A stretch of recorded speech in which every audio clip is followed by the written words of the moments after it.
Seeing that I had finished kindergarten and still didn't have a girlfriend, my mother arranged a marriage pact.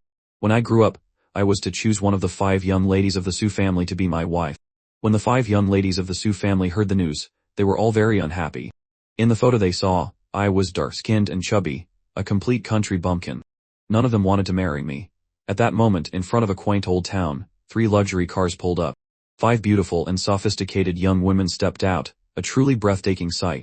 As soon as she got out of the car, Su Xiao, the youngest, began to complain, what is this god-forsaken place?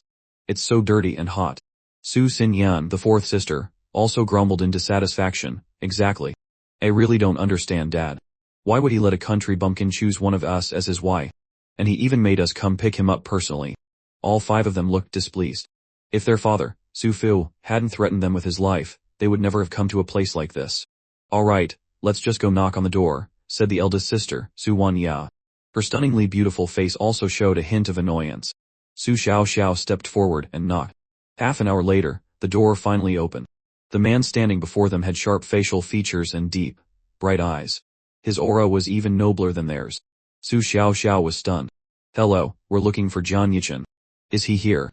I am Jian Yichin, I said, looking at the group before me with a lazy tone. Wait a moment, I'll go get my luggage. When I turned my back, they were all a little surprised. Oh my god, he looks completely different from the photo Dad showed us. The picture Su Fu had shown them was of Jian Yichin as a teenager. They hadn't expected him to change so much in just a few years. Su Luoli, the 2nd sister, was naturally playful. I like him. I'll let him choose me as his wife. Su Xiao turned around. I wouldn't want him. What's the use of being handsome? He's still just a country bumpkin. Really? Don't worry, I wouldn't be interested in an underdeveloped girl like you either. My mocking voice came from behind. I then ignored Su Xiao's sour expression and put my luggage in the car. I got into the first car, driven by Su Wanya. It was just the 2 of us. I didn't say anything, turning my head to look out the window, my heart filled with emotion. My mother left me when I was young, and my father and I lived in this small town for many years. 2 months ago, my father passed away from an illness. His dying wish was for me to marry a good wife. I had known for a long time that my father and his best friend, my uncle, had arranged this marriage. I had always been against it, but it was my father's last wish, so I had to agree to go to the Su family. The journey was silent until we reached Jianqing City, where the car stopped in front of a luxurious villa. I followed the 5 women inside and saw a noble-looking lady sitting on the sofa. As soon as she got home, Su Xiao started complaining, Mom, we're back. We're exhausted. Mrs. Su hurriedly told the maid to prepare tea, then her gaze shifted to me, the last one to enter. She sized me up from head to toe and, noticing I wasn't ugly and fat like in the photo but quite handsome, Mrs. Su spoke with a mocking tone. You must be Jian Yichin, right? To even get plastic surgery just to marry into our Su family, you really went to great lengths. This marriage was arranged by Su Fu many years ago, and the entire Su family was unhappy about it. But what could they do? He was the head of the household. I looked at Mrs. Su and said gently, Auntie, I haven't had any plastic surgery. Mrs. Su snorted coldly. Just then, the butler brought my luggage in from the car. She immediately said, Butler Lee, open the suitcase and check it. He frowned. Auntie, those are my things. I know they're your things, that's why they need to be checked. Coming from the countryside, who knows what kind of dirty, dangerous things you've brought into our Su family's home. After speaking, Mrs. Su gestured to Butler Lai. The 5 sisters sat leisurely on the sofa, none of them intending to speak up for me. Just as Butler Lee was about to touch it, I snatched the suitcase. No one touches my things. Mrs. Su stood up, her face showing a bit of anger. AC, you really did bring something you can't let others see. Today I'm going to see what it is, one way or another. As soon as she finished speaking, 4 or 5 bodyguards moved toward me. The others also put down their phones to watch. They thought I would panic and give in, but I remained as calm as ever. Just as the bodyguards were about to snatch my suitcase, a resonant voice came from the door. Su Fu was back. He hurried over, asking me with concern, Yichin, are you okay? I'm sorry, I had a meeting at the company, so I just got back. Hearing this, I shook my head. Uncle Su, I'm fine. Su Fu turned to Mrs. Su. What are you doing? Yichin just arrived, and you're already treating him like this. Mrs. Su looked at me with disgust. I didn't do anything, I just wanted to see if he brought any dirty things into our house. With that, Mrs. Su turned and went upstairs. Su Fu sighed. I'm sorry, Yichin. Your aunt may have misunderstood you. I'll explain it to her. I shook my head, indicating it was fine. Over the years, many people had prejudices against me. I just listened as Su Fu instructed everyone in the house. From now on, Yichin will be living here. You are not to be disrespectful to him, nor are you to stand by and watch him get bullied.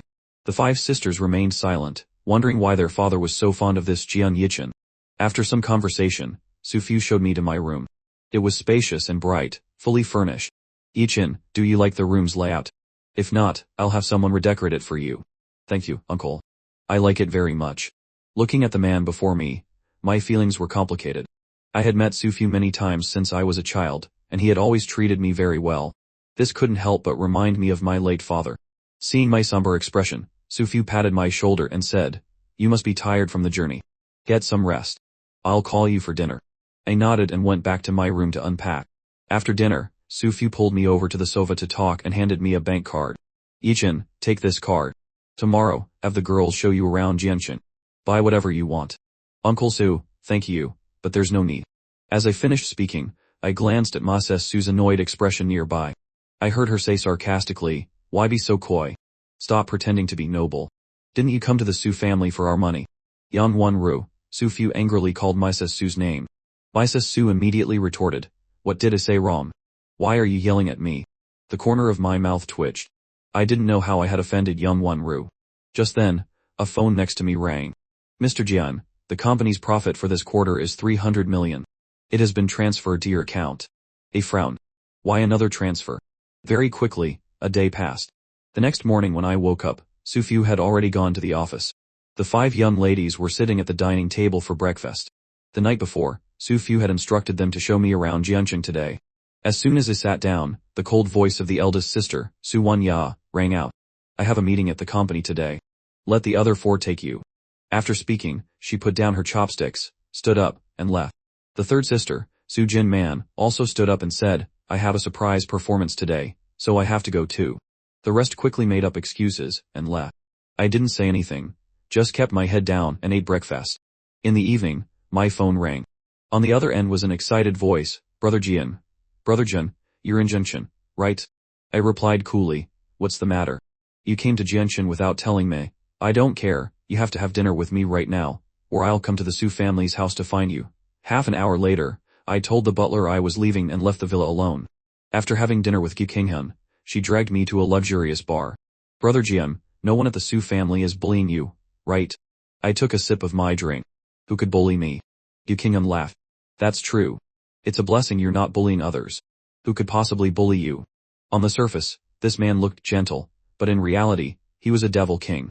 Thinking of this, Gu Qinghan asked again, "So, are you really planning to get engaged to someone from the Su family?" I took another sip of my drink and replied indifferently, "I don't know. If it weren't for my father, I wouldn't have come to the Su family. For now, I'll just take it one step at a time." The 2 of us were talking in the main hall on the first floor, completely unaware that someone was watching them from a private booth on the second floor. This person was Su Wanya. She had been invited here by a friend after work. Not long after sitting down, she saw me walk in with a woman. Su Wanya's eyes held a deep look. Just then, her friend beside her noticed her gaze and couldn't help but tease. "Looks like the eldest daughter of the Su family has finally found someone who catches her eye. He's really handsome. Should I get his contact information for you?" "Wait a minute. Isn't the person with him Gu Qinghan?" Su Wanya frowned, her expression a little doubtful. "Gu Qinghan?" Song Khan nodded. "Yes, that's her, the mysterious vice president of Bluding Corporation. Speaking of Bluding, it's a large listed company. Not only is it very powerful, but very few people know who the chairman behind it is. For all these years, Gu Qinghan has been the one handling its affairs. But Wanya, you're much more powerful than Gu Qinghan. You can definitely win that handsome guy over." "You talk too much," Su Wanya said coldly, then looked down at me on the floor below, her eyes carrying a hint of scrutiny. "This man just arrived in Jianshan, how does he know Gu Qinghan?" Su Wanya silently took a sip of her drink. At that moment, Gu Qinghan stood up and left her seat. The eyes of many women around immediately focused on me. Soon, a noble lady holding a wine glass approached me. "Hey handsome, let's get to know each other. Have a drink with me." I glanced at her and replied coolly, "I don't need any more friends." The lady's expression changed, but then she smiled again. "Just getting to know each other. How about I pay for your drinks tonight?" Seeing my cold expression, the lady became a little embarrassed and angry, her voice rising. "Don't be ungrateful. You're just a pretty boy. Be careful, or you won't be leaving this place tonight." Upstairs, Su Wanya was observing every move. Her friend Song Kyan noticed her expression and teased, "Wanya, that lady is no ordinary person. She's not easy to deal with. It looks like your prey is about to be snatched away." Su Wanya frowned, stood up, and prepared to go downstairs. She intended to step in and help me by revealing her identity. Just as she stood up, a dramatic scene unfolded.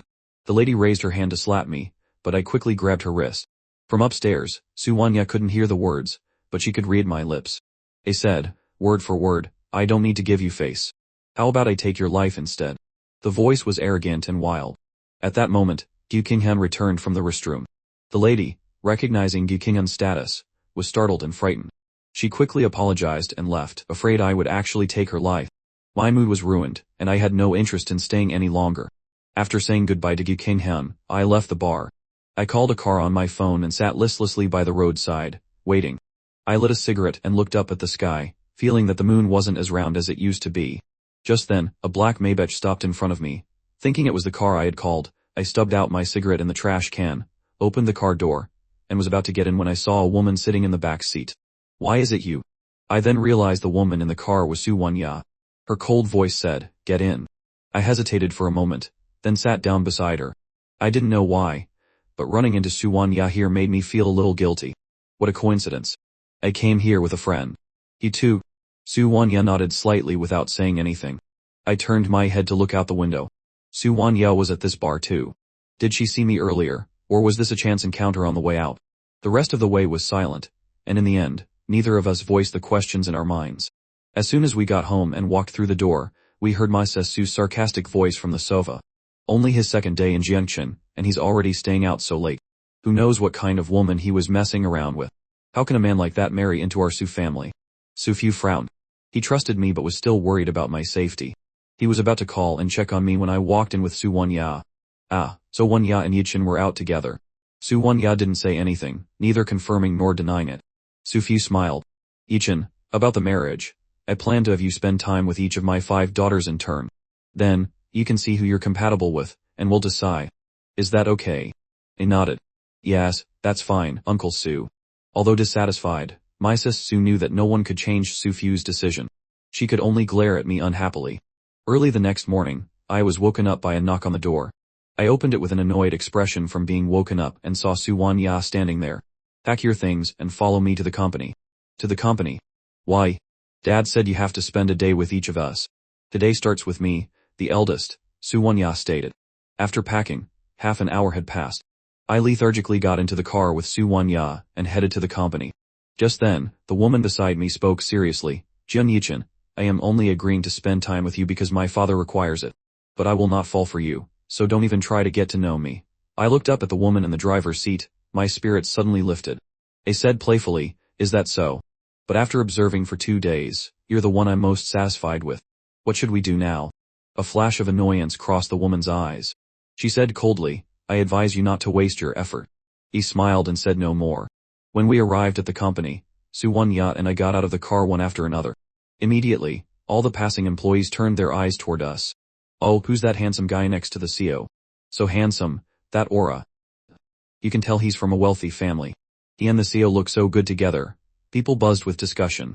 Su Wanya handed the keys to the guard at the gate. As I stepped out, I froze, and then exclaimed with joy, Uncle Lin. The old man in the security guard uniform looked up and smiled.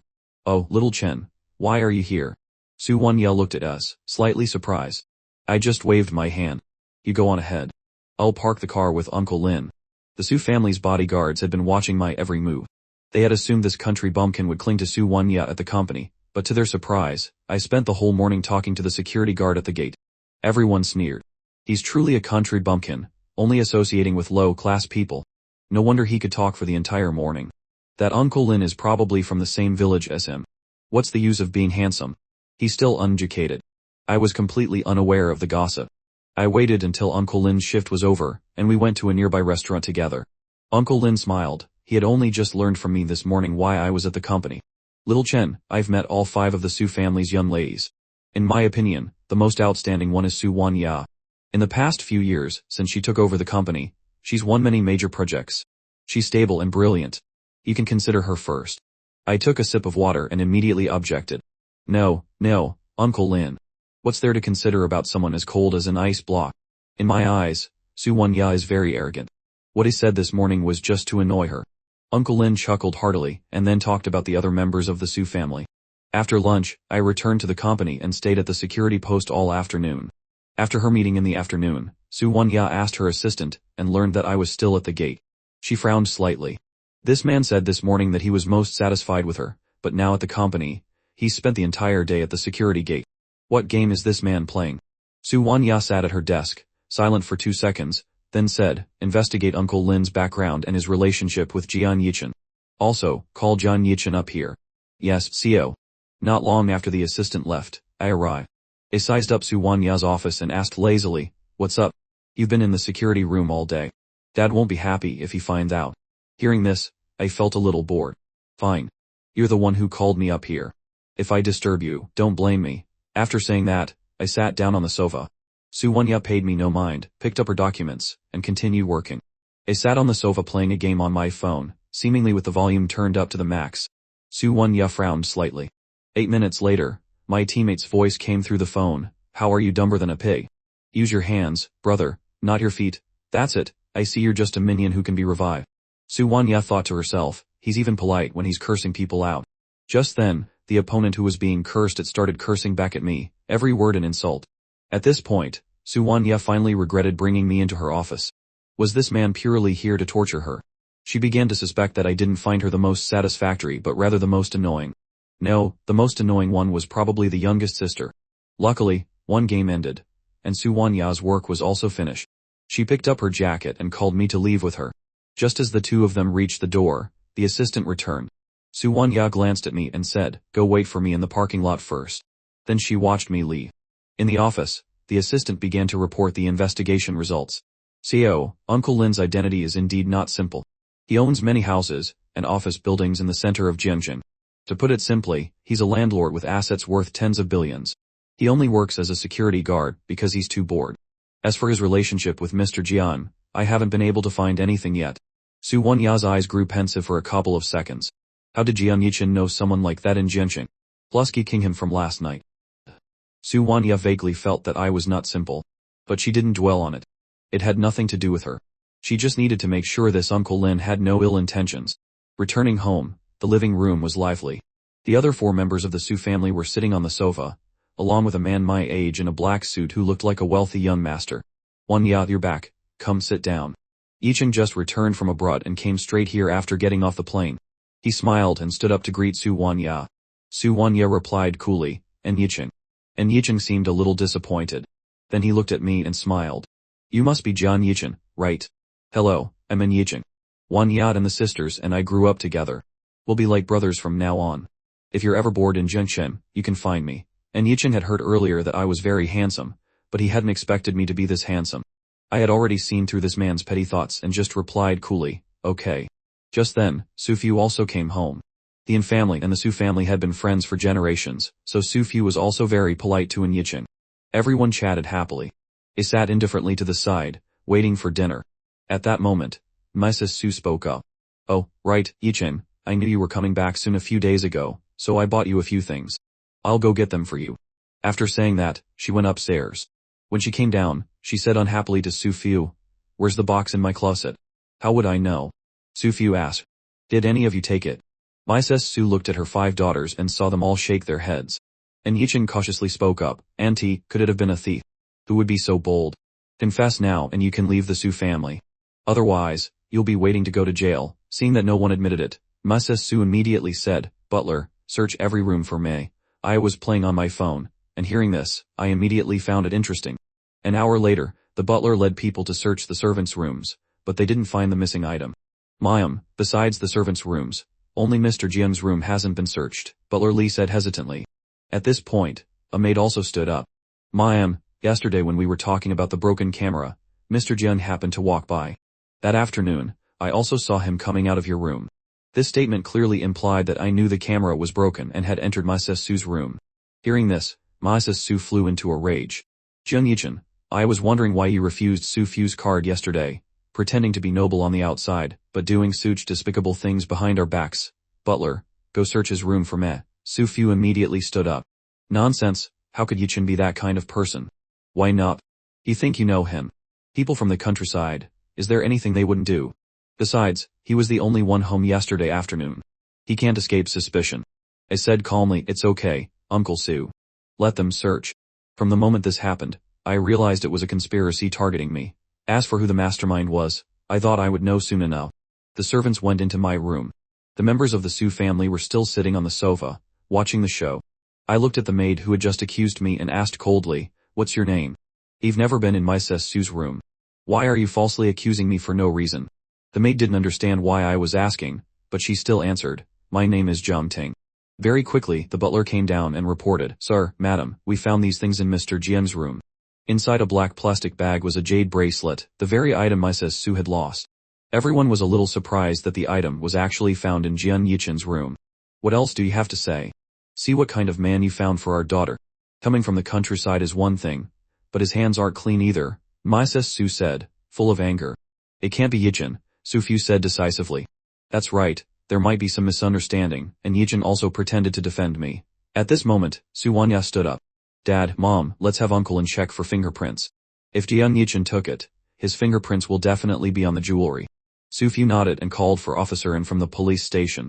My Sue glanced at Su Fu, gritted her teeth, and said, if Jian Yichen stole the item, he must break the engagement and leave the Su family. I did not steal it. I recalled carefully that the doorknob of the bedroom yesterday seemed to have a sticky film on it, which was gone today. The fingerprint on the bracelet probably came from there. My Sue laughed coldly. The evidence is right in front of you. How do you want to explain it? I looked at my Sue and said, don't worry, I have a way to prove my innocence. Let me borrow this bracelet for a moment. No one understood what I meant. I just very naturally picked up the bracelet from the table and put it on my wrist. Under the light, my wrist with the jade bracelet immediately turned bright red. An itchy and uncomfortable sensation filled my brain, but I seemed to ignore it. I said calmly, Auntie, this jade bracelet is a really good buy. My constitution is such that the better the quality of the item, the more severe my allergic reaction. Su Fu quickly said, you fool, if you know you're allergic, why did you touch it? Take it off quickly. I looked at my Sue and laughed coldly. These symptoms will take at least 3 days to go away. Therefore, I did not steal the item. My Sue still wouldn't give up. Maybe you were wearing gloves when you took it. I laughed. If I wore gloves, how would my fingerprints be on the bracelet? My Sue was immediately speechless. I get an allergic reaction when I touch jade, and my hand had no symptoms before. Anyone with eyes could see this was a setup. Then, I said lazily, all right, I've explained myself. Auntie, now I want to ask why you transferred 200,000 yuan to Zhengting yesterday. Both Zhengting and my Sue's faces changed. What nonsense are you talking about? I took out a photo from my phone. On it was a transfer receipt from my Sue's account to Zhengting. I knew that a maid wouldn't need to frame me, she must have been bribed by someone else. It was all a play directed by my Sue herself. Seeing the receipt, everyone was very surprised and seemed to understand the situation. Only Su Wanya had a hint of doubt in her eyes. How did this man manage to find this transfer record? My Sue stammered, unable to explain. It was Zhengting asking for an advance on her salary because her mother was sick. Su Fu sighed. When Zhengting was hired, I remember she was an orphan. Yichen, I will definitely give you an explanation for this. Then he turned to Su Wanya. Take Yichen to the hospital to treat the wound on his hand. I nodded and followed Wanya out. As I opened the car door, her cold voice rang out, I'm sorry. I paused for a moment, then realized she was apologizing on behalf of her mother, Yang Wanru. It's fine. He smiled again. You all must be very disappointed, right? If this plan had succeeded, I could have left the Su family. Then I asked, before, did you think I did it? Wanya shook her head. You don't seem that stupid. I curled my lips slightly. That's right. As a son-in-law of the Su family, what are these trivial things worth? I'm not that foolish. The whole way to the hospital, no one spoke. After getting the doctor's prescription, we went to the pharmacy to get the medicine. He sat on a chair nearby, waiting. Not long after, Wanya returned. Give me your hand. I held out my hand, and Wanya took out the medicine box and applied it to the wound for me. Does it hurt? The cold sensation, mixed with a little stinging pain, spread through my brain. Of course it hurts a little, I said, still smiling. Wanya, I didn't expect you to be so thoughtful despite your cold appearance. I think I'm liking you more and more. Hearing my teasing, Wanya's face turned slightly red. She coughed a few times and said seriously, I told you, I will not fall for you. I laughed. Don't be so serious. Of course I'm just kidding. These 5 Su sisters, I have to observe each of them carefully. However, looking at my back as I stood up, Wanya felt a strange feeling rising in her heart for some reason. We left the hospital. At that time, Su Fu and Mrs. Su were having a huge argument in their room. Yan Wanru, Yichin has only been at the Su family for a few days. Why are you targeting him like this? He's just a child. Yan Wanru laughed coldly. Isn't it because of you, Su Fu? Why did you bring Yichin to the Su family's home? I'd already told you. Back then, I made an engagement pact with Yichin's father. Yan Wanru said angrily, the engagement pact is all just an excuse, isn't it? Isn't it because you used to like Jian Hengxiao? Su Fu's expression immediately changed. He and Jian Fu were close friends in school, both outstanding individuals. Then they met the young and beautiful Jian Hengxiao, who is my mother. Both of them liked her and decided to pursue her fairly. He used the prominent status of the Su family to arrange a marriage with the Jian family, but in the end, Jian Hengxiao chose Jian Fu, and they ran away together. Yan Wanru continued, all these years, have you been thinking about Jian Hengxiao, so you brought him into our home and treated him so well? Am I right? Su Fu sighed and took Yan Wanru's hand. That's not it. The matter with Jian Hengxiao was many years ago. Now, you are the only one in my heart. Yan Wanru looked at Su Fu and asked, then why do you treat Yichin so well? Su Fu's expression was a little sad. Do you know? That year, Yichin's father and I attended a charity event. We were suddenly attacked by terrorists. He took a bullet for me, which led to his left leg being disabled for many years. That's why he brought Yichin to live in the town. Before Yichin's father passed away, he told me to take good care of him. Yan Wanru's expression immediately changed, while Su Fu was lost in long memories. At that moment, Wan Ya and I had just returned home. As we entered the living room, we saw Su Fu and Yan Wanru. I don't know what they talked about, but Yan Wanru sincerely apologized to me. I didn't mind anymore and went upstairs to rest. Just after I showered, there was a knock on my door. The visitor was Yan Wanru. I looked at her with some confusion. Is something wrong? Oh, I want to talk to you. After sitting down in the room, Yan Wanru said directly, Yichin, I now accept you into our Su family, and I also agree to let you marry my daughter. But among the 5 girls, you are not allowed to choose Wan Ya. Hearing that, I was a bit taken aback and asked, why? Wan Ya is my most outstanding daughter. I already have a preferred candidate for her husband, so stay away from her. Her words clearly meant I wasn't worthy. That preferred candidate must be in Yichin. I understand. Yan Wanru said no more and left the room. The next morning, it was my turn to spend time with the second sister of the Su family, Su Luoli. Su Luoli was the vice president of the Su group. She didn't get along with her elder sister, Wan Ya, and was said to always be in competition with her. As soon as we got in the car, Su Luoli asked me how did it go with Wan Ya yesterday. I was a bit indifferent. Not bad. She then said, let me tell you, the eldest sister is not a good person. She's ruthless and heartless. Don't choose her. A smile flashed in my eyes. Then I'll choose you. Su Luoli immediately became shy and laughed awkwardly. Don't joke. At the company, Su Luoli was busy with work, and I spent the whole day at the security gate again. On the third day, the person I was to spend time with was the third sister, Su Jin Man. Su Jin Man was a top star in the entertainment industry with tens of millions of fans. Today was her birthday, and also the 10th anniversary of her debut. She was busy with rehearsals all day and had a concert in the evening, so she had no time for me at all. I took a nap, and when I came downstairs, I saw Yichin smiling and welcoming me. We're planning to go to the mall to browse, buy some clothes, and get a gift for Jin Man. Want to come along? I thought about it and didn't refuse, following everyone to the mall. And Yichin pulled me into a high-end suit store. Yichin, you're so handsome, you definitely look good in a suit. The 4 girls were all waiting at the door. And Yichin glanced outside, then took a dark green suit from the rack. This one is nice. Why don't you try it on? I looked at the suit. The style was very outdated. Seeing that I didn't say anything, and Yichin took out an even uglier one. How about this one? I narrowed my eyes slightly. And Yichin, if you don't like me, you don't have to pretend. And you don't need to use these tactics. I adore Yichin, maybe from the countryside, but my sense of style is no worse than yours. Yichin, did you misunderstand me? And Yichin's face looked a little awkward. That's right, he thought I was just a country bumpkin who knew nothing about fashion and usually wore plain shirts. However, I paid no attention to Yichin, casually looked through the suits in the store, chose the ones I liked, and told the staff to wrap them up. I was about to take out my phone to pay when Wanya produced a black card and handed it to the cashier. Swipe this. I said coolly, thank you.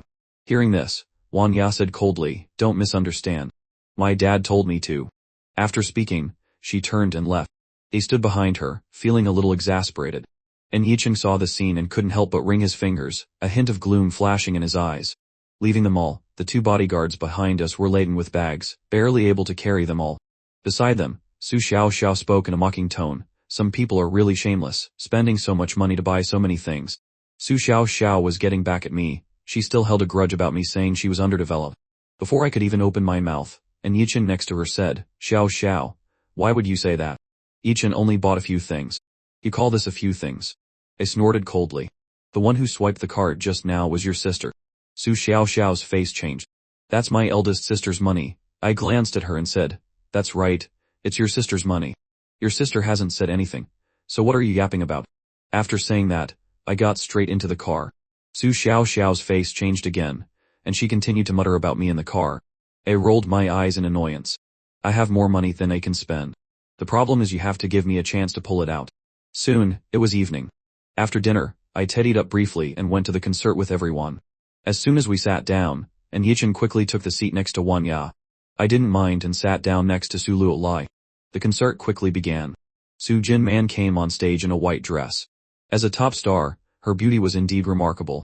The audience erupted in cheers. It felt like my ears were about to go deaf. For an hour, Su Jinman sang many songs. For the next segment, the MC slowly walked onto the stage and said, today is Jinman's 10th anniversary. We've prepared a surprise for everyone. Next, we will randomly select a lucky fan to come on stage and sing a duet with Jinman. The crowd below thundered with applause. The fans screamed until their voices were hoarse. The numbers on the screen spun and finally stopped at 26. Su Luoli next to me said, whoa, Yichin, 26 is you? I was slightly taken aback. The MC on stage had already announced, let's invite fan number 26 to the stage. I narrowed my eyes slightly. How could it be such a coincidence? I scanned the people next to me and saw an undeniable look of glee in Yichin's eyes. I immediately understood that someone wanted to see me make a fool of myself. A slight smile played on my lips as I slowly walked onto the stage. When Su Jinman saw who it was, she was a little surprised. It's Yichin. The MC chuckled and said, oh, you're very handsome, sir. May I ask your name? I said calmly, Yichin. As soon as I finished speaking, the crowd below was stunned. Is that the Yichin who has an engagement with the Su family? He's that handsome.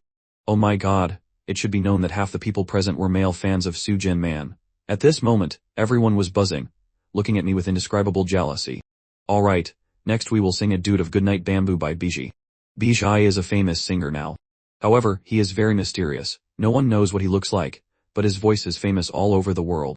At this time, the MC handed me the microphone. He smiled faintly and said, I don't know how to sing. I'm sorry. The crowd below buzzed. Get off the stage. Don't stand next to my idol. It's embarrassing just looking at you. Yichin, get down. I narrowed my eyes. I knew the people who wanted to see me make a fool of myself were enjoying this. But what I liked most was slapping people in the face. I took the microphone from the MC's hand. I don't know how to sing this song, but I can play the accompaniment. The accompaniment for this song was played on the piano. Su Jinman looked at me doubtfully. He can't even sing, but he wants to play the piano. Is he joking? The MC hurriedly said, then let's quietly wait for the performance of Goodnight Bamboo by Mr. Jian and Jinman. I slowly walked to the piano, and the stage fell silent. When the piano music started, Su Jinman was a little surprised.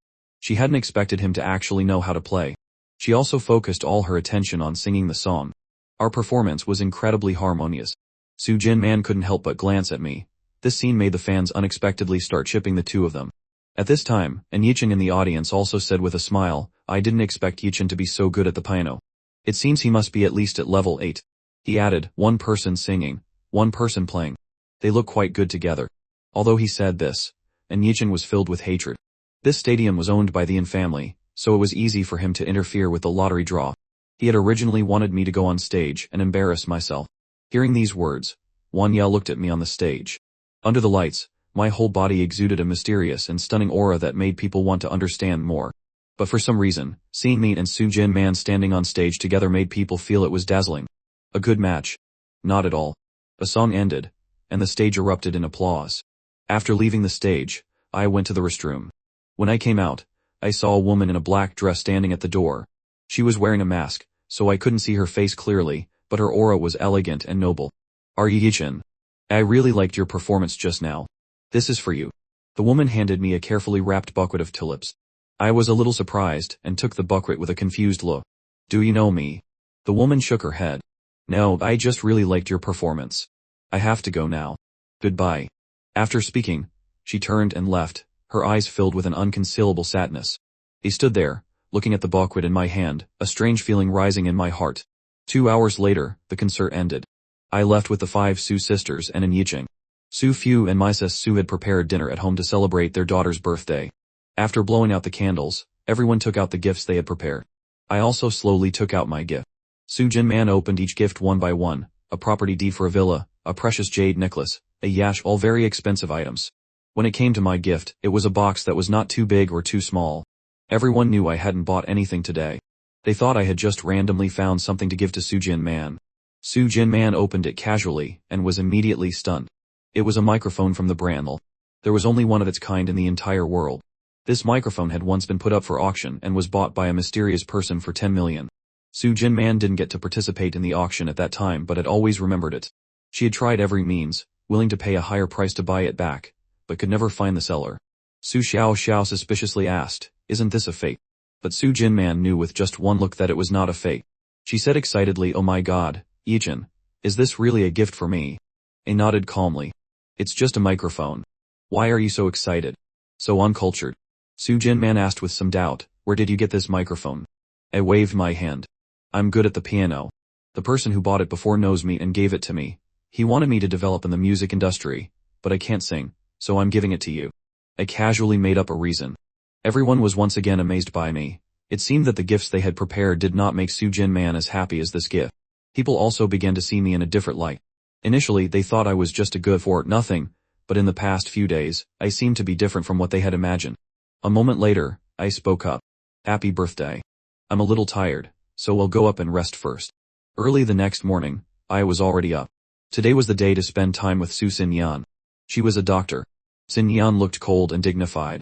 In the past few days, since I came to the Su family's house, I hadn't spoken more than a few words to her. The two of us drove to the hospital. "I have 2 surgeries today, so I'll be a bit busy. You can stay in the office." I nodded and played games all morning, but Su Xinyan still hadn't finished her surgery. I was bored to death, so I left the hospital for a walk. When I returned home that night, I still hadn't seen her. The next day, it was Su Shaoxiao's turn. She was the youngest of the Su family, currently attending university. Because the driver had taken the day off and Wanru's company was on the way to the university, the 3 of us left the villa together after breakfast. From the front seat, Su Shaoxiao suddenly exclaimed, "Oh my god, big sister, I just saw the news. Someone broke your record at Death Valley yesterday." Death Valley was a famous racetrack, and the fastest record of 5 minutes and 32 seconds was set by Wanru a year ago. Su Shaoxiao greatly admired her eldest sister, so she was shocked that someone had broken the record. Hearing this, Wanru raised an eyebrow slightly. Su Shaoxiao continued, "Sis, it was a man. Unfortunately, he was wearing a helmet, so no one saw his face." Still half asleep, I listened as Su Shaoxiao chattered on, trying to find out who the mysterious man was, but there was no news. As we neared the school, she suddenly turned her attention to me. "Hey country bumpkin, do you have a crush on my 3rd sister? Or are you just her fan?" I grumbled, rolling my eyes, too lazy to argue with an idiot. I got out of the car indifferently. However, Wanru's hands tightened on the steering wheel when she heard that question. Su Shaoxiao got out and waved. "I'm off, big sis. Oh, and please help me find out who that man is." A new idol had just been born in the heart of the race-loving Su Shaoxiao. He must be a handsome and dashing guy. So cool. Wanru ignored her and instead instructed the bodyguard, "Take good care of Yishan. Who would bully him?" Su Shaoxiao pouted and walked away without looking back. Everywhere I went, I felt people staring at me. After all, as the chosen son-in-law of the Su family, I was naturally the center of attention. After one class, I stood up to go to the restroom. Just as I was about to leave, I was blocked by several male students in uniform. The leader, a guy with green dyed hair, glared at me maliciously. "He likes Su Shaoxiao." I shook my head. "No." The green-haired guy pointed at me. Jen Yishan, Su Shaoxiao is the goddess of our school. Do you think you're worthy?" I was getting tired of these guys. Didn't they understand human language? I already said I don't like her. Does Su Shaoxiao even know you exist? Who the hell are you to decide if I'm worthy? Hearing this, the green-haired guy's face changed, and he sneered. "Looks like we have to teach you a lesson today for getting close to Shaoxiao." When Su Shaoxiao heard that Jun Yishan was cornered in the restroom, she reluctantly went to check, remembering her father's instructions. However, when she arrived, she was stunned to see the green-haired guy and his friends running out of the restroom with bruised faces. They were known school bullies who used their family background and taekwondo skills to torment others. The corner of Su Shaoxiao's mouth twitched. She saw me walk out calmly, completely unharmed. Seeing her shocked expression, I said, "They were going to hit me, so I hit them first. I didn't expect someone like you to have so many admirers." Not only are their brains lacking, but their taste is terrible too. Su Shaksha was speechless. She shouldn't have bothered with this despicable man, Jun Yishin. No one bothered me for the rest of the afternoon. The last class was physical education.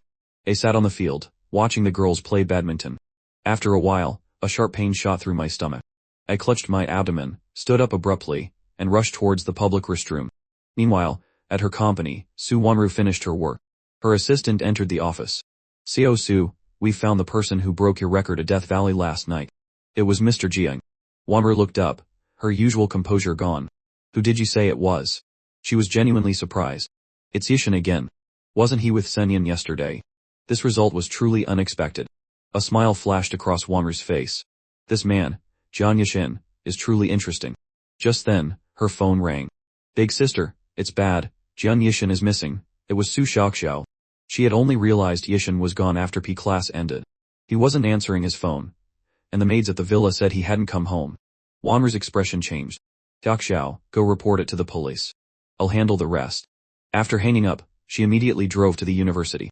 She checked the surveillance cameras and finally spotted me on the 500 footage, walking towards the public restroom. Not far behind me, a green figure was following. That meant the last place I was seen was the public restroom. Wanru's eyes narrowed as she led her people there. It was now 600 p.m., and the area was deserted. As they approached, they heard men's laughter from inside.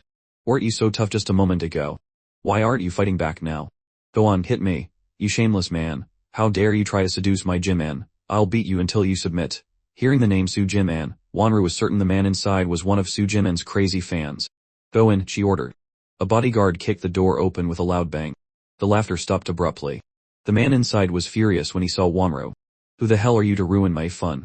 Wanru looked up, her eyes scanning the scene, her aura powerful and imposing. "You dare to touch someone under the protection of the Su family." Seeing the woman's extraordinary presence, one of the thugs behind the leader trembled. I think that's the eldest daughter of the Su family, Su Wanru. Anyone who watched the news would recognize the woman who frequently appeared on it. Behind her stood a group of tall, strong bodyguards, making the two thugs look as weak as chickens in comparison. Wanru raised her hand, and her assistant immediately understood, quickly restraining the three men. The man who had been so arrogant moments before was now terrified. He had kidnapped Jian Yishin on an impulse and never expected this outcome. He couldn't handle the consequences. "Miss Su, I'm sorry. It was just a moment of recklessness." Wanru's voice was cold and emotionless. "Prepare to face legal responsibility." Hearing this, the thugs knelt on the ground. "It was our fault. We were blind to have offended Mr. Jian. Please, Miss Su, spare us." Wanru ignored their pleas as police sirens wailed in the distance. The three men's faces turned ashen as they slumped to the ground in defeat. After the police took them away, only Su Shaoxiao, who had just rushed over, and Wanru, who was supporting me, remained. "This man is nothing but trouble," Su Xiaoqiao complained, her heart filled with anger at the thought of being scolded by her father. "I suspect he does it on purpose just to keep us from having any peace." Wanru frowned. "That's enough, Chukchup. Stop talking. Let's get him to the hospital first. If you want to take him yourself. I'm not going." With that, Su Xiaoqiao stormed off in a huff. Wanru looked down at me, pained and covered in injuries, and took me to the hospital. Knowing my connection with Senyan, she took me directly to her office. Su Senyan examined me thoroughly, her brow furrowed. Wanru looked at me seriously. "How is he? Is he badly injured?" Senyan spoke softly. "He has multiple serious injuries and a mild concussion. However, he's also suffering from diarrhea and is slightly dehydrated, which is causing most of the pain." Hearing the word diarrhea, Wanru's ears turned red with embarrassment.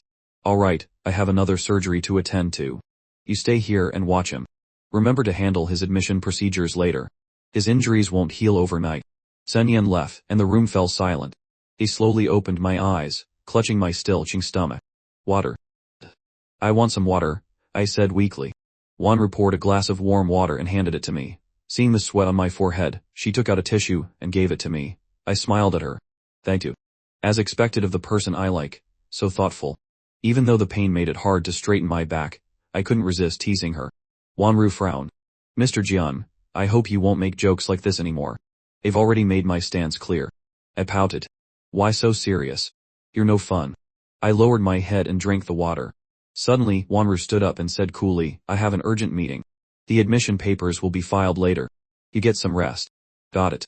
Just as Wanru left, my phone rang. Yu Qinghan's voice came through, tinged with worry.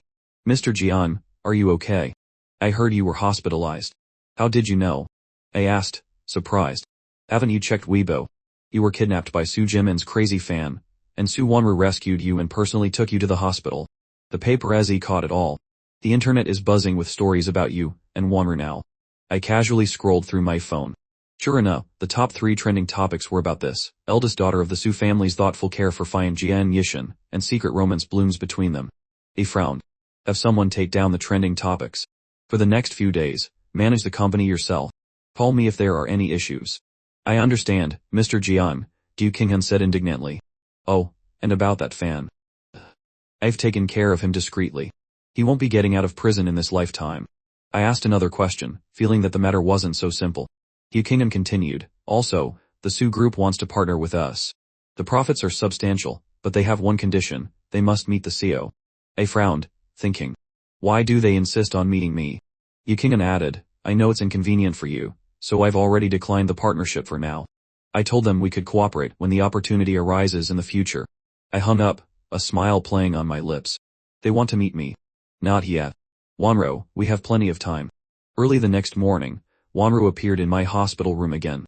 He smiled brightly, while peeling an orange. Miss Su, a workaholic like you skipping work to visit me. I'm truly honored. This fruit is quite sweet, want a bite? I then peeled a banana, and offered it to her. Don't overthink it. Dad told me to come and take care of you. Wanru ignored my outstretched hand, her gaze cold. I have a question for you. After a moment's thought, she couldn't help but ask, you broke the record at Death Valley again. How did someone from a small town like you get into racing? Her eyes were fixed on me. This man was too mysterious. His background was ordinary, yet his actions were astonishing. I couldn't help but laugh. It was just something to kill time. Why is the great Miss Su so interested? Wanru was taken aback. Seeing his relaxed and carefree expression, the thoughts in her mind began to spiral. First, his connection to Du Qinghan, then Uncle Lin's extraordinary status, his ability to play the piano beautifully, and now breaking her unbeatable record at Death Valley. This man from a small, ordinary town seemed anything but ordinary. Jian Yishin, I hope you don't have any ulterior motives, Wanru said, as if issuing a warning, yet the string in her heart was being plucked by each new revelation. At that moment, a knock on the door broke Wanru's train of thought. And Yicheng knocked and then pushed the door open. Seeing Wanru and Jian Yishin alone together nearly drove him mad. He put on a concerned face and walked over, grabbing my hand. Why is your face so pale? Are you badly hurt? His grip was very tight. He smiled faintly, glanced at Wanru, and immediately understood. This man's possessiveness was terrifying. I'm fine. Also, Mr. An, you don't need to hold on so tight. Anyone who didn't know better would think you hate me to the bone. I pulled my hand away, gently exposing his intentions. And Yicheng's expression faltered, but he forced a smile. I was just worried about you. If anything happened to you, Uncle Su would be heartbroken. He smirked. You haven't even become the Su family's son-in-law yet, and you're already so concerned about Uncle Su's feelings. Mr. N, you're very thoughtful. Hearing this, and Yicheng looked disappointed. Mr. Jian, you seem to dislike me very much. I glanced at him. Mr. N, to assume I dislike you based on a few words. Aren't you a bit too conceited? I hated pretentious men like him. And Yicheng's face turned ugly. I just came to visit you. I didn't expect you to be so harsh. I'll be leaving now. He stood up to go. Seeing this, Wanru frowned and said coldly, Jian Yishin, don't be unreasonable. And was just here to visit you. I frowned and waved my hand. A visit isn't necessary. I'm not feeling well. Please don't disturb my rest. Wanru looked at my annoyed expression, her eyes darkening slightly. Then we'll leave first. Get some good rest. And Yicheng stood stiffly a short distance away and followed Wanru out. Once they left, the world was quiet again, but my mind was anything but calm. I suddenly realized I had missed something important. Very few people knew I was attending school with Shaoxiao. How did that fan know my exact location? And how did he time the kidnapping so perfectly for when I went to the restroom? A bold idea formed in my mind. I made a call, asking someone at the police station to interrogate the fan. A moment later, I saw the name in Yicheng on my phone. My eyes turned cold. So the mastermind was in Yicheng after all. Time after time. And Yicheng, we will settle this score slowly. A few days later, the In Group suddenly faced a financial crisis. Several senior executives began selling off their shares. And Yicheng was forced to borrow 2 billion from the Su family to save the company. Mrs. Su, who had always favored Yicheng as her future son-in-law, asked Wanru to help, and the situation temporarily stabilized. Due to his family's troubles, Yicheng had no time to visit the hospital, and I finally had some peace. That day, Su Senyan came to check on me, After the examination, she removed her stethoscope and smiled. You're recovering quickly. You can be discharged today. I know, I said calmly. Senyan continued, isn't my sister coming to see you today? Due to the in-groups incident, Wanru hadn't had time to visit me lately. I didn't care. Whether she comes or not is her business. You're asking the wrong person, I said casually while eating breakfast. Senyan didn't expect such a reply and chuckled. Then let me ask you this, Dad wants you to get to know all 5 of us sisters. Who are you most satisfied with? I raised an eyebrow and smiled. Who do you hope I'll say? Senyan smiled back. In that case, I won't ask anymore. Besides, I'm not interested in Mr. Jian anyway. With that, she turned and left. By the afternoon, Wanru still hadn't appeared. I handled the discharge procedures myself and took the Su family's private car home. My health had mostly recovered, but staying at home all day wasn't a solution. Su Fu suggested I go to work at the company. The reactions were mixed. Xiaoxia was the most vehemently opposed. She glanced at me, calmly sipping tea on the sofa, her face full of disdain. He's just a country bumpkin from a small town. How can he handle company business? Dad, don't overestimate him. I found Xiaoxiao's dramatic reaction somewhat amusing. I'm still more capable than you, at least. At this, Wanru, who had been silent, spoke up. She looked at me quietly, always feeling that this man was full of surprises. Uncle Su looked sternly at Xiaoxiao, his eyes full of reproach. Even if Yishan is from a small town, you shouldn't mock someone's background. You can skip dinner tonight, and stay in your room to reflect. This time, Sung Jimin spoke up. I think we can let him try. It's boring to stay at home all day anyway. Having received the microphone from me, she had a slightly better impression, and now spoke in my favor. Wanru paused for a moment before finally saying, let him start as an intern at the company. If it doesn't work out, we'll find something else for him. The decision was made and couldn't be changed. Xiaoxia was unhappy, but since the Su group was founded by Wanru herself, she couldn't object. She could only clench her fists. I looked at her angry face and smiled gracefully. Xiaoxia, you seem very unhappy. Xiaoxiao raised an eyebrow. You're nothing but trouble. Who knows what kind of damage you'll cause at the company. I was too lazy to argue with a child and said no more. The fact was, I was going to the company. No matter how upset Xiaoxia was, she had to accept reality. True to his word, the very next morning, Wanru took me to work with her. On my first day, Wanru assigned me to the design department as a regular employee. He smiled and greeted my new colleagues. I had just sat down when a stack of documents was slammed onto my desk. All right, this is your work. Finish processing these documents and mail them to me before 12 p.m. Don't think you can slack off just because you have connections, Xian Yishan. The man's nagging voice stopped abruptly as he recognized my handsome, familiar face. Liu Ji was stunned. I curled my lips into a smile. Long time no see, Liu Ji. I naturally remembered him. Years ago, Liu Ji, relying on his status as the principal's son, had constantly bullied me because the girl he liked had a crush on me. We even got into a fight over it, which led to me being expelled. I went abroad, completed 2 university degrees, and then returned. I never expected our paths to cross again. I was a bit different now, but the stubbornness in my bones hadn't changed. I looked at Liu Ji's gradually distorting face and sneered. What's wrong? Seeing me has left you speechless. Liu Ji, leveraging his position as a manager, quickly regained his composure. I'm warning you, I'm your superior now. Don't try any tricks. If you don't work properly, I have plenty of ways to get rid of you. I laughed outright. Already using your position to pressure people? You better hold on to that position tightly. My words instantly ignited Liu Ji's anger. Unable to stand the ridicule, he brought up the pass. Who the hell do you think you are to lecture me? A high school dropout who's been wandering around God knows where. You're probably being kept by some old woman, otherwise, how could you get a job like this? Hearing that, my expression turned cold. Kept? You're saying I'm being kept? Seeing my sudden intimidating aura, Liu Ji flinched. But then he remembered he had power and status, while I was just a kept man, and his confidence surged again. If you did it, why are you afraid of people talking about it? I was a head taller than Liu Ji. I leaned down slightly and smiled coldly. I wonder how furious Uncle Su would be if he knew his future son-in-law was being called a kept man. The Mr. Jian with the marriage agreement with the Su family that the papers reported on. That's you. Liu Ji rarely paid attention to the news and had only heard bits and pieces. He couldn't believe that the man with the Su family engagement was Jian Yishan, the person he had looked down on since childhood.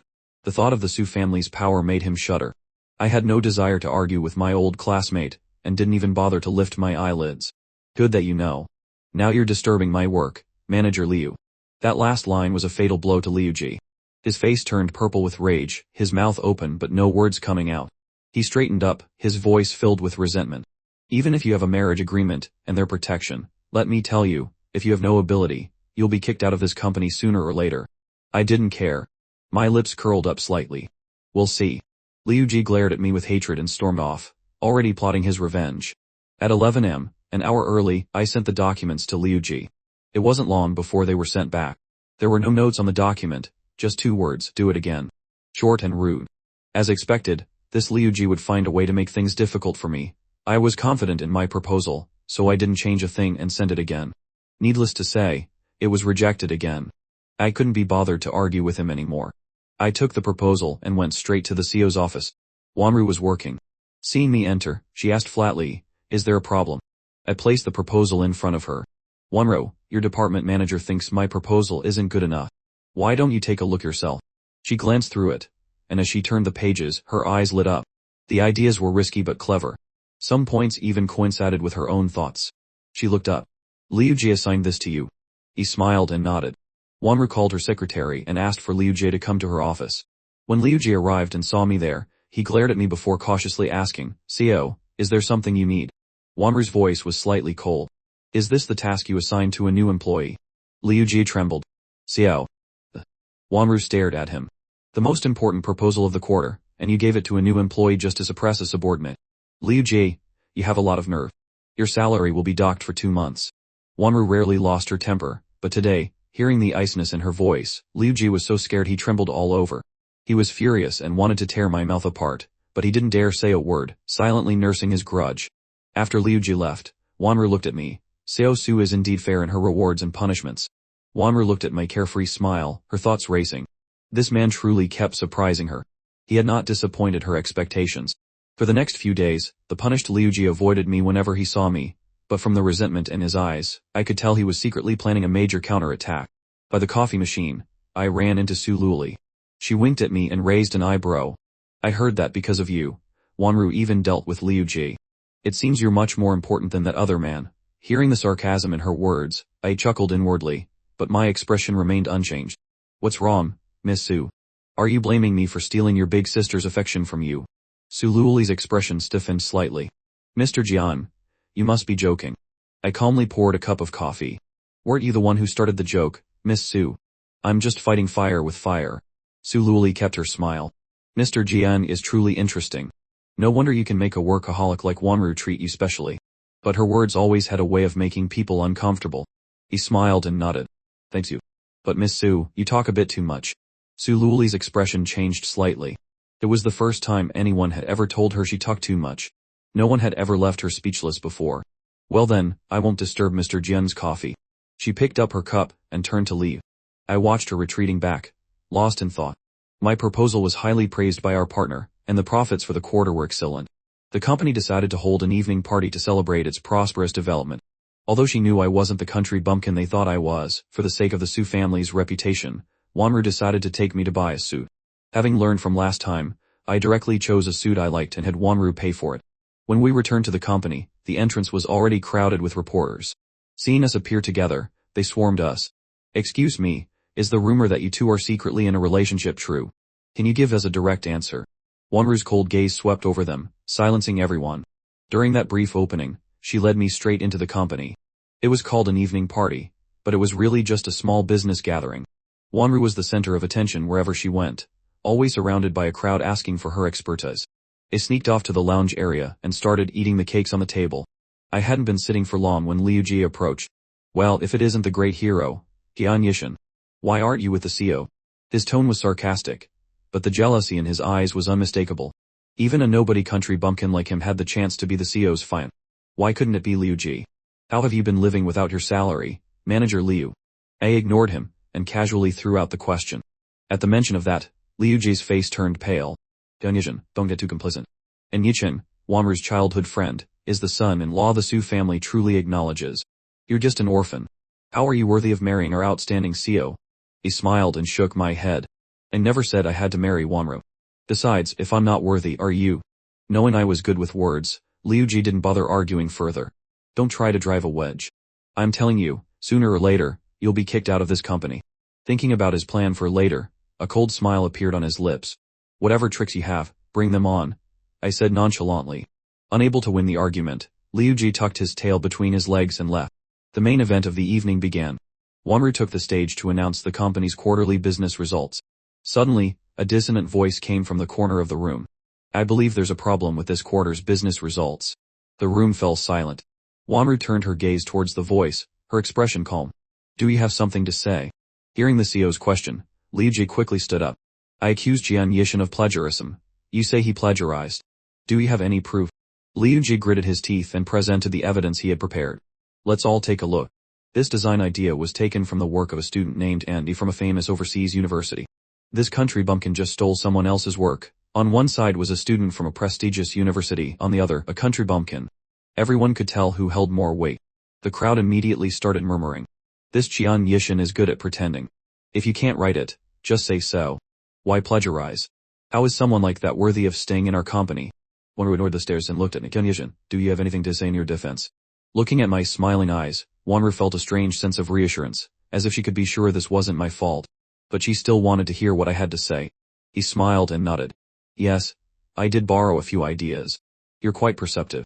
Liu Ji felt victory was within his grasp. This country bumpkin is starting to talk nonsense. He was uneducated before, and now he's a plagiarist. How is someone like him worthy of staying in this company? CEO, I demand he be fired immediately. Wanru frowned slightly, waiting for me to continue. So, what if I am Annie? Liu Ji burst out laughing. You... Don't be ridiculous. If you're Annie, I'll resign on the spot. But Annie, that young genius who completed 2 university degrees at an early age, would he come back to the country to be a junior employee in a company? Is that what you said? I asked casually. Yes, I said it. Liu Ji replied confidently, his head held high. I walked onto the stage, connected my phone to the large screen, and started a video call. A few seconds later, a kind-faced foreign elderly man appeared on the screen. It was Professor Andrew, a 2-time Nobel Prize winner. Everyone was stunned. They never expected Jian Yishan to know such a person. He smiled and greeted him. Professor, sorry to bother you like this. Andrew didn't seem annoyed at all. He smiled brightly when he saw me. And it's been so long since you contacted me. I am so happy you called. I don't even want to do my experiments anymore. He smiled and shook my head. Sorry for the interruption, Professor. You must keep up with your experiments. We chatted happily in English, and the crowd fell silent, not daring to speak. Most people who worked at the Su group were graduates from prestigious universities and could understand most of the conversation. But the most incomprehensible thing wasn't the English words, but the fact that Jian Yishan actually knew such a person. Moreover, from Professor Andrew's words, it was clear that I was indeed Annie. Liu Ji's spirit instantly collapsed. He stared at the screen in disbelief, then back at me, completely defeated. He had lost, and lost badly. I ended the call, and looked at Liu Ji's ashen face. I sneered, Liu Ji, am I still considered a plagiarist for borrowing my own ideas? Liu Ji's mouth hung open, unable to utter a word. Wanru's shock was beyond words. As expected, this man always brought her unexpected surprises. Liu Ji, go to the accounting department tonight, collect your salary, and get out. Wanru had no tolerance for arrogant people like him in her company. One sentence sealed Liu Ji's fate. The drama ended perfectly. Wanru decided to drive me home, but I declined, saying I had important business to attend to. I went outside and got into a car where Gu Qinghan was already waiting. Mr. Jian, are you alright? I laughed. I've been fine for a while. Let's go, or we'll be late. Gu Qinghan nodded, and stepped on the gas. The car sped off. We arrived at an underground black market where a high-tech computer was being auctioned tonight. It was said to be the last creation of a top global hacker, the only one of its kind in the world. I loved studying these things, and I was determined to get this computer.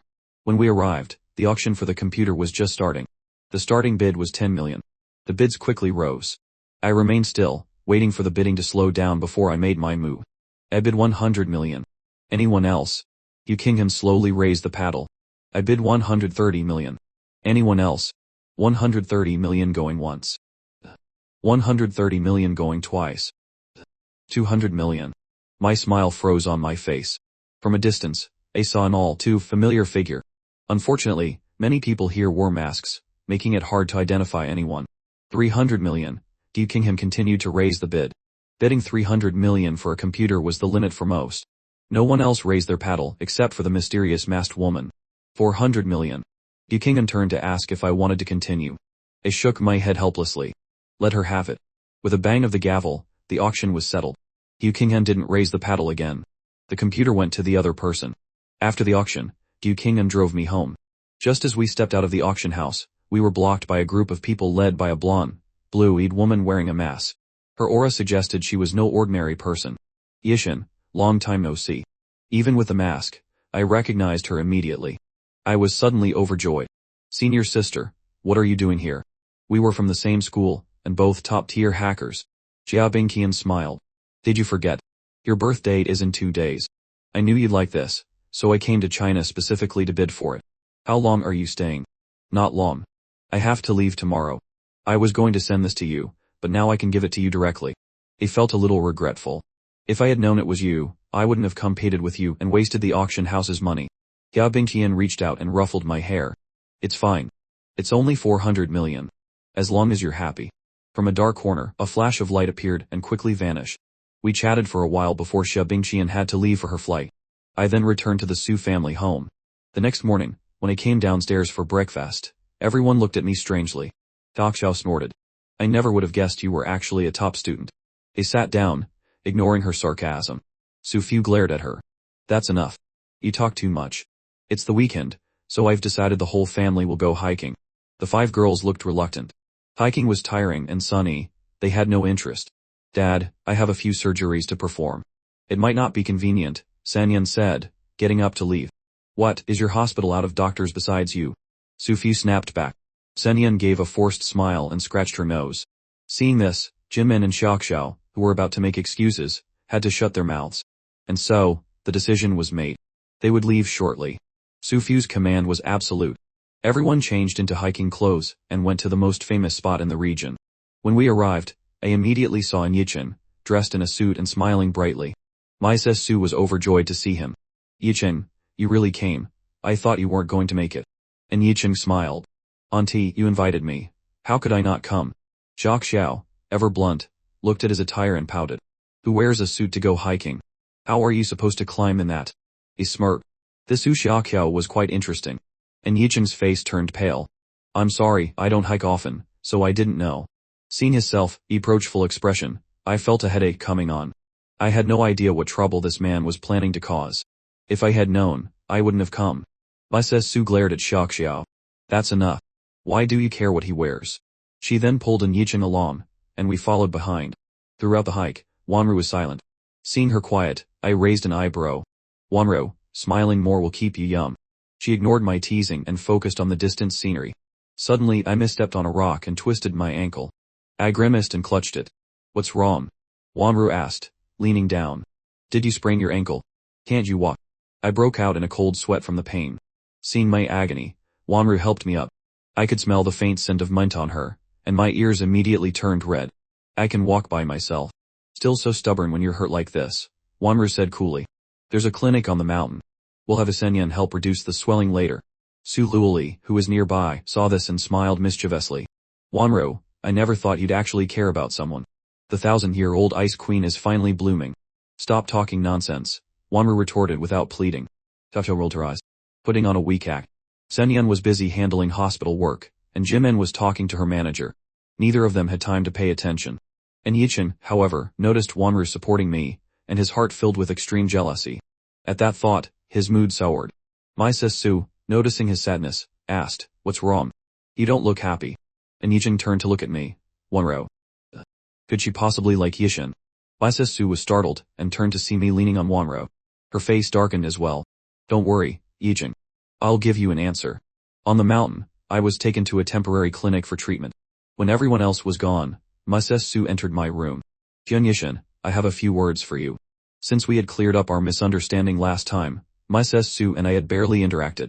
Seeing her now, I wondered what it was about. Auntie, please speak, I smiled. You and Wanru seem to be very close recently, my Su said, seemingly casually, but I immediately understood. No, Wanru and I hardly speak. My Su's face turned serious. I've said it before, I hope Wanru's husband will be in Yichin. Regardless of what's between you two, I cannot accept you being together. This was a warning, then. He smiled graciously. Rest assured, Auntie. I have no intentions towards Wanru. That's for the best. Hearing my promise, my Su seemed relieved and satisfied. Actually, my other 4 daughters are also outstanding. You can choose one of them. Jian Yichin, you're a smart young man. I'm sure you know what to do. This didn't affect my mood. After my Su left, I started messaging Gu Qinghan. Qinghan, send me a few bottles of special medicinal wine. Yukingan rubbed his forehead. Mr. Jian, why have you been so unlucky lately? He fell silent. Why was this person so tactless? Just as I finished my message, Su Luli pushed the door open and walked in. Mr. Jian, are you feeling better? She sat down beside me as if we were close friends. What is it, second Miss Su? He said nonchalantly. Can't I just come to visit you? Su Luli revealed a smile that was hard to read. I couldn't recall having any connection with Su Luli. A weasel visiting a chicken coop must have ill intentions. If you have something to say, just say it. No need to be coy. Su Luli pouted. What if I said I'm a little interested in you? Hearing this, I couldn't help but twitch my lips. Do you even believe what you're saying? Su Luli leaned in closer, her smile widening. What's wrong? Is that not allowed? You're breaking my heart. I glanced at her and said coldly, have some self-respect. Su Luli laughed. Kyunyishin, I'm serious. Just then, Wanru pushed the door open and saw our ambiguous posture. Her face darkened. Am I interrupting you too? Such a scene was indeed awkward. Su Luli saw her sister's subtle expression and felt a sense of triumph. Not at all. We're both just here to visit Yishin. She deliberately changed her form of address, implying a special relationship. The way she said Yishin was dripping with affection. Could Su Luli like Jian Yishin? A strange gloominess filled Wanru's eyes. She grunted in acknowledgement, then turned and walked out. Having successfully annoyed Wanru, Su Luli was in a great mood. As she left, she deliberately reminded me to take care of my health. Everyone present was lost in their own thoughts. The atmosphere became too heavy. Coupled with my injury, Sufu waved his hand, and the group boisterously returned home. Due to my injury, I was taken to the hospital where Senyan worked. Sufu rarely knocked on my hospital room door. Looking at my face, he was reminded of his old war comrade, Li Shen. Are you feeling better now? It's my good for nothing daughters who didn't take good care of you, letting you get hurt. He felt a warmth in my heart. Uncle, it's all my fault. I was careless. It has nothing to do with them. Sufu took my hand. Yishin, don't worry. Whichever of them marries you, I will give her 20 of the Su Group's shares, plus 20 villas in the capital. No one will dare to treat you poorly. This is my promise. Hearing this, my heart soured with emotion. Su Senyan, who had been about to knock on the door, froze, her hand raised in mid-air, captivated by those words. Marrying Jian Yishin comes with so much. The 5 of them each only had 5 of the shares, but marrying him would grant 20 of the Su Group. Sufu gave a few more instructions before receiving a call and leaving in a hurry. Senyan could hardly contain her excitement. She stood at the door, taking deep breaths to calm herself before stepping inside. Her eyes immediately softened. Su Tanyan walked over to my side and gently squeezed my ankle. Does this still hurt? Although I knew this was a medical examination, I still felt a bit strange and puzzled. I forced a smile. It feels much better, it doesn't hurt much. Su Tanyan smiled gently. It's good that you're okay. If anything happens, remember to call me anytime. I wasn't used to such meticulous care. I was stunned, seemingly unable to understand why Su Tanyan, who used to be so hostile towards me, had suddenly changed her attitude and started caring for me. I still hadn't figured it out by the time she left. During my days in the hospital, Su Wanru never once visited. Recently, the company has been in a stable development phase, so there isn't much work. Thinking it over, Wanru was probably deliberately avoiding me because of what happened last time. Therefore, on the day I recovered and returned to work, I intentionally insisted on getting a ride in Su Wanru's car. Seo Su, you're so kind. Giving me a ride shouldn't be a problem, right? I naturally sat in the passenger seat and even buckled my seatbelt myself. Why not take Su Lali's car? Wanru asked coldly. I prefer your car. Let's go, or we'll be late. Unable to argue with me, Wanru had no choice but to give me a ride to work. Along the way, my gaze was fixed out the window. The gentle breeze tousled my messy hair, creating a ruggedly handsome look. Wanru couldn't help but speak up. What is your relationship with Su Lali? Hearing this, I turned to look at her. No relationship at all. Wanru hesitated. Then that day, you too. He smiled at her. Believing fatted rumors isn't something a smart Su Wanru should do. Wanru was taken aback, and the corner of her mouth couldn't help but curve into a smile.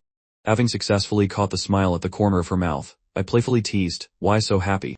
Wanru, you're so concerned about my relationships with others. Don't tell me you've fallen for me. Wanru's face immediately turned bright red. You talk too much. I couldn't help but laugh. Haha, so Su Wanru can blush. How interesting. To prevent me from saying more things she'd find hard to respond to, Wanru slammed on the accelerator and got to the company at top speed. Arriving at the company, he immediately spotted an uninvited guest. And Yichin was sitting in the design department manager's seat. Seeing me, he immediately smiled and greeted, Jian Yishin, you're here. Are you feeling better? His words said one thing, but Aniching wished I would never recover. I shook my head and said calmly, "Thank you for your concern, Mr. An. Everything is fine." Aniching suddenly seemed to remember something. "That's good to hear. Oh, by the way, Wanru said the department was short a manager, so I volunteered to come over. You don't mind, do you?" I replied nonchalantly, "Of course not. Mr. An is about to become the CEO's fiant. What's a department manager position?" And Yicheng's face immediately turned pale. "Dianyishan, how can you say that?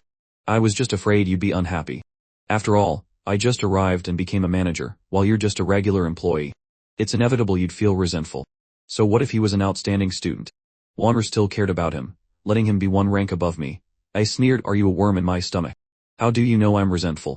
Mr. N, in the time you've spent greeting me, you could have probably written 2 proposals already. Please devote more time and energy to the company's work, and do less of this meaningless stuff."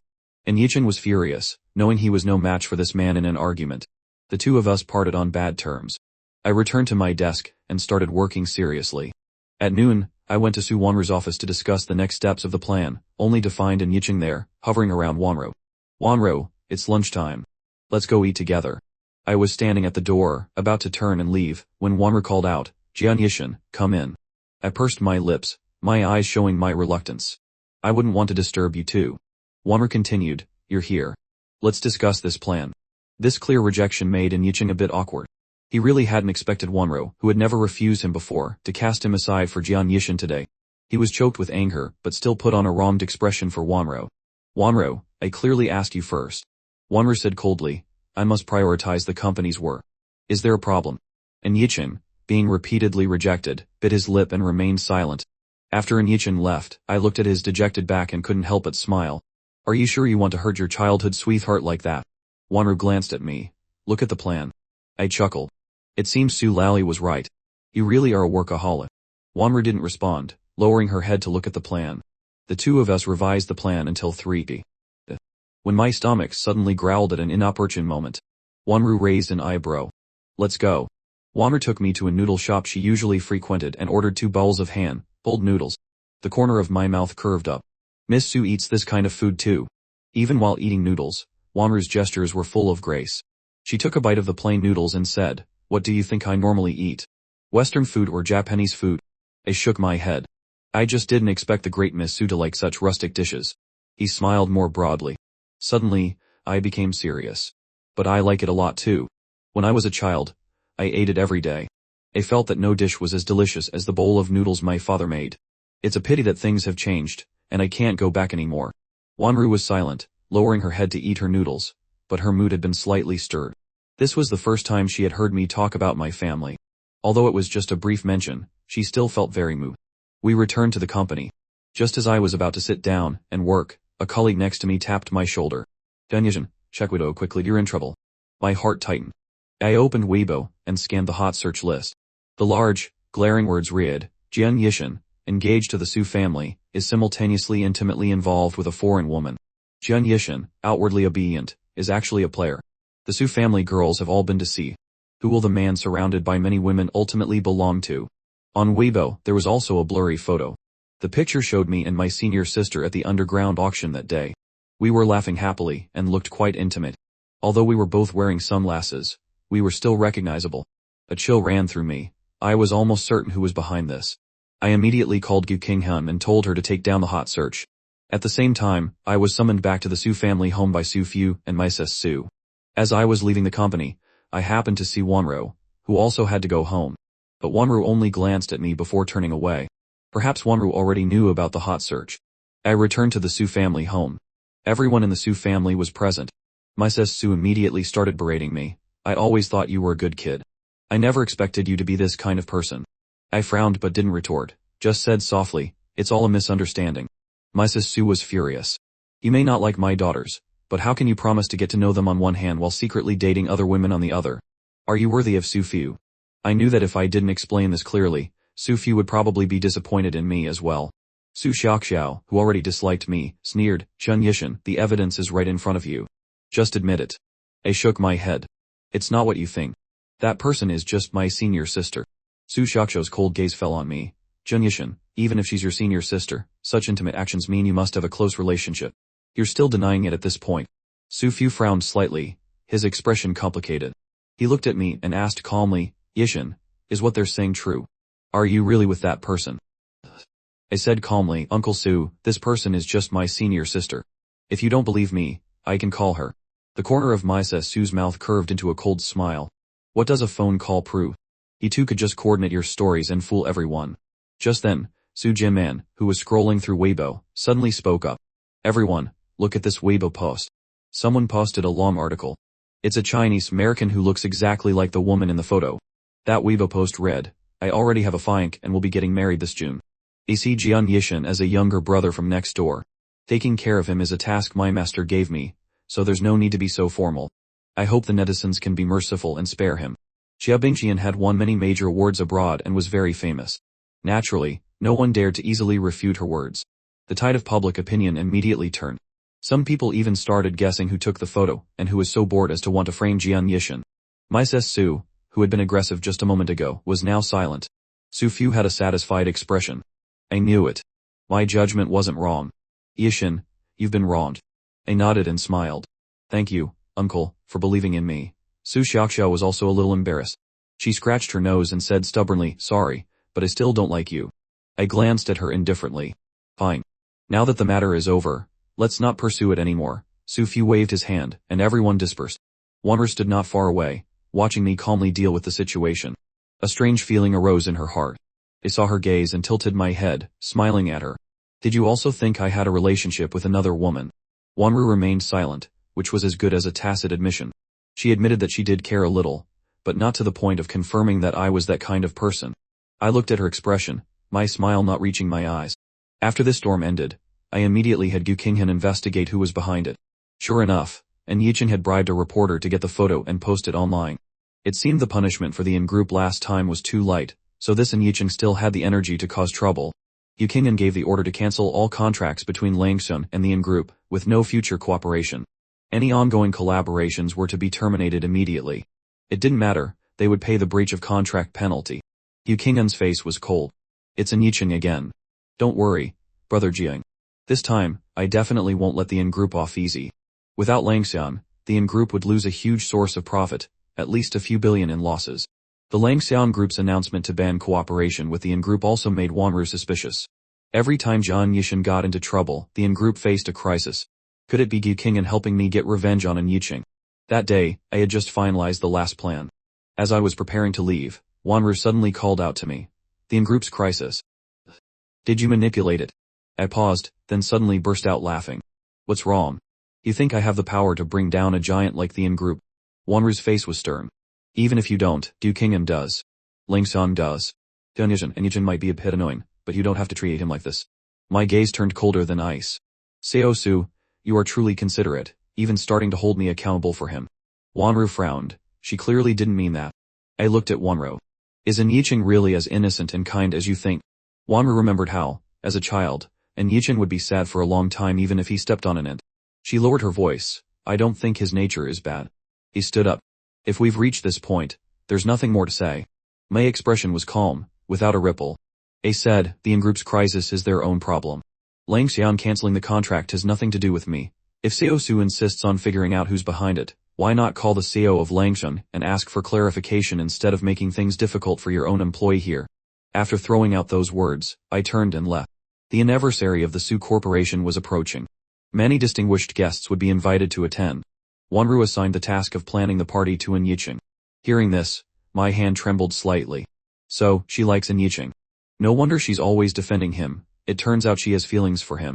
After work, I directly called Gu Qinghan to go drinking at a bar. In the night lure bar, Gu Qinghan looked at the sparkling drink in her hand and said, so you have bad moods too. What's wrong? Did the Su family people bully you? I raised my glass and drained it. I told you last time, how could that be possible? Gu Qinghan rolled her eyes. Then why did you call me here for a drink, all gloomy? My fingers curled slightly, and I tapped her on the head. If you want to drink, drink. If not, get out. Gu Qinghan clutched her head. Ahaha. I drank one glass after another, and soon I was a little tipsy. I suddenly wanted to play truth or dare with Gu Qinghan. Whoever the bottle pointed to had to go flirt with someone. If they failed, they had to drink 3 glasses. The first round, Gu Qinghan lost. She directly took her glass to a guy's table and got his number in no time. The second round, the bottle pointed to me, I staggered to my feet and walked straight towards a group of people not far away. In the crowd, Wanru saw my drunken state and frowned. This is Jian Yishan. I chuckled softly, my hand sweeping over the crowd, finally stopping on Wanru. You're the prettiest. I choose you. Wanru was silent, watching my next move. Beauty, what do you think of me? I was hot all over from the alcohol and unconsciously unbuttoned a few shirt buttons, exuding a wild, unrestrained charm. I leaned towards Wanru, stroking her hair. The faint scent of a woman wafted past my nose, a bit intoxicating. Wanru suddenly felt her head spin. She helped me sit down on the sofa, her eyes cold. Yishan, what are you trying to do? Hearing her voice, I mumbled, Wanru. Never mind, I don't want to anymore. He struggled to get up but was pushed down by Wanru. Sit still. You're drunk. I chuckled. He said I don't want to anymore. Why are you still holding on to me? Wanru directly helped me towards a room upstairs in the bar. If you run around drunk like this, you'll easily get into trouble. I was almost completely drunk by now and started talking nonsense. Wanru is truly the most hateful person in the world. Hearing this, Wanru's gaze deepened. She asked, why do you hate her? At this question, I suddenly started speaking. Why does she never trust me and even helps others bully me? He feels so wronged. Wanru said helplessly, she cares about you, she doesn't bully you. I couldn't help but frown. You're lying. She likes Anicap, so she always helps him bully me. Wanru had never seen me like this, looking like a wrong child. Every gesture made people feel sorry for me. Hearing my complaints, she suddenly felt that she really hadn't done a good job. From now on, she will trust you and won't bully you anymore. But she likes Anicap. She'll still help Anicap in the future. After saying this, I completely lost consciousness and fell into a deep sleep. Wanru looked at my sleeping face and whispered, when did I ever say I liked Anicap? The next morning when I woke up, the sun was already high. I had a splitting headache. I took out my phone and saw 99 messages and countless missed calls, all from Gukinghan. I sent Gukinghan a message to reassure her, then started to recall last night's events. I remembered meeting Wanru and flirting wildly with her. After that, I couldn't remember anything. I rubbed my temples, quickly washed my face, and returned to the company. Because Anicap planned the evening party very well, plus his childhood sweetheart relationship with the 5 Su sisters, he was being flattered by everyone. Seoan, you and Seosu must be childhood sweethearts, right? You seem so carefree. It looks like Seosu really liked you. I was speechless, feeling a strange sensation. I quietly returned to my seat but could still hear them chatting. At this moment, someone tactlessly asked, but isn't Jian Yishan the Su family's fine? What if he chooses Seosu in the end? And Yichin, who was being praised, suddenly heard this, and his face immediately darkened. But to maintain his image, he could only smile, and say, Yishin doesn't like Wanru. He told me so. Don't worry. Hearing him talk such serious nonsense, I couldn't help but laugh. Mr. N, I'm not close to you. How could I tell you something like that? And Yichin didn't expect me to suddenly appear. His expression wasn't good, but he still lowered his head and forced a smile. You said that last time. It's okay if you've changed your mind. Anyway, Wanru, I can't like Wanru. And Yichin's words got stuck in his throat, and he was too embarrassed to speak. Just then, Wanru walked over. And Yichin smiled, and approached her. Wanru, I've arranged everything for tonight's party. Do you want to go take a look? Wanru's gaze was still cold, looking towards me standing not far away, my expression calm. Hyun Yishin, you're late today. 3 days' salary will be deducted. I looked at Wanru's eyes, which carried a hint of resentment. Wanru avoided my gaze and followed in Yichin to see the venue. Half an hour later, the secretary suddenly came to my side and whispered, Mr. Jian, the CEO wants you to come to her office. I didn't want to interact with Wanru at all, but seeing the secretary's difficult expression, I sighed and went to the CEO's office. CEO Su, you called for me. He stood at a distance, quietly looking at her. Wanru pointed to a gift box on the table and said coolly, tonight, you'll accompany me to the party. Wanru was clearly inviting me to be her partner. Though her tone was harsh, I felt a little repressed. Inviting me. Your childhood sweetheart won't be happy. Wanru frowned, not wanting to say more. She picked up the gift box and stuffed it into my hands. This is your suit. Remember to change tonight. I was still smiling. What if I don't agree? Wanru said coldly, then half a month's salary will be deducted. I silently took the gift box and turned to leave. Wanru watched my departing back, her eyes deep, recalling the harsh words she had just said. She felt she had been a bit irrational lately. And Yichin saw me come out of the CEO's office holding a large gift box, and his eyes immediately turned cold. That evening, I took the box to the bathroom, planning to change quickly. As soon as I opened the box, I found my suit had been cut to shreds. It was clearly done on purpose. I had to throw the clothes into the trash and planned to go out and buy a temporary replacement, but I found the bathroom door was locked from the outside. I took out my phone only to see it was out of battery, and had shut down. I frowned tightly. Why am I so unlucky? On the other side, Wanru waited for a long time and didn't see me, feeling a little anxious.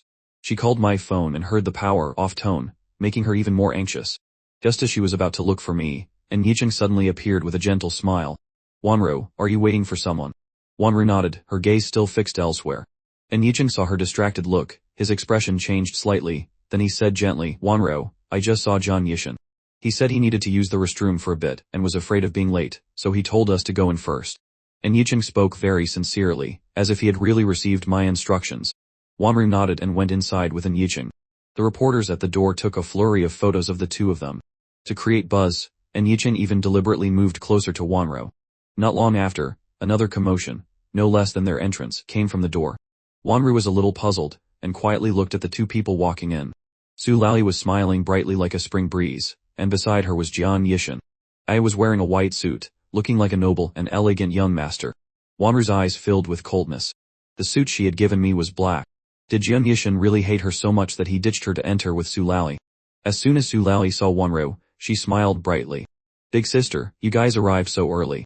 And Yicheng saw me standing there intact, even wearing new clothes, and was completely stunned. He smiled with a hint of coldness. Mr. An, why are you so surprised to see me here? And Yicheng came back to his senses, and shook his head. Nothing, just a little surprised to see you two come together. I turned to look at Su Lali beside me and smiled.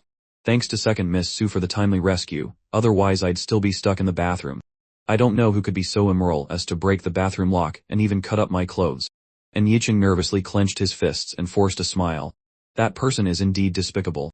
Just then, Wanru suddenly spoke up, helping Yicheng out. Alright, the party is about to start. It's good that nothing happened. The words I was about to say were cut off. I couldn't help but glare at her. Then, I politely extended my hand toward Su Lali, making a gentlemanly gesture. The party is about to begin, Miss Lali. May I have the first dance? Su Lali smiled and nodded. Of course I'd be honored. The two of us stepped onto the dance floor, moving gracefully. Every move was perfectly synchronized. Everyone present had to make way. Many chose to stand and admire them. They're such a good match. A talented man and a beautiful woman, truly a match made in heaven. Wanru watched them dance, finding it a bit glaring. The rationality in her mind gradually disappeared. Su Lali and he were not a good match at all. And Yicheng eagerly asked, Wanru, should we go dance too? He had prepared a dance, just waiting to shine tonight. But Wanru was in a bad mood and had no desire to dance. She casually said, no, and went to the corner bar to drink by herself. Before long, she felt her body heat up, a wave of heat surging through her. With her extreme sensitivity, she realized she had been drugged. And Yicheng followed her and saw her forehead gradually sweating. He asked with concern, Wanru, what's wrong with you? Trying to maintain a sliver of consciousness, Wanru said coldly, I'm fine. You go ahead. And Yicheng reached out to touch her forehead, and found it burning hot. He then sat down beside her. Are you sick? Let me take you to a doctor. Already drugged, such touches were even more tormenting for Wanru. To avoid anything happening, Wanru stood up, ignoring Yicheng's concern, and directly took the elevator up to the CEO's office. And Yicheng chuckled softly and followed her upstairs. After finishing a dance with Su Lali, I subconsciously searched for Wanru's figure but found that both Wanru and Yicheng had disappeared from the entire venue. Su Lali, as if seeing through my thoughts, smiled and said, looking for my sister. I just saw Yicheng carrying her upstairs. If you want to go, you can follow them up and see. Su Lali only dared to say this to me when she was sure I wouldn't go and be a third wheel. My voice was very calm. I'm not going. But in the next second, my phone suddenly rang. It was a text from Wanru with just two simple words, come up. At first, I intended to ignore it, out of sight, out of mind. But after thinking about it, something felt wrong. Wanru was not the type of person to be unrestrained. How could she do something like that on the day of the party? I stood up, and hurried upstairs. Wanru had left a little trick. She didn't go to the CEO's office but to the printing room. She sat on the floor, her body limp, using her last bit of consciousness to send me a text. She always felt that this strange man would have a way. When I arrived, one look told me Wanru was struggling to endure. I had studied a bit of medicine and recognized that Wanru's reaction was very abnormal, as if she had been drugged with a special substance. The drug was very potent. Even someone as clear-headed as Wanru was now delirious. Wanru let out a soft moan, opened her eyes, and saw me right in front of her. She suddenly reached out and grabbed my wrist. Wanru, what are you doing? Before I could react, Wanru pressed herself against me, a passionate fire burning in her eyes. Seeing her red lips approaching, I immediately flipped over and pinned Wanru down. Seeing that she was still about to move, I directly made her fall asleep. What a nuisance. I stood up and glanced coldly at the sleeping woman, taking advantage of her unconsciousness to take liberties with me, a wolf in sheep's clothing. Calling an ambulance would be too noisy. I made a phone call and had the Su family's bodyguards take Wanru to the hospital. The next day, Wanru opened her eyes. The first thing she saw was me standing beside her with an expressionless face. Her beautiful eyes were full of surprise. Were you here taking care of me all night? I didn't answer her question but instead mocked, Miss Su, your vigilance is too low. You can even get drugged by someone. Wanru knew I was telling the truth and couldn't refute it, so she just listened quietly. All right, since you're awake, I'm heading back. I said and turned to leave. Wanru suddenly spoke up, Su Lally is very interested in you. A raised an eyebrow. So what? What does that have to do with you? Su Lally is someone who likes to compete with me over everything. I'm afraid she's approaching you just because of me, not because she really likes you, Wanru said, voicing her concerns. After hearing this, I suddenly laughed wickedly. So, does that mean Miss Su has feelings for me, which is why Su Lally wants to compete with you for me? Caught in her weakness, Wanru was suddenly speechless. Since Wanru didn't answer, I found it boring, and didn't tease her anymore. Wanru rested for a while longer, and then the two of them returned to the company. And Yichen's plan had been foiled, and he was very unhappy. Seeing me didn't give him a good feeling either. Where did you two go all night? And Wanru was drugged.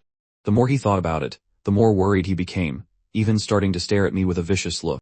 Seeing him like that, I couldn't help but laugh. Mr. N, are you very curious about what we did last night? And Yichen's face contorted. What did you two do last night? What did we do last night? You think about it. A cold night, a man and a woman. Of course, something had to happen. And Yichen clenched his fists, his eyes red. After work, I didn't want to go back with Wanru, so I took a taxi home myself. At the dinner table, the third sister, Su Jimin, happened to mention that she was filming a music video for her new song tomorrow. Su Fu thought this was a good opportunity for contact, and suggested I go with her. At this, Su Shaoxiao spoke up. Dad, sending him is just asking for trouble, isn't it? Having gone through the kidnapping last time, Su Shaoxiao always felt I was trouble. Hearing this, I deliberately said the opposite. Alright, then I'll go and see tomorrow. Su Shaoxiao was so angry she could only stab at me with her sharp gaze. Early the next morning, I got up and went with Su Jimin to the filming location. I offered some important suggestions. The new song's MV was a gentle and melodious love song, very fitting for current aesthetics. I knew from just the intro that this song would definitely be a hit. The song isn't bad. If the ending melody is lowered a bit, and sung more emotionally, it might be better. Su Jimin was a little surprised. Yishin, you know about music too. I saw her expression and smiled faintly, saying no more. A love song MV naturally needs a couple. But after waiting for a long time, the male lead still hadn't shown up. The director called and found out the male lead had been in a car accident on the way, and probably couldn't make it. The director was extremely worried. This actor had been chosen through thousands of auditions. To find a replacement now would be difficult, it might take half a day to find someone suitable. Where could they find a guy who was both handsome and had a youthful, campus-style vibe? Su Jimin suddenly stepped forward and said, Director, I have a suitable candidate. After speaking, she pointed towards me, who was sitting on the side enjoying the breeze. The gentle wind blew through my hair, revealing a forehead full of charisma, looking like a handsome boy straight out of a Japanese manga. The director's eyes lit up. He's even more suitable. The director briefly discussed it with me. I felt it was inconvenient to refuse because of Su Jimin's request, so I agreed. After makeup and filming, a series of steps were completed quickly thanks to my outstanding appearance and excellent acting skills. I have a good suggestion. Why don't you come record with me? You're the male lead in the new song's MV. If you participate in the song, it might be even better. Su Jimin's sincerity was hard to refuse. I thought for a moment, and nodded in agreement. As soon as the song, titled Sweet, was released, it immediately became a sensation. Sales across the entire network soared, directly dominating the sales charts. The majority of netizens praised the male singer's voice as deep and velvety, mellow and gentle. His singing style was almost identical to the famous singer Shu Kaian. He's definitely imitating Shu Kaian. As soon as this public opinion emerged, it immediately spread throughout the comment sections. Seeing the public opinion grow, the listening rate of the new song was also affected. Su Jimin realized the seriousness of the problem. She went directly to the Su Corporation to find me and discuss countermeasures. At this time, I was in the office discussing the company's next cooperation steps with Wanru. Hearing this news, I also raised an eyebrow slightly. After listening, I couldn't help but say, so they're saying I'm imitating Shu Kaian. Seeing my reaction, Su Jimin couldn't help but frown. Jian, this is quite serious. Seeing that I was still calm, Wanru looked at the situation and a bold idea suddenly popped into her head. But she didn't say anything, just looked at me thoughtfully, waiting for my next move. He smiled and reassured Su Jimin. Let me handle this. It absolutely will not affect the release of your new song. For some reason, looking at my calm expression, Su Jimin suddenly had extreme trust in this man. And Yichin also knocked on the office door. Seeing everyone was there, he couldn't help but ask, oh, by the way, I heard there's a problem with the new song Su Jimin collaborated on. What's wrong? I glanced at him and said nothing. And Yichin, being ignored, could only pretend to be calm and suggest, I think if you really did something like that, you might as well go on Weibo and apologize publicly. Maybe you'll be forgiven. Apologizing publicly at this time would be like jumping into a pit. Not only would I fail and be humiliated, but even Su Jimin would be negatively affected. I casually said, I don't want to apologize. And Yichin immediately got angry. Yichin, even if you don't care, Su Jimin can't afford not to. If you have any conscience, go on Weibo and apologize. Otherwise, what if it affects Su Jimin's career? I calmly replied, don't worry. I won't drag others down. And Yichin pressed, then what other way do you have? Imitation is imitation. How can you change that? I suddenly became interested. What if I have another way? And Yichin, of course, didn't believe it. He had investigated. Xu Qian had already withdrawn from the public eye. There was no way Jian Yishin could be Xu Qian. He was already an outstanding overseas student. Where would he find the time to be an artist? This was too ridiculous. And Yichin looked at me with a mocking and suspicious gaze. What other way could you have? Don't tell the public you are Xu Qian. Who would believe you? I calmly said, EM. As soon as those words were spoken, Su Jimin beside me was directly stunned. This Jian Yishin, who had an engagement with their family, was also Xu Qian, the person even she admired endlessly. Even Wanru was a little surprised. And Yichin shook his head and sighed. Don't be stubborn. Lying again and again will only make you more miserable. I was too lazy to argue with him. I took out my phone, opened Weibo, and switched accounts. Following the sudden update on Weibo, Su Jimin found that the only account she followed, which had been silent for a year, suddenly posted something new. The Weibo post had only 5 words, but each word was shocking. Jian Yishin is me. In an instant, all of Weibo erupted. This post was shared millions of times. Some people even started cheering. See? I told you Jian Yishin was Xu Qian, but you didn't believe me. Slapped in the face, slapped in the face. All those who said Jian Yishin was imitating have been slapped in the face.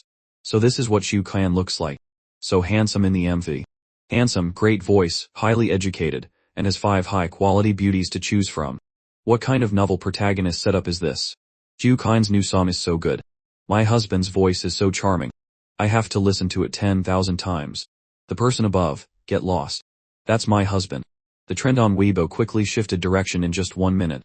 The music listening rate not only didn't drop but actually increased, even making a leap to a new height. And Yichin's expression immediately became extremely ugly. How could Jian Yishin really beat Xu Qian?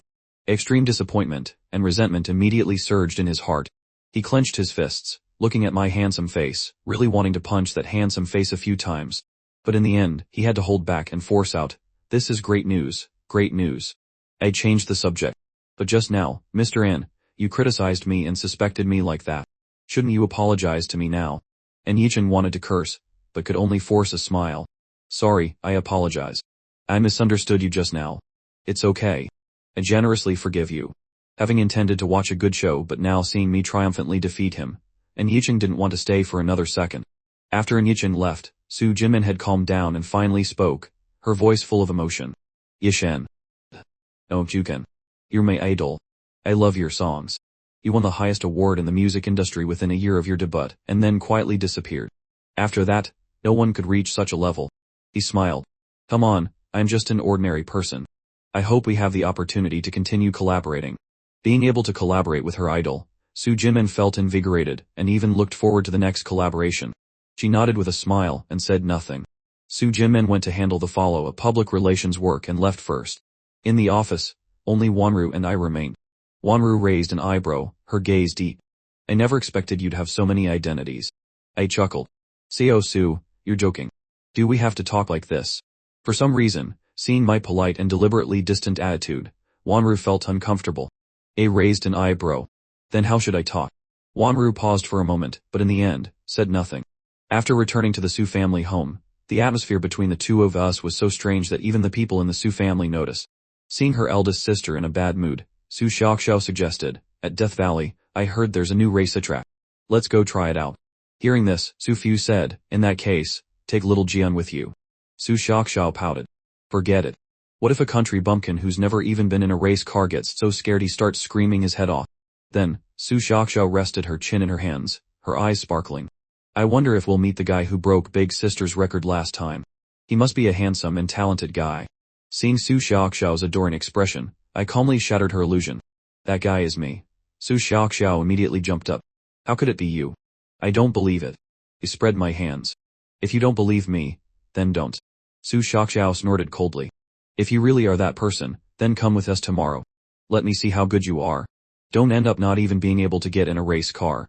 I didn't want to let this little girl off easy. "What if I am that person?"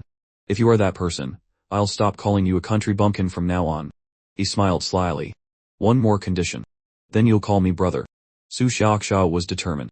"It's a deal. If you're not, you have to get out of the Su family." I laughed even harder. "Deal." The next day, Su Xiaoxiao woke me up herself and then called Wanru to go to Death Valley together. Su Xiaoxiao usually loves racing, so she especially admired Wanru's excellent skills. Until the last time a mysterious man broke Wanru's record, she started fantasizing about his appearance. I changed into a red racing suit, looking tall and outstanding. Wanru's suit was also red. Standing next to each other, they looked surprisingly good together. Su Xiaoxiao sneered, "If your skills aren't good, don't embarrass yourself. You can admit defeat early." I directly got into the race car and fastened my seatbelt. "Just watch." When the car started, it shot off like an arrow from a bow. At first, Su Xiaoxiao was skeptical, but after watching the whole process, she was completely stunned. Wanru lowered her voice, "The person from last time." I investigated. It was Jian Yishan. Su Xiaoxiao looked at Wanru with a miserable expression. "Then why didn't you say so earlier?" Wanru crossed her arms and became silent again. When I got out of the car, Su Xiaoxiao had lost all her initial momentum. She shuffled towards me, rubbing her thumb and forefinger together, and softly called, "Brother Yishan." He smiled and nodded. "Good girl." Wanru looked at my confident expression and couldn't help but say, "How about a race?" I shook my head. "I'm not racing against you." Su Xiaoxiao beside me immediately fanned the flames. "Brother Yishan, race with my sister. I've never seen anyone better than my sister." Wanru's lips curved into a smile. "You're not scared, are you?" The competitive spirit in me was immediately ignited. "A race it is, right on this new track. Whoever gets back first wins." The two of them got ready and slammed on the accelerator. The cars shot off. I was clearly a level above Wanru, but Wanru's strength was her stability, so she wasn't far behind. The two of them maintained a distance of about 2 meters. Just as I was about to accelerate, my expression suddenly changed. Wanru also noticed and asked warily, "What's wrong?" I looked at the fuel gauge, my voice calm. "The car is out of gas." Right now the speed was very high, and it was very likely to stop abruptly. If a car suddenly stops while traveling at high speed, there's an 80 chance it will be thrown off. The enormous inertial force would send me flying tens of meters. Wanru glanced at the back of my car and saw gas leaking out in a continuous stream. "Don't rush, wait for me." Wanru stepped on the gas, sped up a few meters to be parallel with me. "Quick, find a way to jump over." I controlled the steering wheel with one hand and unbuckled my seatbelt with the other. The sharp curve of the race track greatly affected my actions. After doing all this, I stood up and jumped hard. The massive inertial force caused me to fall directly into Wanru's arms. I heard her let out a grunt and couldn't help but ask with concern, "Wanru, are you okay?" Wanru shook her head and slowly decelerated. The car's speed gradually returned to normal. The car that ran out of gas stopped abruptly, flipped in the air, and shattered. Wanru brought me back to the base. Su Xiaoxiao had heard the loud explosion and was extremely worried. Seeing us return, she rushed over and asked, "What happened?" "I heard an explosion from the southwest just now." "Did a car explode?" Wanru's face was stern as I helped her out of the car. Her voice was very cold. "I don't know what happened. The car suddenly ran out of gas." Then she told Su Xiaoxiao to call someone to deal with the wrecked car. I bowed my head and thought for a moment. I think this was intentional. Wanru thought so too. The cars here were checked every day after use. It was impossible for a gas leak to suddenly occur. They went to the surveillance room to get the tapes, but found that yesterday's footage had suddenly disappeared. Someone was definitely behind this. Unable to find the culprit, both of them had a bit of a headache. To prevent anything else from happening, Wanru suggested we go back first. "We'll figure it out after we get back to the Su family home." "In going to the restroom for a bit." I nodded and headed towards the restroom. Inside the restroom, I took out my phone and made a call. Help me investigate the camera footage at the entrance of Death Valley. Check if anyone has been there in the last 2 days. After saying this, I left with the 2 Su sisters. Upon returning to the Su home, I noticed it was being decorated with balloons. After asking, I found out that tomorrow is the little demon, Xiao Xiao's 18th birthday. I thought for a moment, and decided to go to the mall to pick a gift for her. Guessing Xiao Xiao's interests, I remembered she loves racing, so I decided to get her a racing suit. At the racing gear shop, I looked around but wasn't satisfied with anything. So, I directly asked for the most valuable racing suit in the store. The staff consulted the manager and brought out the most expensive one. Before I could even touch it, a hand reached out and grabbed the suit. The person was Yicheng. This suit is very nice. Staff, wrap it up for me. The staff member looked troubled. Mr. An, this gentleman saw this suit first. And Yicheng paid him no mind and glared at me. I said I want this suit. Didn't you understand? The staff member tried to say something else, but Yicheng arrogantly cut him off. What but? This mall belongs to my family. If you don't want to work here anymore, then get out. The employee glanced at me, his expression tense. He spoke calmly, I came here first, Mr. An. Do you intend to steal from others? So what if you came first? I've never failed to get what I want, and Yicheng sneered, his lips curling. Whether it was the suit or Wanya, he was determined to have them. I suddenly stepped closer, glanced at the suit, and asked in a loud voice, Mr. An, are you sure you must have this suit? And Yicheng laughed arrogantly, looking at me. Why? It's from my family store. I'll take what I want. He smiled faintly. If you really want this suit, then I'll have to yield to you, Mr. An. Soon it was Xiao Xiao's birthday, and the Su family had also invited Yicheng to attend. When it was time to open presents, Xiao Xiao opened Yicheng's gift and exclaimed, this racing suit is so beautiful, it must have been expensive. Thank you, Yicheng. And Yicheng smiled. You're welcome. It wasn't that expensive. He then glanced at me smugly. When she opened my gift, it was just a small box. And Yicheng looked puzzled. Yicheng, you're being too perfunctory. Xiao Xiao opened the package and saw a car key inside. She suddenly covered her mouth in shock and cried out, this is my favorite car, the Bugatti La Voiture Noire. There's only one in the world, you can't buy it even with money. Yicheng, you're amazing, how do you have everything? Xiao Xiao was overjoyed. To her, this gift was far more valuable than all the others. And Yicheng looked at the racing suit and suddenly felt that his gift was truly cheap. I took a sip of tea and said casually, it seems the An family is indeed wealthy, looking down on even this. And Yicheng was so embarrassed he couldn't lift his head, clenching his fists under the table. Wanya's gift appeared last, making Xiao Xiao even more curious.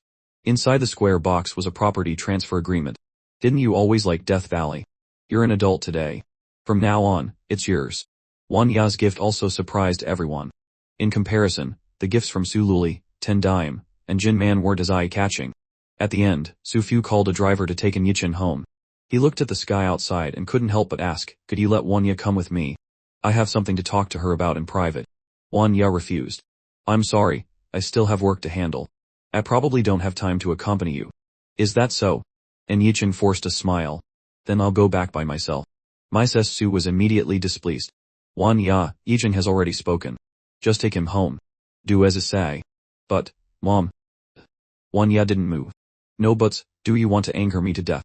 Mrs. Su flared up, clutching her chest and starting to pant. Sooner or later, you children will be the death of me. Helpless, Wanya had to take Yicheng home. In the car, and Yicheng sat in the back, leaning his head to look at Wanya. Wanya, thank you for taking me home. Wanya looked out the window. No need to thank me. It's just my job. And Yicheng froze, clenching his teeth. But Wanya, when we were kids, you clearly liked me a lot. You used to hold my hand and ask me to take you to buy tasty food and fun toys, to take you to the amusement park. Have you forgotten all of that? Wanya pursed her lips. I was young and didn't know any better then. But And Yicheng suddenly turned his head, his eyes full of deep affection. But I really like you. I've liked you for a long time. Almost 15 years. A flicker of restraint crossed Wanya's beautiful eyes. What? And Yicheng's voice grew deeper. Wanya, I've liked you since the first time I saw you. From childhood to adulthood, I've always liked you, always clinging to you. Didn't you realize? That's why my dream since I was a child has been to marry you. This profound confession from Yicheng didn't move Wanya at all. Her voice remained cold. Yicheng, find someone else to like. I won't. And Yicheng suddenly moved closer, intending to kiss Wanya, but she pushed him away. And Yicheng, I hope you can be rational. We can't be together. A thin layer of frost covered Wanya's eyes. If you continue like this, it's best we don't contact each other anymore. They quickly arrived at the Yin family home. Without any hesitation, Wanya told the driver to return directly to the Su residence. And Yichin watched the car's taillights, his heart filled with insane resentment. It must be because of that country bumpkin Jian Yichin. If it weren't for him, Wanya wouldn't be so cold to me. Jian Yichin, you won't die a good death. Afterward, Yichin suppressed the anger in his heart, took out his phone, and made a call. When Wanya returned to the Su home, it was already 1 a.m. I came downstairs for a drink of water and saw Wanya returning tiredly. I couldn't help but tease her. Wanya, you're finally back. Wanya didn't answer my question but asked back, why are you still up so late? He smiled. I woke up for a drink of water. Did you think I was waiting for you to come home? Hearing my words, Wanya felt a little uncomfortable in her heart. Rest early. Tomorrow we have to sign a contract with a partner. You'll come with me then. After saying that, Wanya went directly to her bedroom without waiting for my reply. The partner valued time greatly. I woke up early in the morning and went directly to the arranged hotel instead of the company. This time, the project partner was the Lin Corporation, which specialized in the jewelry industry.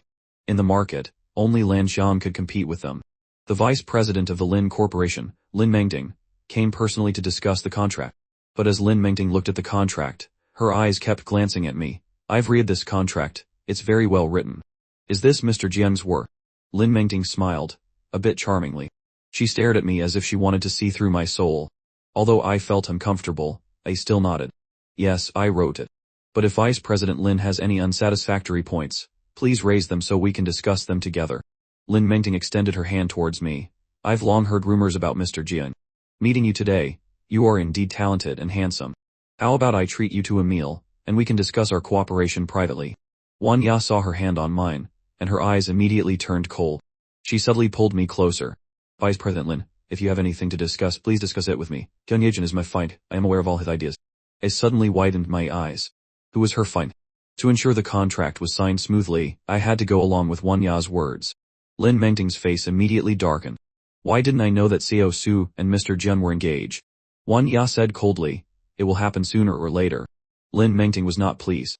If Xiao Su insists on making things unpleasant, I think we don't need to continue with our contract. Hearing that, I said, Vice President Lin, this is the result of us staying up all week to write. Now you want to cancel the contract just because you're unhappy. Lin Mengting scoffed. Our Lin Corporation is not short on this one contract. We're not interested in earning a few extra dollars. After saying this, Lin Mengting stood up to leave. Suddenly she stopped, turned back, and smiled at me. If Mr. Jian is willing to come and find me personally, it's not like there's no room for negotiation. Wanya's face was cold. Not necessary. Lin Mengting's expression became ugly. You don't know what's good for you. From now on, our Lin Corporation will not cooperate with the Su Corporation. Wanya protected me and said with a cold smile, our Su Corporation doesn't need to go to such lengths. Lin Mengting was so angry her face turned pale. She stared at Wanya with resentment. Then we'll wait and see. With that, she turned and left. I didn't expect Wanya to suddenly stand up for me. The words I was about to retort were swallowed back. Instead, I directly said, Wanya, are you protecting me? Wanya looked at my smile, her heart stirred, but she quickly turned away and said softly, I can't watch my employee being harassed. I knew her cold personality, so I didn't tease her further. So, what will the company do now? With the Lin Corporation refusing to cooperate, the Su Corporation will face a lot of trouble this time. Wanya pondered. I have long prepared a backup plan. A mere Lin Corporation can't do anything to us. Hearing this, I couldn't help but be curious. What plan? Wanya replied, I've decided to cooperate with a foreign company. Although it might be a bit more expensive, the Su Corporation is not short of that money. I asked again, why not cooperate with Lan Xiang? Wanya paused. The Lan Xiang company has always been mysterious, and their cooperation depends on their mood. If we have to spend time making an appointment with Xiao Lan Xiang. Alright, I interrupted her. Leave this to me. I guarantee I'll be able to contact Xiao Lan Xiang by tomorrow. Wanya suddenly looked at me deeply. Of course I had my own ideas. Lin Corporation and Lan Xiang are evenly matched and are strong competitors in the jewelry market. If we cooperate with Lan Xiang, not only can we expand our market, but we can also help Lan Xiang develop and, by the way, suppress the Lin Corporation a bit. Rest assured, Lan Xiang will not refuse this win-win situation. Wanya thought of the relationship between me and Gu Qinghan and didn't refuse, nodding in agreement. The next day, the news that the cooperation between Lin Corporation and Su Corporation had failed spread quickly. Everyone thought the Su Corporation would experience an economic recession for a while, but unexpectedly, the Su Corporation suddenly announced that it would cooperate with Lan Xiang. He secretly pushed for this cooperation to be finalized quickly within 2 days. A week later, the jewelry was officially put into production. I planned to sell a portion. If the feedback was good, we could officially start mass production. Less than 10 minutes later, I was suddenly called into the CEO's office. Wanya looked at my face, her cold voice tinged with a slight tremor. Hichin, the jewelry that was on sale just now sold out within 5 minutes. I was a little surprised. Really? Wanya nodded. Not only that, but many people are now messaging on the official website and Weibo, requesting an official sale. He opened Weibo. The news of the Su Corporation selling jewelry was the top trending topic. I opened the comment section of the top post, and all sorts of feedback appeared. Oh my god, the jewelry is so beautiful. It's not just beautiful, this new jewelry set practically crushes all jewelry of the same style. I still think designer Dong Yun does it best. This one has its merits too. Dong Yun's work is once in a century. We finally found someone with a similar style who does it well. You should be content. As I scrolled down, my eyes suddenly lit up. Wait, doesn't this jewelry set look very familiar? Dong Yun's award-winning work at last year's International Jewelry Design Competition is 70 similar to this one. Seeing the comments section gradually explode, I had a bad feeling. Then we must get a refund. We don't want this plagiarized stuff. A singer should just sing. What's he doing learning from others to make jewelry? So ridiculous. Although there were still true fans defending me, the majority were scolding me for plagiarism. At this moment, the phone in the office suddenly rang. Wanya answered it, her eyebrows gradually knitting together. After hanging up, she said to me, the sales channel suddenly received a large number of refund requests. Hearing this, I wasn't panicked at all. After a while, I slowly said, Wanya, tell the sales department to start the official sale. Wanya looked at my confident expression, understood something in her heart, and directly notified the sales department to start selling the jewelry set. As soon as this event was announced, Weibo exploded again. What's going on? Selling something with such a high similarity is one thing, but this is direct and complete plagiarism. Does designer Dong Yun have any morals? The Su Corporation is disgusting. Fire that designer immediately. Don't tarnish the Su Corporation's reputation. Wanya looked at these messages, her eyebrows furrowing involuntarily. I saw her slightly worried expression and smiled faintly. Wanya, trust me, I will turn this into the Su Corporation's first victory in entering the jewelry market. That afternoon was supposed to be the jewelry sale, but when this storm broke, the jewelry sale immediately turned into a press conference. Everyone wanted to know how this would be handled. The reporters all raised their cameras, not wanting to miss any details. I took the microphone and slowly began to speak. Regarding the design of this jewelry. Before I could finish, someone quickly interrupted me. We just want to know why you plagiarized the work of designer Dong Yun. Don't you have your own inspiration? I looked into the camera and said directly, I did not plagiarize. The reporter clearly didn't believe me and continued, there are already comparison photos online. These two works, First Love and First Sight, are extremely similar to Dong Yun's award-winning work. First Sight is even a direct copy of the design draft. How do you explain this? I looked at him and raised my eyebrows smugly. There's one possibility, Dong Yun. No, you're talking nonsense. Designer Dong Yun has never shown his face, and has always been studying abroad. I looked at him with interest, amused. Then tell me, what if I can prove that I am indeed Dong Yun? A man sneered, Master Dong Yun has never revealed his face. How can you prove it? How can you be Dong Yun? I shook my head helplessly and took out a large, diamond-studded golden pen from my pocket, which looked very expensive. Someone in the crowd recognized it and exclaimed, this is the gold prize from the International Design Competition. He might really be Dong Yun. Someone came forward and looked closely at the logo on the pen. It is indeed the official logo of the International Design Competition. He really is Dong Yun. I ignored their surprise and asked the man again, excuse me, do you still want to say I plagiarize? The man's face immediately turned pale. I maintained a polite smile. I hope that next time you doubt someone, sir, you will have sufficient evidence. The reporters frantically took pictures. A famous overseas art designer was actually part of the Su Corporation. This news was no less sensational than me plagiarizing. I changed the subject. This jewelry set is for couples. The man wears First Sight, which means love at first sight. The woman wears First Love, symbolizing affection that grows over time. The meaning is very beautiful. The press conference ended perfectly. That night, the official website once again announced that everything was sold out. Then, the official account of the Royal College of Art and the UK personally spoke out, both congratulating the Su Corporation's jewelry on its great sales and praising their outstanding alumnus. The name of this alumnus was clearly written in 3 large Chinese characters, Jian Yishan.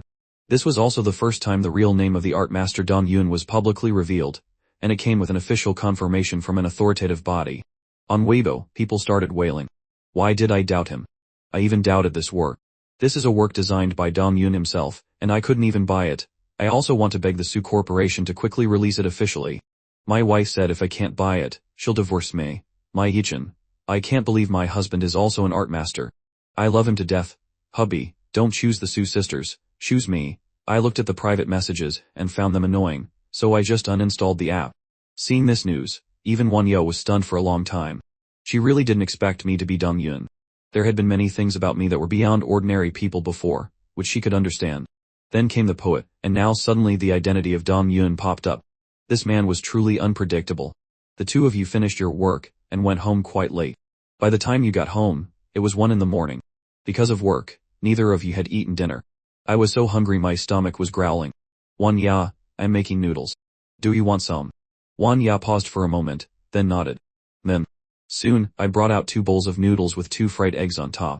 Wanya looked at the ordinary bowl of noodles, picked up a strand to taste, and was surprised to find it quite delicious. I didn't expect you to know how to cook. I raised my chin proudly. Of course. There are many more things you wouldn't expect. Suddenly, Wanya's voice carried a hint of inquiry. I was taken aback, then chuckled. Wanya, to be honest, do you have feelings for me? You've been paying too much attention to me lately. I couldn't see Wanya's expression clearly in the darkness, only heard her slightly flustered voice. I'm just curious. She was indeed curious, and not just curious. She wanted to know more. This man seemed to have a special charm that drew people in, making them want to get closer. Before I could tease her further, the lights on the stairs suddenly turned on. Ten Dime, in her homeware, had a faint smile on her face. Big sister, Ichin, why are you two still not asleep? The meaning of this sentence was too obvious. Anyone with eyes could see she was implying we were having a late night rendezvous. Wanya brushed away the complex emotions in her eyes and said coldly, I'm going to bed. You should rest early too. After Wanya left, only Ten Dime and I remained. Ten Dime smiled faintly. Do you like my big sister? I neither admitted nor denied it, just looked at her and said, Ten Dime, why are you so curious too? Yichin, my mother has already designated and Yichin is my brother-in-law. If you like my big sister, it won't be easy. I replied indifferently, there's nothing I want to do that I can't accomplish. Ten Dime's smile widened.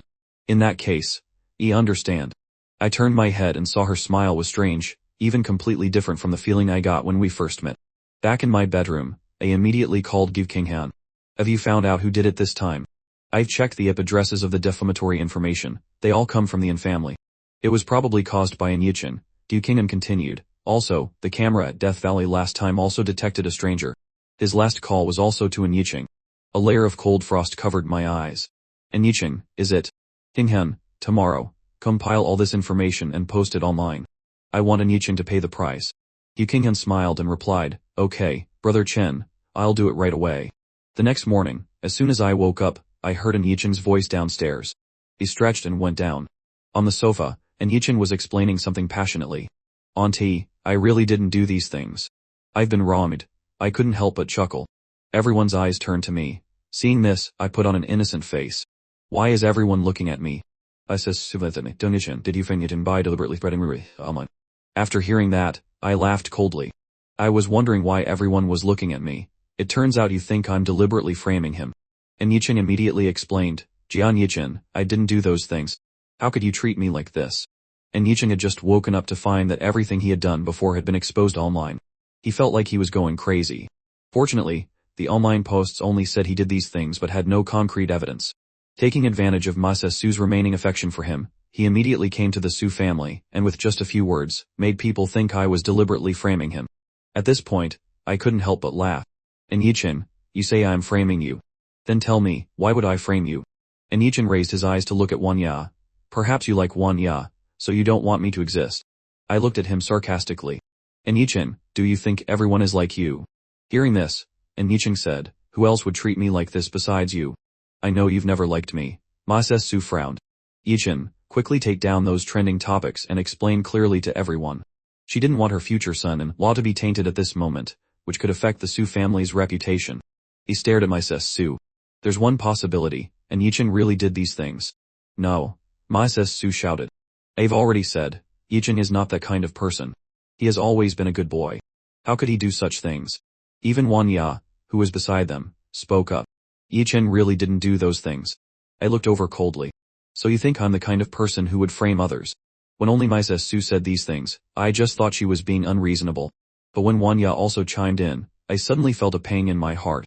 From beginning to end, I was just an outsider, isolated from the Su family.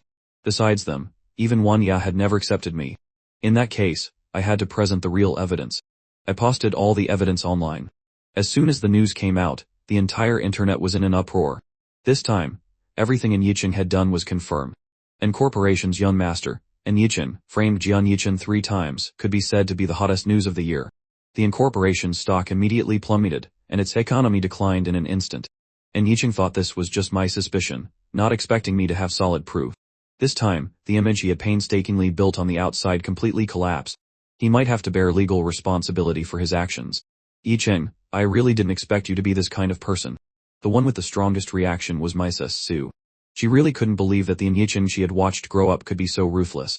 I looked at Yicheng's pale face and said with a smile, framing me in Death Valley, spreading rumors online, accusing me of plagiarism. Yicheng, you've done so many things. Don't you feel any guilt? Yicheng knew that it was impossible to explain himself at this point. I'm sorry, I was misguided before. My friends taught me to do this, saying it was the only way to keep Wanya. I'm sorry, I only did it because I love Wanya too much. I know I was wrong. My heart was completely unmoved. I even wanted to laugh. Is your love for Wanya drugging her? Now that things had come to this, Yicheng stared at me blankly, a sense of unease suddenly rising in his heart. Wanya's face darkened. Was it you who drugged me that time? Yicheng opened his mouth, not knowing what to say. At this point, all his explanations were just excuses. After seeing the evidence, everyone in the Su family was completely on my side, and wouldn't listen to a word he said. Yicheng lowered his head, his heart like dead ashes. I glanced at everyone in the Su family. This is your business now. Don't cause me any more trouble. With that, I turned to leave. At that moment, my Su suddenly called out to me. I turned my head to look at her. Is there something? Auntie. My Su stammered. Auntie knows that although Yicheng has done many bad things, it's really just because he likes Wanya too much. Auntie apologizes to you on his behalf. Can you take down the news on the internet so he can still live like a normal person? After all, he has liked Wanya for so long and has been genuinely good to you. Look at him, so pathetic. Auntie can't bear to see it. I burst out laughing in anger. So it's justified for him to make mistakes, but when I'm framed, I'm kicked out of the house without even having any evidence. Was I born to be bullied by others? Su Fu's face showed a hint of embarrassment. He sighed and said slowly, Yicheng, consider it a favor for uncle, okay? I glanced coldly at Yicheng. If you don't mess with me, I won't mess with you. He brought all of this upon himself. With that, I no longer paid attention to my Su's apologies, and left directly. My Su knew she was in the wrong, so she didn't plead for mercy anymore. I knew that in the end, the Su family would still help Yicheng sort out this mess. Seeing the news about Yicheng gradually disappear from the internet, my heart grew cold. But in any case, Yicheng's image had completely collapsed, and the Su family would also have a prejudice against him. This could be considered a lesson for Yicheng. Sure enough, for nearly a week after that, Yicheng didn't come to bother me, nor did he appear at the Su family's house with a company. I really thought Yicheng was reflecting on his actions and avoiding the limelight, so he didn't want to go out. But that afternoon, when I got off work and was about to go home by myself, as soon as I reached the underground parking lot, I felt that the atmosphere was a bit strange. The next second, more than a dozen tall and burly men suddenly rushed out from behind. Seeing me, they charged directly at me, intending to capture me. Although my martial arts skills are not bad, I was no match for so many people. I could only turn around and run. Just as I was about to reach the exit of the parking lot, a foot suddenly stuck out from the side, tripping me directly. The men behind me swarmed up and tied me up tightly. The person who tripped me was Yicheng. He slowly raised his head, his eyes as cold as if they were dipped in poison. Yicheng. I've been waiting for you here for 3 whole days, and I finally got you. I told you, I wouldn't let you go. If you had been a little more obedient, it would have been fine, but you just had to push me to a dead end. Yicheng laughed coldly, clenching his fists. I was quite calm and said slowly, I think you brought all of this upon yourself. Yicheng's slap landed heavily on my face. This slap used all his strength, and my face immediately turned red and swollen. You shut up, if it weren't for you, how would I have ended up like this? Wanya used to treat me so well. Since you came, she hasn't even given me a smile, and Yicheng was almost driven mad. Seeing my unresponsive expression, his anger grew even stronger. I knew that at this moment, I had to remain calm and not easily provoke Yicheng. After venting his anger, Yicheng's mood improved a lot. He directly waved his hand, signaling the men beside him to take me away. My eyes were covered, and I was thrown into a car. The car drove on a bumpy road for about an hour or two before finally arriving at a desolate and remote place. How careful, I thought to myself. And Yicheng's work was indeed meticulous, knowing to bring me to such a place to prevent me from easily escaping. Soon, I was thrown into a dilapidated old house. 3 people stood guard outside, while the rest went inside.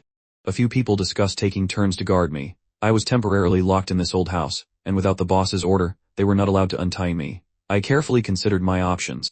My hands were tied behind my back. I pressed on my ring, which had a GAPS signal attached. As long as I pressed it, Gu Qinghan would immediately receive my location information. Time passed second by second, and I waited quietly. That evening, I had said I would be home after work, but I never returned. There was no news at all, which made Wang Ya suspicious. She searched everywhere but found no results and had to call Gu Qinghan. Is Jian Yichen with you? Wang Ya's voice was a bit cold.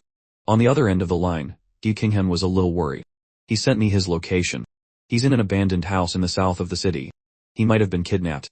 When Wang Ya heard the word kidnapped, her eyes turned cold. I'm on my way there. You go report it to the police, and we'll meet in the south city. Gu Qinghan nodded. Okay, I'll send you the exact address. The two acted separately. Gu Qinghan went to the police, while Wang Ya drove to the south city. When Wang Ya arrived, the abandoned house was brightly lit. There were 2 guards at the door, and the inside was blurry and indistinct. She went around to the back and saw through the window that I was tied to a chair. There was no one else in the house. She made up her mind. Due to years of disrepair, the window was easy to pry open. She climbed in and landed softly next to me. I let out a small cry of surprise. Wang Ya. How did she know I was here, and why was she willing to come and save me? At this moment, Wang Ya didn't have time to explain much to me. The rope was tied too tightly. She could only pick up a sharp stone from the ground to cut the rope.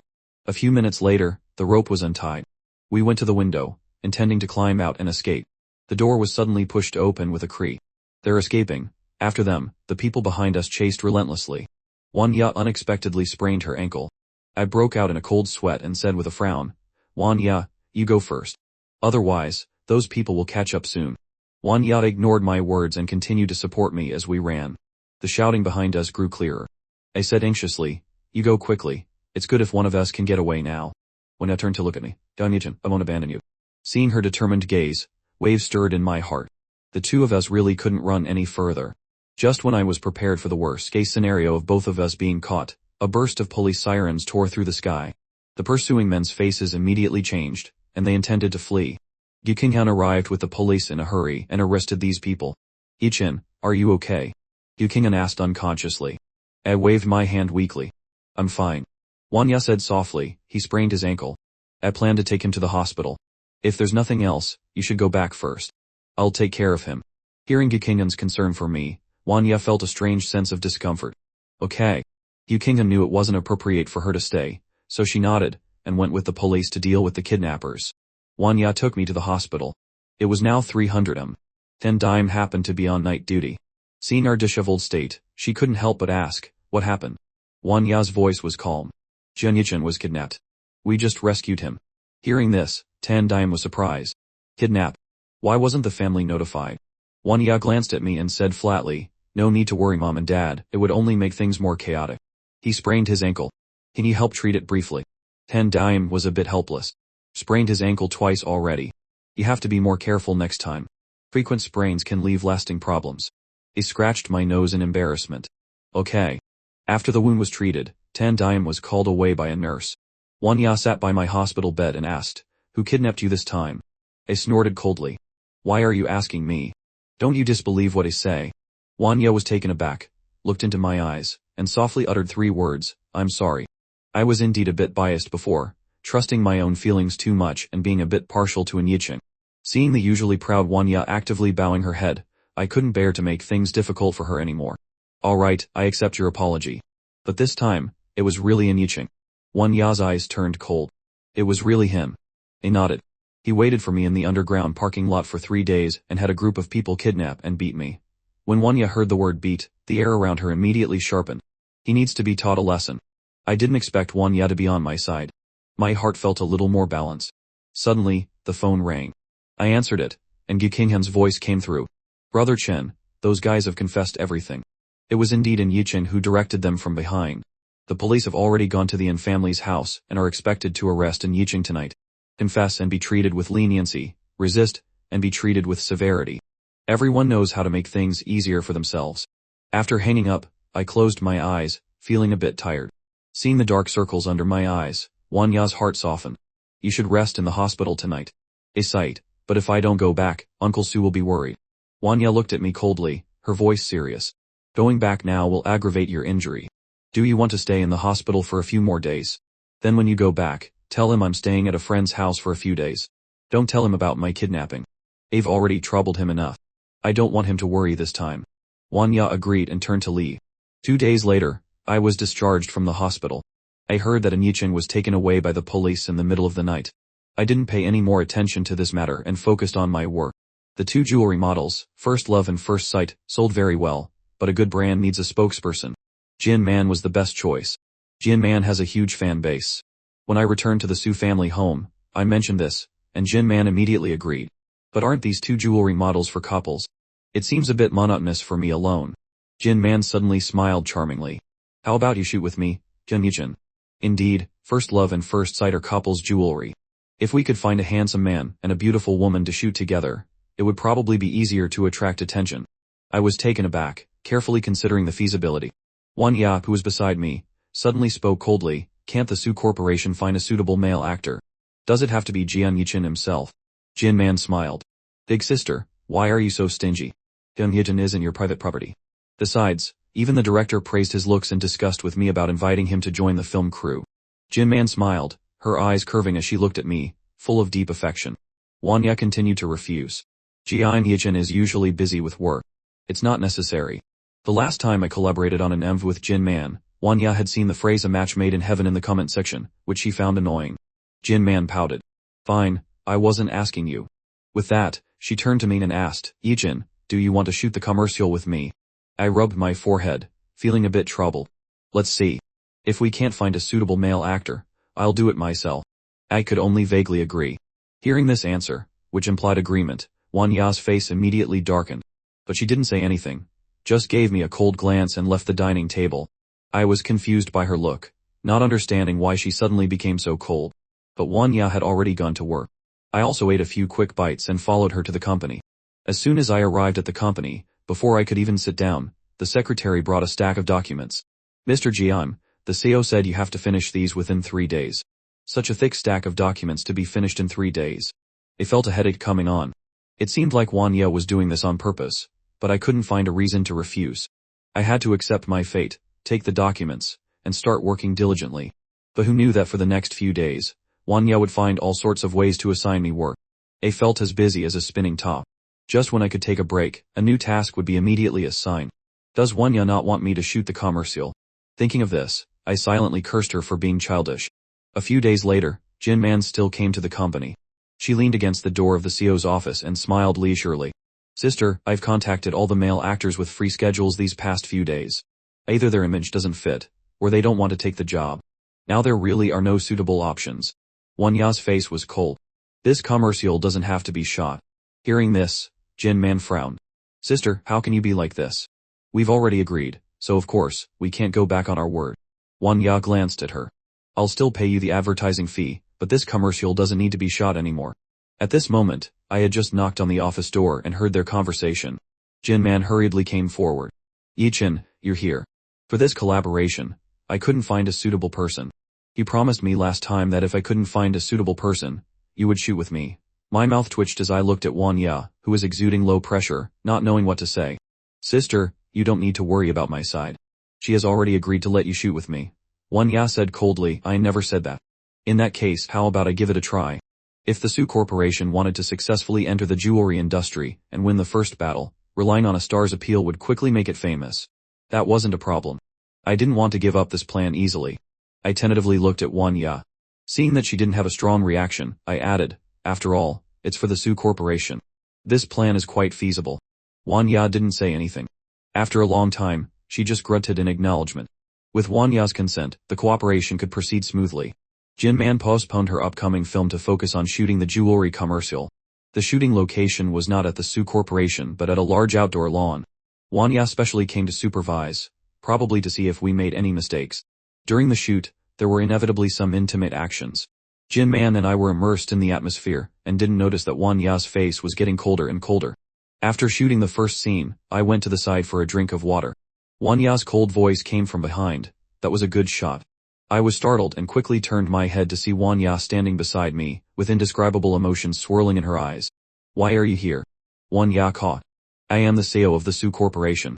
I will be concerned about all the company's activities, including shooting commercials. I understood and nodded. I saw Jin Man walking towards us, smiling and holding a bottle of water, handing it to me. Have a drink. Jin Man unscrewed the cap, took a sip, and said with a smile, Sister, you came to watch this boring stuff too. Wan Ya's eyes were cold. Have I? Hearing this, Jin Man couldn't help but laugh. I've shot commercials for the Su Corporation many times before. No matter how I called you, you never wanted to come. It's really rare for you to be willing to come now. After saying that, she suddenly narrowed her eyes and said curiously, You didn't come because of Yichin, did you? I didn't expect you to fall in love one day. Wan Ya looked at me, her voice deepening. Jin Man, you're talking too much. Jin Man smiled and shook her head. You saw Yichin first. You can't compete with me this time. After hearing this, Wan Ya's mood became even gloomier. It's not certain whether he's yours or not. Seeing the atmosphere between the two of them getting more and more awkward, I found an excuse to escape. I went to the nearby public restroom. As soon as I entered, I met an acquaintance, Liuji. Long time no see. Liuji looked at me, his eyes cold. It's a small world. I saw his resentment and was too lazy to argue. Manager Liu, how have you been? Have you found a new job? Hearing this, Liuji felt as if he had been stabbed. Chun-Yichin, don't think that just because you got me kicked out of the Su Corporation, I can't get back on my feet. You just wait. Sooner or later, I will make you pay the price. I didn't even bother to lift my eyelids to look at him. Seeing my contempt, Liuji suddenly gained some courage. He stepped forward and swung his hand, intending to hit my face. My hand was faster, and I firmly grasped Liuji's wrist, my eyes cold. Liuji, you still want to fight? Liuji glared at me with resentment. I'm going to fight. Chun-Yichin, do you know how I lived after that? I was fired by the Su Corporation. What company will dare to hire me now? It's all because of you. You've made my life so miserable, and I will definitely pay you back tenfold. Lukit wanted to rush forward and fight, but I forcefully pushed him back. He lost his balance and fell backward, his head hitting the sink hard. The intense pain dazed him slightly. Seeing blood trickling down his neck, Lukit panicked. He took out his phone and immediately called the police. Jun-Nathan, you intentionally injured someone. Just wait until you're in jail. I remained silent, quietly watching his anger and helplessness. The police car arrived quickly and took both me and Lukit away.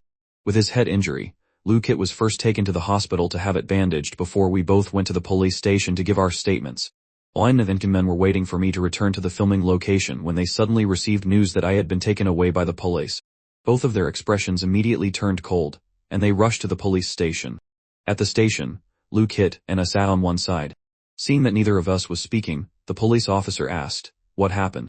I didn't say a word. Beside me, Lukit immediately teared up. Officer, you have to give me justice. I was pushed for no reason, and was seriously injured like this. You must punish this person accordingly. Seeing his heavily bandaged head, and this grown man crying so pitifully, the officer handed him a tissue. He then turned to me and asked, Mr. Jime, is what Mr. Liu said true? Did you hold a grudge and intentionally push him? I calmly stated, it was legitimate self-defense. Lukit knew there were no cameras in the restroom. He could turn black into white, and I wouldn't be able to do anything about it. Thinking this, Lukit grew bolder. Jun-Nathan, if you had admitted to intentional injury earlier, I might have asked the judge to reduce your sentence by a few years.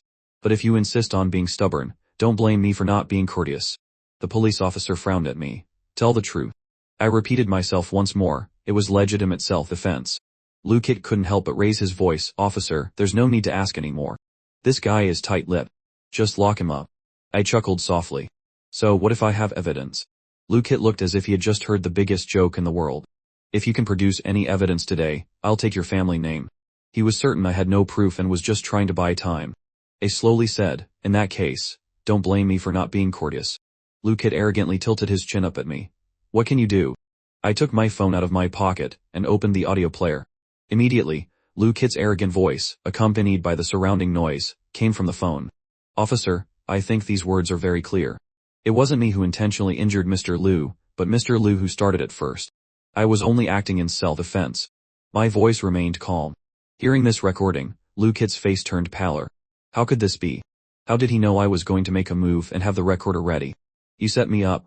You deliberately provoked me to get a chance to record it and frame me. Kit instantly understood, looking at me with eyes full of hatred. I paid no attention to what he said, a smirk on my lips. What was it Mr. Liu said just now? He wanted to take my surname. Forget it. I'm afraid you'd tarnish it. After speaking, I turned and smiled at the police officer. Officer, I trust you will make the right decision.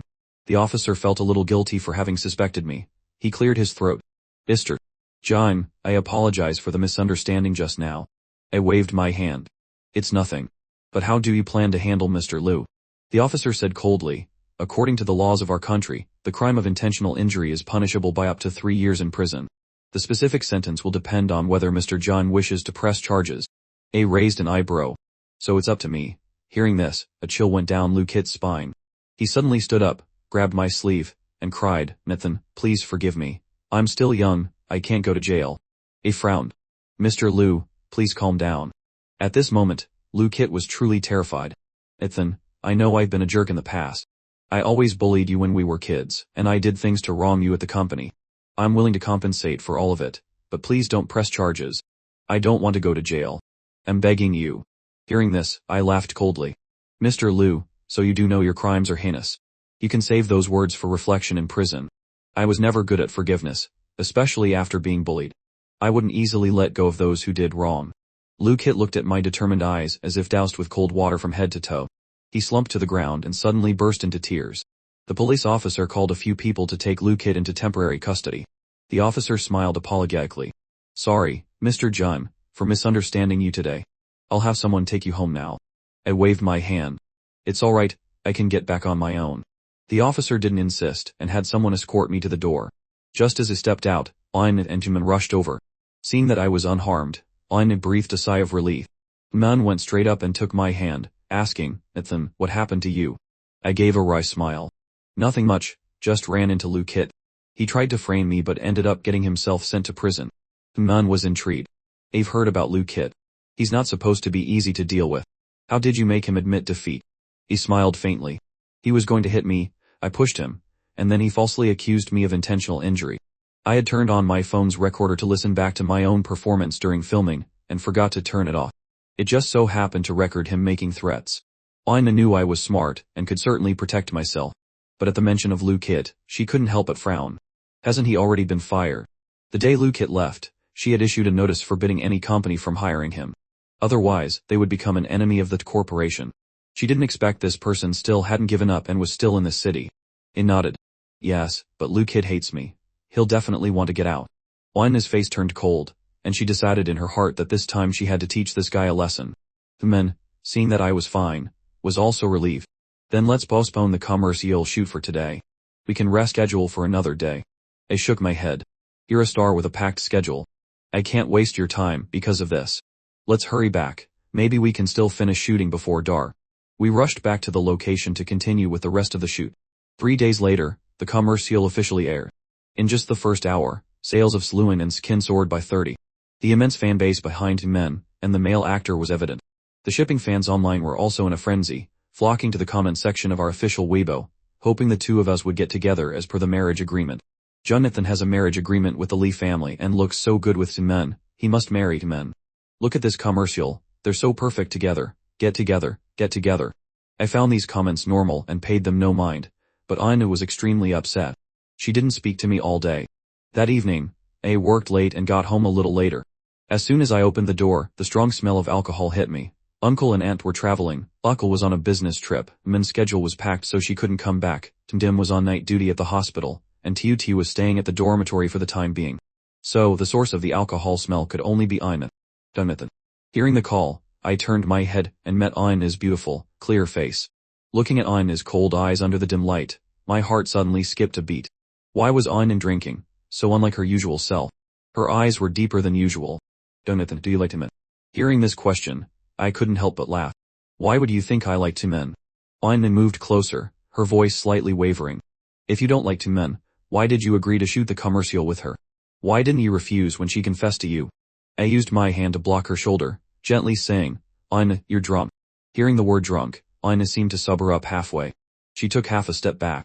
I'm not drunk. I just want to remind you not to get involved with the men. What happened last time was a lesson. My thoughts drifted back to a few months ago, when I was kidnapped by obsessive fans in the restroom. A said nothing, just nodded. A no. Thank you for the reminder. But I really have no interest in men. He smiled. If there's nothing else, I'm going to bed. The atmosphere was a bit strange. Ina's expression was peculiar, and I couldn't figure out what she was thinking. I felt an impulse to escape. Ina didn't speak, which I took as agreement. Good night. Rest early. I threw that sentence out and quickly returned to my room. The next day at the company, Ina didn't call me to her office to discuss the new plan as usual. I found it a bit strange but didn't ask much. As it neared noon, I suddenly heard a cry of alarm from a desk not far away. Help, my computer crashed. I turned my head with a questioning look. In the next second, all the computers in the planning department went black simultaneously, and cries of panic filled the room. The proposal I just finished, I haven't saved it yet. Seeing the entire planning department complaining, I stood up and cleared my throat. Alright, everyone calm down. How can we be calm? At that moment, a young woman whispered, How come Brotherthan's computer is fine? Everyone followed her gaze. My computer was still running normally, completely unaffected. Brotherthan, all of our computers are broken, how come only yours is fine? Could it be? The girl didn't finish her sentence, but everyone understood her meaning. They thought I had secretly done something. As soon as these words were out, even others became suspicious. My cold gaze fell on her face as I said flatly, What are you implying? This girl, named Lynn, was the one who had the best relationship with Ndage when he arrived. She tried to hold her chin high, feigning composure. Brotherthan, I didn't say anything. I'm just speaking my mind. If it wasn't you, then prove it. Threatening a subordinate. Is that so great? I withdrew my gaze and turned to the others. Do I need to prove it? A man slowly spoke up, Brotherthan, I believe with your character, you wouldn't do such a thing. But Helene quickly interjected, Why not? Who doesn't want their performance in the company to be the best? That way, you can beat others and stand out. Hearing this, I suddenly understood something. Miss, from what you're saying, it seems you understand the motive better than I do. Lynn, his face flushed. I don't. Don't you slander people, my computer was the first to crash, and I had an important proposal that was only half done. A raised an eyebrow at her. Then can I take a look at your computer? Lynn confidently nodded. Of course, go ahead and look. It's a broken computer anyway. What's there that can't be shown? She had deliberately installed an extremely difficult to crack virus on this computer. She didn't believe I could make a broken computer work again. He smirked, a hint of indescribable emotion in my eyes. Don't regret it later. I went over to check her computer and found it was a virus called Elfira, notorious worldwide. Only 5 people could crack it. Coincidentally, I was one of them. I quickly typed code on the computer. A series of incomprehensible English letters and mathematical symbols appeared, dazzling the onlookers. Finally, under everyone's watchful eyes, I broke the virus. As soon as the computer was restored, everyone saw an unfinished simple drawing of a green frog on the screen. So, the creative proposal you were talking about was this little frog, huh? A said sarcastically, without holding back. Lynn still tried to defend herself. It could be that the computer was hacked, and it turned my creative proposal into a little frog. Seeing the suspicious gazes from those around her, her face turned red as she continued to explain, I really have a creative proposal. If you don't believe me, I can show you my backup copy. Being too stressed, Lynn accidentally let it slip that she had a backup. I directly exposed her lie. A backup copy. Miss is truly amazing. He knew in advance that the computer would get a virus, so he prepared a backup. Seeing that she could no longer pretend, Lyn's face twisted as she screamed, Yes, it was me who installed the virus, so what? If it weren't for you, this department head position would have been mine. I've worked diligently in this company for so many years, why should a newcomer like you reap the rewards? I'm not convinced. I have poured my heart and soul into this company. Even if I have no merits, I have toiled. Why do I end up with nothing? My eyes turned cold. And for that you resorted to planting a virus on everyone's computers to frame me. With such a malicious heart, not only can you not hold the position of department head, but you won't even be able to keep your job. I glanced at her, then turned to the deputy director beside me. Inform the general manager that someone here is endangering the company's security. Tell her to come here.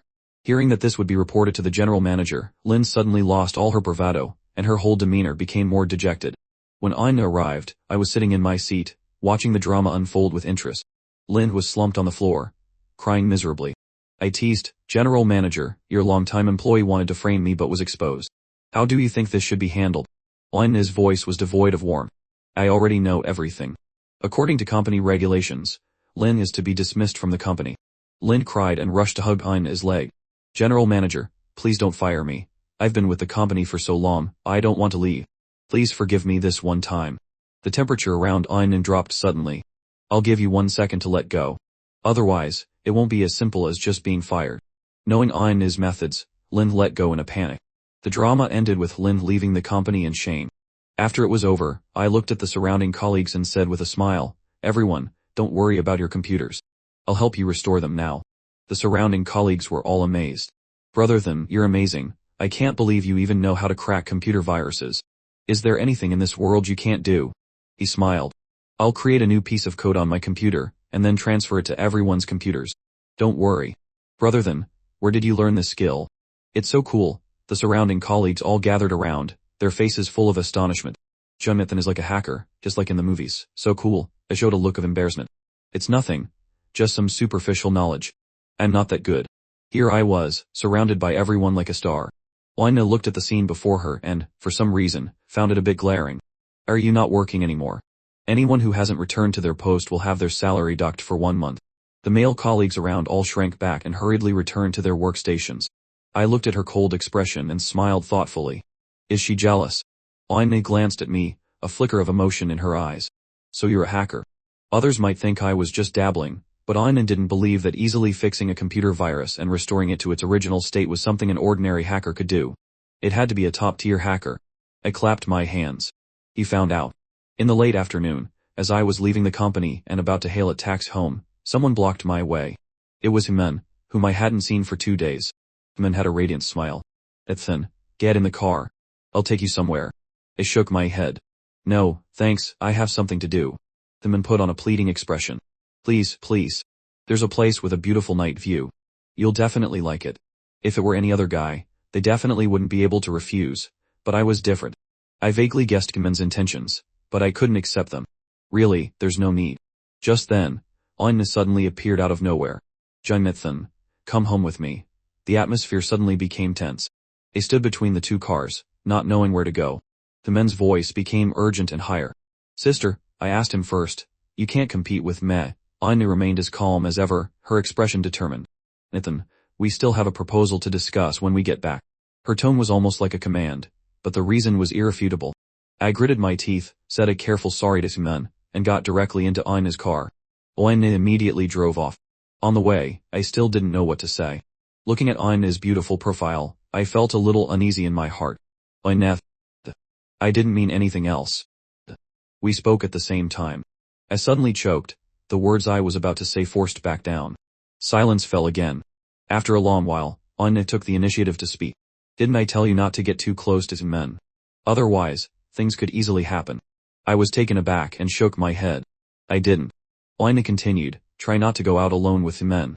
You two have already filmed a couple's commercial. If you get photographed, handling the public relations will be very troublesome."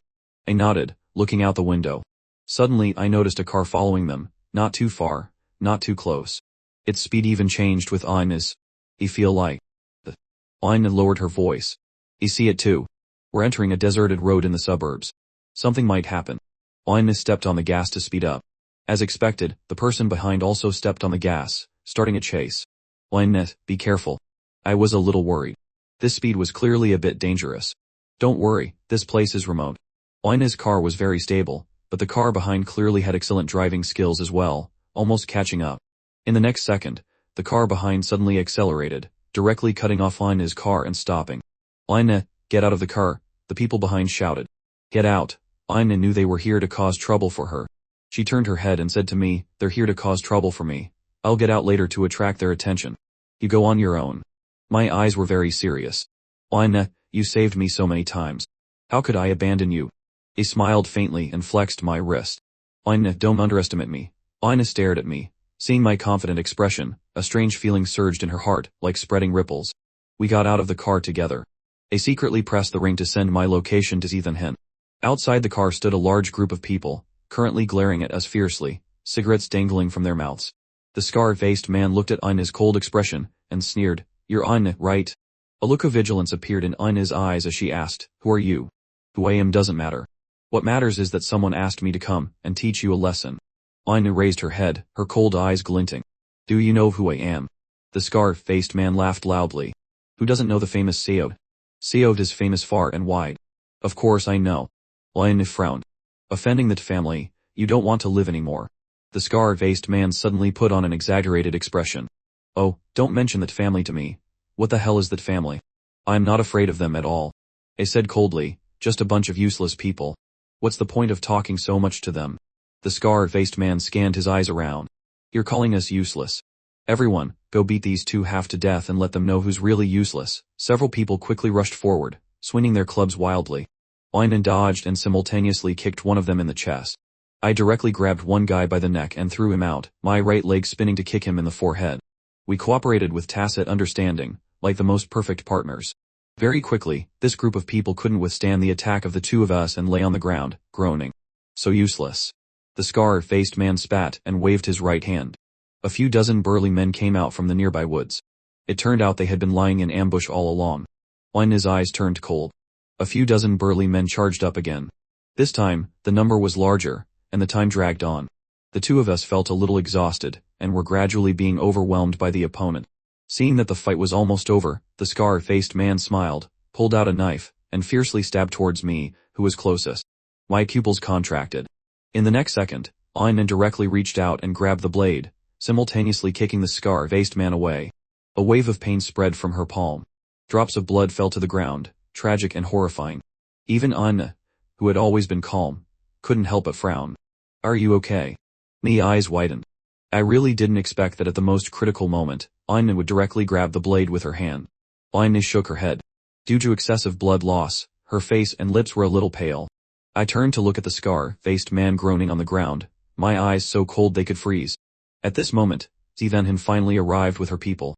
Looking at the scene before her, she said coldly, arrest them all. The people behind her subdued each of the thugs. Zenhin walked up to me and asked in a low voice, Brotherthan, are you okay? I shook my head and pointed to Einan, who was bleeding profusely, my voice a little worried. Einan is injured. Zenhin went over to support Einan. Looking at her blood-soaked hand, Zenhin took a sharp breath. How much courage must it take to grab a blade without hesitation? I'll take you to the hospital. Zenhin took them to the hospital. She went to pay the fees, leaving me to take care of a slightly delirious Einan. The nurse was bandaging her wound, occasionally touching it. It looked painful to me, but Einan didn't even frown. After the nurse finished and left, I looked at her weak face and asked, Einan, are you still okay? Einan lifted her eyelids. Jonathan, I have a question. I paused, seeming to have guessed what she was going to ask. What is your relationship with Zenhin? Why does Zenhin always arrive in time whenever you're in trouble? Why does she have your exact location? Why did Zenhin go drinking with you to drown her sorrows? Why does she call you brother then? Why is she almost completely obedient to you, as if she were a subordinate? These questions swirled in Einan's mind, impossible to shake off. I knew Einan was very sharp and would sooner or later realize this issue. But I didn't expect her to ask so directly. I've told you before, we're just friends. We've known each other since we were abroad and are quite close. At this point, I still didn't want to tell the truth. Einan said coldly, tell me the truth, are you the Sao of Lamthang? I was about to deny it, but Einan was too smart to fool. She wouldn't believe it. I gave a playful smile. Unfortunately, you've discovered it. Einan looked at my reaction, suddenly unsure if her guess was correct. The Sao of Lamthang is willing to be a junior employee in your company. Saot, you must feel very honored, right? I spread my hands and continued, if I said it, would you believe it? I don't even believe it myself. This was reverse psychology, but what I said also made sense.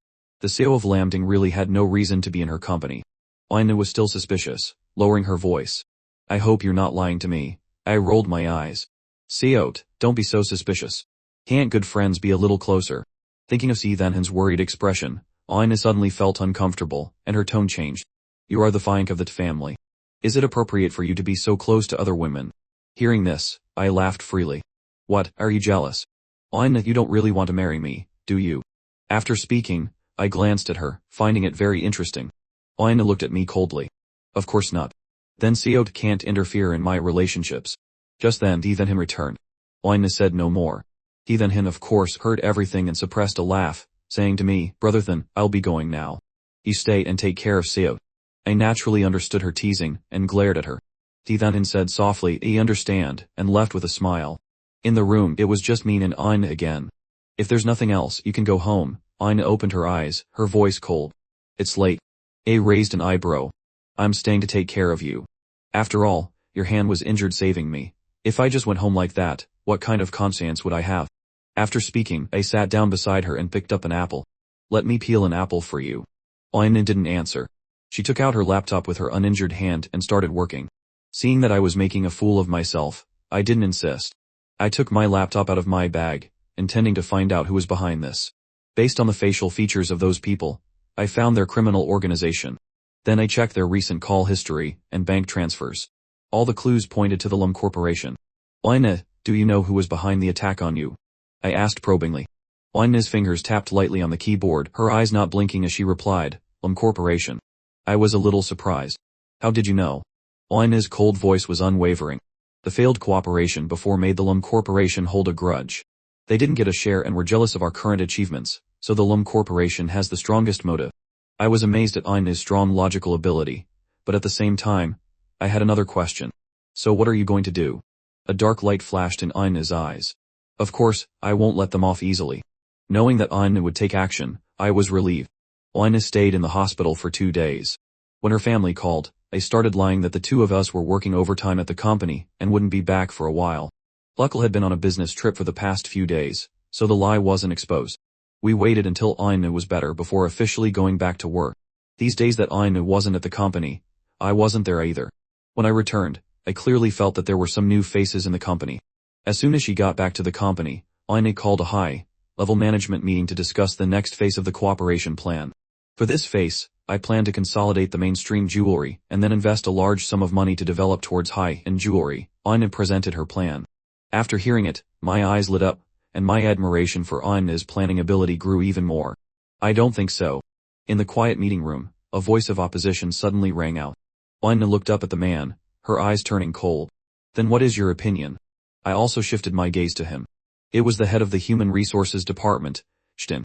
He was usually arrogant, and now he was even more so. General Manager, have you forgotten how to plan after not being at the company for a few days? Currently, our mainstream products are not yet stable, and they are selling very well. If we suddenly develop high-end products, what if the development is bleak or we incur losses? Who will bear the responsibility? Shtin was aggressive, his words clearly impolite. Aina continued, there will be no losses. Only developing mainstream products will create aesthetic fatigue and at the same time be limited, losing the best opportunity to develop to a higher level. Shtin seemed not to be listening, his tone harsh. General Manager, anyway, I don't agree. Why don't you ask everyone else for their opinions? Aina scanned her eyes around. Does anyone else have any questions? Another department head spoke up softly, a little awkwardly. General Manager, I think department head is right. What if we really incur losses? If something happens? The rest of the people also started whispering. Seeing this, I stood up with a bright smile. Then let me explain the general manager's point of view to everyone. Shtin laughed coldly. Director Jaime, I know you're on the general manager's side. But if you blindly help the general manager, aren't you putting us in a difficult position? I ignored him and continued. My teacher is an internationally renowned jewelry designer. I believe everyone has heard of the internationally renowned jewelry designer, Jonah. One of her designs can even be sold for a high price of over 100 million. Everyone was shocked and listened intently. I continued, he once told me that his work starts from the most basic things, but if you only make mainstream products forever, the work will never be able to rise to a higher level. What we need is a qualitative change, to let our products truly be known by more people. Jewelry is inherently a luxury brand. Its consumers are not only the general public but also wealthy people with huge assets. They can bring greater benefits to the company. In terms of jewelry appreciation, they certainly wouldn't deign to wear ordinary items. Therefore, we can only develop high-end products to attract consumers and increase purchasing power. After I said these words, the scene immediately fell silent. Shtin laughed coldly. It makes sense, but not much. Who knows if what you said is just empty talk?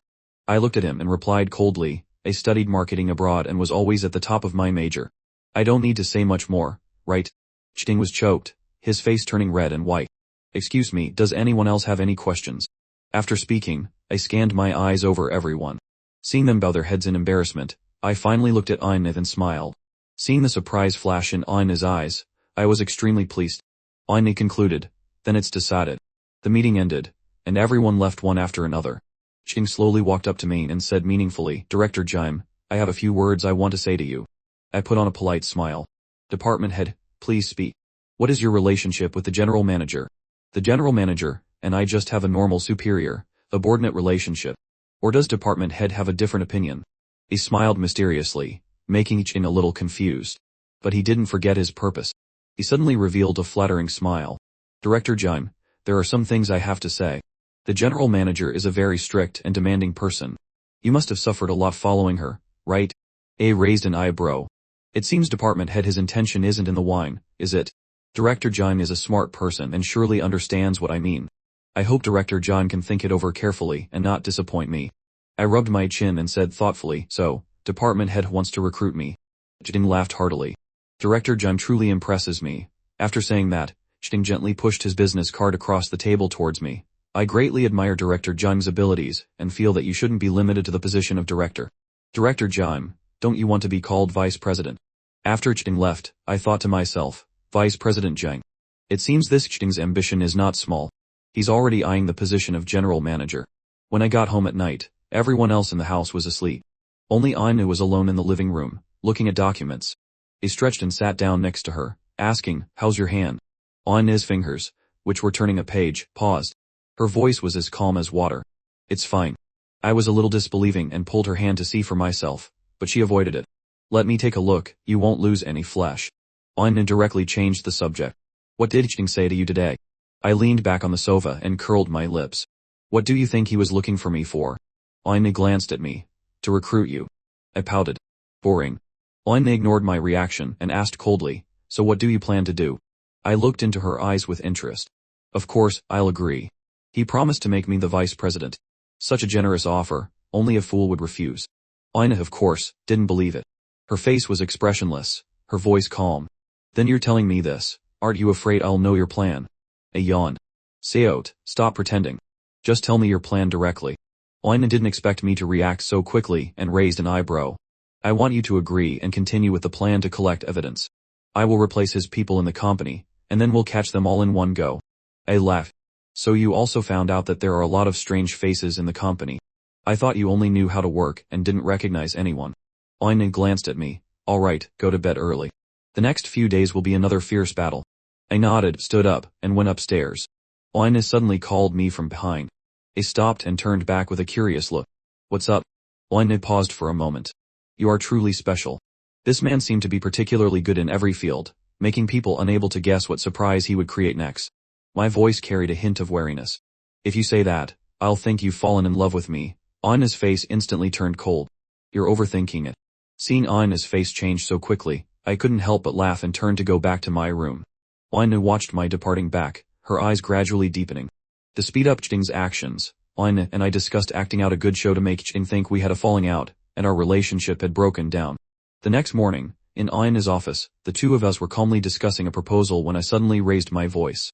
I've already told you my opinion. It's not this one. Why can't you understand what I'm saying? Ainu's voice was as cold as a knife. I'm also telling you, you're just a strategic director and don't have the right to interfere in my actions. A general manager can do whatever she wants. How ridiculous. Fine, I quit. Who wants to stay here and take your anger? Crash. It sounded like a cup was thrown hard on the ground, making a deafening noise. Everyone in the company heard it clearly. If you want to do it, do it. If not, get out of the company for meh. The company will still run without you. Everyone trembled and dared not say anything. I was about to throw another one, but Ainu stopped me. She lowered her voice. One is enough. Arguing too fiercely will make Jing suspicious. He smiled and nodded. You're very thoughtful. He said no more, and the office fell into a dead silence. A moment later, I took the documents and walked out, slamming the door behind me. I immediately called Jing and said I agreed to cooperate with him. The condition was that after we succeeded, Jing had to give me the position of vice president. He was initially going to agree right away, but if there wasn't some purpose, it might make Jing suspicious, so I specifically emphasized this agreement. After hearing this, Jing was overjoyed and even more confident. Director Jun, rest assured. After we succeed, I will definitely not treat you badly. Now that even I wanted to cooperate with him, wouldn't taking over the corporation be as easy as flipping a hand? Jing began to act, playing some tricks in the finances, creating the phenomenon of a large financial loophole. Ainu saw it clearly but did not intervene, quietly watching him sabotage and saving his evidence. At the second meeting, Jing directly threw the financial report on the table and laughed coldly. Seot, have you seen this quarter's financial report? Ainu was unfazed. Is there a problem? This quarter, the company lost 1 billion. Do you know what a concept 1 billion is? General manager, I said a long time ago, don't just randomly develop high-end products. Now look, the company is in so much debt. What should we do? I chimed in. Indeed, there must be an explanation. Hearing this, Chting became even more smug. I think with the general manager's current level, you are no longer capable of handling the company's affairs. Why don't you abdicate your position to someone more virtuous? Aina's eyes turned slightly cold. So you mean the company should be handed over to you to manage? Of course, doesn't mean that. How about we see what others have to say? Chting looked around at his colleagues. Everyone, do you think the general manager should give up her position to someone else? There was silence all around. No one said anything. Chting felt that something was not right and asked again. The answer was still silence. I slowly stood up, a smile on my face. Department head, are you done speaking? How about I say a few words? Chting panicked in his heart, feeling that something was wrong. I slowly said, Department head, if I'm not mistaken, you're now wondering why the colleagues you bribed didn't refute the general manager as you expected, right? Chting's expression changed slightly. Director John, what do you mean by that? I laughed coldly. Department head, don't you know what I mean in your heart? Chting was a little flustered and started to speak incoherently. Don't talk nonsense, I smiled. Whether I'm talking nonsense or not, we'll know after we look at this evidence. I took out documents and photos from my briefcase and slammed them on the table. The documents fell out, revealing photos of Chting entering the finance department, along with the specific amount of public funds embezzled. Department head, is there anything else you want to say? Chting's face was particularly pale. Seeing this evidence, fear gradually spread in the bottom of his eyes. This is all fake, how could I do something harmful to the company? Don't slander me. As if grasping at a life-saving straw, Chting suddenly shouted excitedly, you must be trying to drive me out of the company, so you deliberately put on such a show to frame me. You will get your retribution. I ignored his resistance and directly decided his final outcome. If there's nothing to say, then department head can go talk to the police. I sat down leisurely, resting my chin on my hand and smiling. Hearing the word police, Chting hurriedly tried to run away but was caught at the door by the police who arrived just in time. I won't let you go. Chting's eyes were fierce, his eyes burning with a flame of rage. After Chting was dragged away, Aina said a few brief words to dismiss everyone. She turned her gaze to me. I don't think it's that simple. Chting is not so easily defeated. Aina pondered for a moment before slowly uttering those words. I put away the smile on my face, my expression thoughtful. You mean Chting will cause more trouble? But hasn't he already been taken to the police station? Aina didn't say anything, carefully recalling Chting's last look before he left. He probably had another counterattack. Sure enough, the next day, news came that Chting was released on bail. I frowned tightly in Aina's office. This Chting really had a backup plan. He went to the Lum Corporation and became a senior manager. With his personality, he must have brought some dirt on the corporation to trade with Luma. I was so angry I gritted my teeth. That Chting, I should have beaten him up back then, beaten him into a vegetative state. Aina frowned slightly, her expression a little serious. That's not necessary. Where Chting goes is not important. What's important is that he has a lot of important documents of the corporation in his hands. If he goes to Lumth, he will definitely share these things with them. This is a huge disadvantage for us, the corporation. I was about to speak but stopped. But both of us understood that the jewelry plan and the development for the next quarter were equivalent to the Lum Corporation knowing it like the back of their hand. How did you deal with the Lum Corporation last time? A glint flashed in Aina's eyes. Made their company lose 3 of its profits. No wonder the Lum Corporation, after losing so much blood at once, had long been looking for an opportunity to bite back. Chting was just the powerful weapon they needed. Seeing Aina's serious expression, I emphasized, if you think about it, the next step for the Lum Corporation will be to counterattack. We must always be prepared. Aina continued, let's wait and see. Let's see what action the Lum Corporation takes, and then we'll plan. I nodded, my expression complicated. In the morning, the two of them had just finished talking when in the afternoon, I saw on my phone the news that the Lum Corporation was preparing to launch a new jewelry model. This jewelry model was so familiar to me that I couldn't be more familiar with it. This was my own design, intended to be a stepping stone for high-end products when the corporation shifted its direction. I didn't expect it to be. Lin Corporation quickly snatched it and released it, but I suddenly had a second thought, and my eyebrows relaxed. This jewelry design, though it looked new and unique, had a major flaw. It was very uncomfortable to wear. Recently, busy dealing with Xia Jian, I hadn't had time to adjust its comfort. This hidden problem, a non-designer would naturally not notice, and it could very well backfire. Thinking of this, I took out a draft paper and started sketching and writing, making some adjustments to the jewelry design. At the same time, the shape and style of the jewelry also changed slightly. Then, I took the design draft directly to the CEO's office and frankly stated that I also intended to release this jewelry design, but as a revised version. Hearing my plan, Su Wanya's eyes flickered. Are you sure this won't make people misunderstand that the Su family is plagiarizing? After all, Lin Corporation released their product first. They've naturally calculated everything. Of course, when it's first released, it might cause suspicion for some people, but it's okay. Since I've done it, I'm fully prepared with countermeasures. I have absolute proof to show that the original design belongs to the Su family. Su Wanya was silent. I rarely showed a comforting smile to Su Wanya. Don't underestimate my abilities. Don't forget, I drew the design myself. Don't worry. Su Wanya nodded. I believe you. I'm just afraid they'll play dirty at the last minute, and you won't be able to handle it. These few days, I'll have the Su family's bodyguards follow you closely to prevent anything from happening to you. What's the situation that you can still joke around? I was a little frustrated and then burst out laughing. Wanya, why do you care so much about my safety? An unnatural expression appeared on Su Wanya's face. Get those thoughts out of your head. I'm just afraid something will happen to you and affect the company's performance.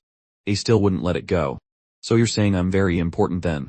Hearing my persistent teasing, Su Wanya got angry and said coldly, go back to work. I pouted, so boring. After I left, Su Wanya calmed down. Recently, her emotions were increasingly easily affected by me. She didn't know if it was a good or bad thing. This feeling of being out of control was really unsettling. Very quickly, under my quiet promotion, the new product was launched. Just as Su Wanya predicted, on the first day of the new product's launch, some sharp people found the similarities between the two products. Moreover, they were shocked to find that the Su family's new product was almost identical, just a different version of Lin Corporation's. Oh my god, is the Su family trying to ruin its own reputation? Public opinion on the internet was rampant, with everyone discussing why this farce had occurred. The trend on the internet was almost entirely in favor of Lin Corporation. Except for a few who still held their original stance and their infatuation with me, most people criticized me as a plagiarist. But I, the person involved, was in no hurry at all. The second day was the weekend, and I was resting at home. I could even chat happily with everyone in the Su family. This made Xiao Xiao, who was beside me, very anxious. Brother Shen, aren't you worried at all? This matter has blown up so much, if not handled well, it could become a difficult situation. I took a sip of soup and leisurely asked, do you think I'm a plagiarist? Xiao Xiao immediately retorted, of course not. I don't believe you would do such a thing. Su Luoli, who was beside her, threw cold water on her. What if it's true? Then what brilliant idea does Sister Luoli have? I glanced at her indifferently. Su Luoli said coldly, this isn't my business. What can I do? Beside them, Xin Yan just smiled without saying anything. The men, who often moved in entertainment circles, knew what kind of serious consequences these rumors would bring and was quite worried. Yishin, this is not an easy matter to resolve. Moreover, now that it involves the Su family, the problem is even bigger. Are you sure you can handle it? I gave her a reassuring look. Su Wanya looked at the two of them interacting, and for some reason, felt uncomfortable in her heart. Yishin is not as stupid as you all think. Hearing this, I broke into a brilliant smile. As expected, it was Wanya who, after spending a long time with me, understood me the best. Su Wanya said coldly, this afternoon, back at the company, are you ready? I nodded, revealing a confident smile. This afternoon, I will let Lin Corporation know the consequences of stealing my work. Everyone in the Su family was stunned for a moment, not understanding what the two of us were up to. Around 3D. Su Wanya and I appeared at the new product launch event as scheduled.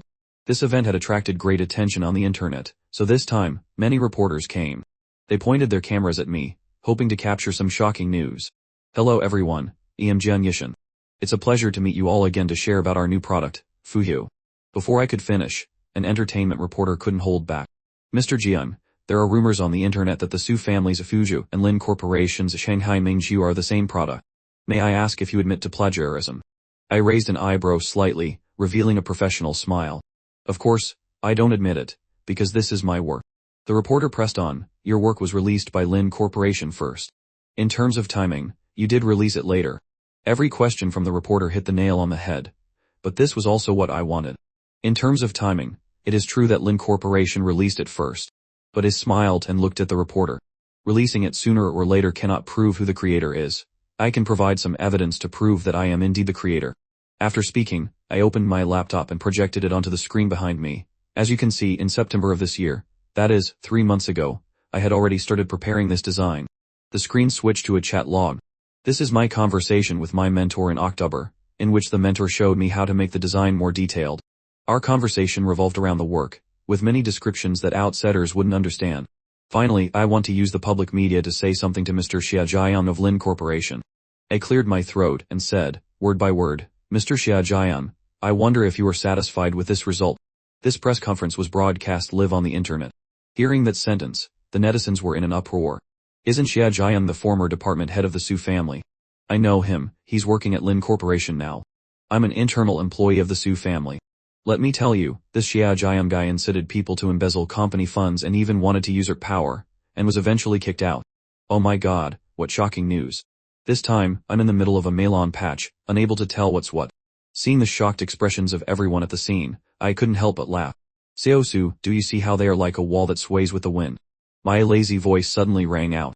Su Wanyan knew I could get out of it, but she didn't expect my thinking to be so meticulous, to be able to do it so well. She nodded slightly and replied, that's right. I was a little surprised. This is the first time you've answered this kind of question from me. In the past, you would definitely have said I was boring. But I was quite satisfied with the current situation. Hearing that, Su Wanya couldn't even be bothered to look at me and walked away. I didn't mind her actions either, after all, she was originally a cold person. Wanting to see her do something warm like a human was harder than ascending to heaven. But this time, Lin Corporation could be said to have failed completely. From now on, in the jewelry market, Lin Corporation could no longer dominate. In the days when the storm subsided, I felt very peaceful, so peaceful that it was a bit strange. According to Xia Jiang's irreconcilable personality, after suffering such a big blow this time, he would definitely think of a more vicious plan. It had been a week, and there was still no sign of him. I was suspicious in my heart but still didn't dare to let my guard down. That afternoon, I went to the office to deliver documents to Su Wanya. As soon as I came out, I saw the fire alarm on the ceiling start to flash, followed by a piercing alarm. Fire! Someone shouted, and everyone in the room panicked and rushed out. The office was on the 8th floor, so it was definitely impossible to use the elevator. During the escape, everyone found that the fire had already reached the 4th floor. Thick smoke blocked the stairwell door, making it impossible to see the situation clearly, and they were choking to death. Everyone had no choice but to turn back. I didn't run down with them. I turned around and saw Su Wanya standing next to me, holding 2 wet towels. Take this, cover your nose, don't inhale the smoke. I took out my phone and called the fire department. Seeing the chaos among the company's employees, I immediately raised my voice. Everyone, don't panic. Being anxious now is useless and may even be dangerous. If you don't want anything to happen, listen to me. Hearing my voice, everyone looked up. Although they were scared, they still chose to believe me. Now, everyone, get a towel or a piece of clothing, wet it and cover your nose and mouth. Then, try to wet your body to avoid being burned by the fire, and also to cool down. Finally, everyone line up and go down one by one, slowly, don't push. If the fire is too big, stop, and we'll think of another way. Following my method, everyone gradually started to go downstairs in an orderly manner from their initial chaos. Just as they were about to escape successfully, the little girl at the back, because she was timid, saw the fire flaring up and panicked, dropping her handkerchief. The thick smoke immediately rushed into her throat. Her eyes rolled back, and she started to cough violently. I frowned and gave her my handkerchief. The girl gratefully covered her nose and mouth. Seeing me covering my face with my hand, she was a little worried. Thank you, Seo. What about you? I waved my hand. It's okay, my physique is a bit better, I can handle it. Then I turned around, took Su Wanya's hand and walked out step by step. Under the guidance of the scientific method, we successfully escaped the fire scene. As soon as we got out, Su Wanya felt dizzy and slid down onto a stone bench by the road. Wanya, are you okay? Hold on, the ambulance is coming soon. Su Wanya shook her head. Although she was weak, her voice was still steady. I'm fine. This fire happened too suddenly. I think we don't even need to guess to know that it was caused by Xia Jian. At the mention of Xia Jian's name, my eyes immediately turned cold. Su Wanya lowered her head, hiding the meaning in her eyes. It's okay, we'll wait for the investigation results. Before Su Wanya could finish, she felt a surge of pain, so painful that she almost fainted. I saw that she was not right and looked behind her, only to find a large burn on her shoulder. The flesh was exposed, and her clothes had melted and stuck to her flesh, looking extremely tragic. My face immediately became serious, and my voice carried a tone of reproach. Wanya, why didn't you say you were burned? Being burned like this in there, and you didn't even groan, you endured the pain and walked out. Looking at such a wound, heartache and guilt surged in my heart. Su Wanya looked at my slightly out of control expression and suddenly didn't know what to say. Fortunately, the ambulance arrived in time, resolving the tense atmosphere between us. Su Wanya was taken to the nearest hospital for treatment. After the doctor checked her wound, he frowned and said, "This burn is too severe to fully recover. It will probably leave a scar in the future. But if you can use a lot of scar, lightning medicine, it's still possible." Su-won-ya let out a soft hum, not paying much attention. Although she said nothing, it was a very serious matter for a girl to have a scar on her body. I looked at Su-won-ya sitting on the bed and said seriously, "Won-ya, I can completely heal the scar for you." Su-won-ya looked at me a little surprised. "You can heal it." I observed the degree and size of the burn, and a treatment plan automatically appeared in my mind. The doctor couldn't help but laugh after hearing it. "Young man, I know you're anxious to save your girlfriend, I understand. But you can't just talk nonsense to save her." Hearing the words girlfriend, Su-won-ya's heart stirred slightly. I was still firm. "I'm not talking nonsense." The doctor was stunned, his voice tinged with a bit of mockery. "Young man, it's not that I want to say it, but looking at you, you don't seem to have studied medicine. Even if you really have, with the current level of medical technology, it's impossible to heal her skin." I glanced at the doctor. "Just because you can't do it doesn't mean others can't. Your vision is too narrow." These words of mine directly aroused the doctor's competitive spirit. He felt he had lost face and immediately sneered, "Young man, you have to pay the price for what you say." I nodded, "I know." The doctor, seeing my calm expression, was so angry his beard stood on end. "What a young man who doesn't know the immensity of heaven and earth. I don't know who gave you such confidence." He smiled politely at the doctor. "If you don't believe me, let's make a bet. If it can't heal her, I'll apologize to you. But if I heal the burn on her body..." The doctor immediately agreed. "If you can heal it, I'll retire immediately." "Retirement is not necessary. Just give me some traditional Chinese medicinal herbs." A golden light flashed in my eyes. Hearing that I wanted traditional Chinese medicinal herbs, the doctor frowned. "What do you want the medicinal herbs for?" I smiled and continued, "Of course they're useful. Just say whether you'll give them or not." The doctor rolled his eyes, thought about it, and still nodded in agreement. I smiled with satisfaction and took out a transparent white bottle from my pocket. The whole body of the bottle sparkled, and was even slightly blue. I opened the bottle cap and poured the green medicinal liquid inside onto Su-won-ya's back, gently massaging it. A cool sensation spread, and Su-won-ya immediately felt the burning sensation on her back lessen a lot. "From now on, I'll apply the medicine for you once a day. In a week, it will be almost healed." The doctor's eyes widened. "A week? How is that possible? Even with a skin graft, it's impossible to fully recover in a week." I put the medicine bottle back in my pocket. "Just wait and see." After the doctor packed up and left, Su-won-ya stared at my face and asked, "Why did you agree with him?" Although she knew I was magical for treating a large area of burn scars, there was no other way besides a skin graft. Could it be that this magical medicinal liquid of mine could grow new flesh? "Don't be ridiculous." "Because I have the confidence to agree." When I spoke, my eyes were like a saw, full of confidence, as if I really had nothing to fear. "I hope you don't lose face then." I snorted coldly, "If you don't believe me, let's just wait and see." Su-won-ya said nothing, her mind wandering. For these 7 days, I applied medicine for Su-won-ya every day. From the initial cold sensation to gradually no sensation at all, Su-won-ya suspected that the medicine had lost its effect. But she couldn't see the condition of the wound on her back, so she could only wait for the final result together. After 7 days. 7 days later, the doctor came to Su-won-ya's bedside as promised and lifted the clothes on her back. He immediately gasped, unable to close his mouth. "I'm sure I'm not mistaken, right?" That day, he clearly saw that the burn on Su-won-ya's back was very severe. Even he couldn't guarantee a cure, which was why he dared to make a bet with me. But looking at this back with only a faint scar, he couldn't even open his mouth with certainty. So amazing. So amazing. He couldn't help but admire my superb medical skills, admiring this young man in his 20s for having such magical talent. Su-won-ya, of course, heard the change in Dr. Jung's voice. She couldn't help but be surprised too. At this time, at the hospital gate, a farce was taking place. It seemed to be 2 women arguing. One of them, like a country woman, was shouting and screaming, even mixing in some unpleasant swear words.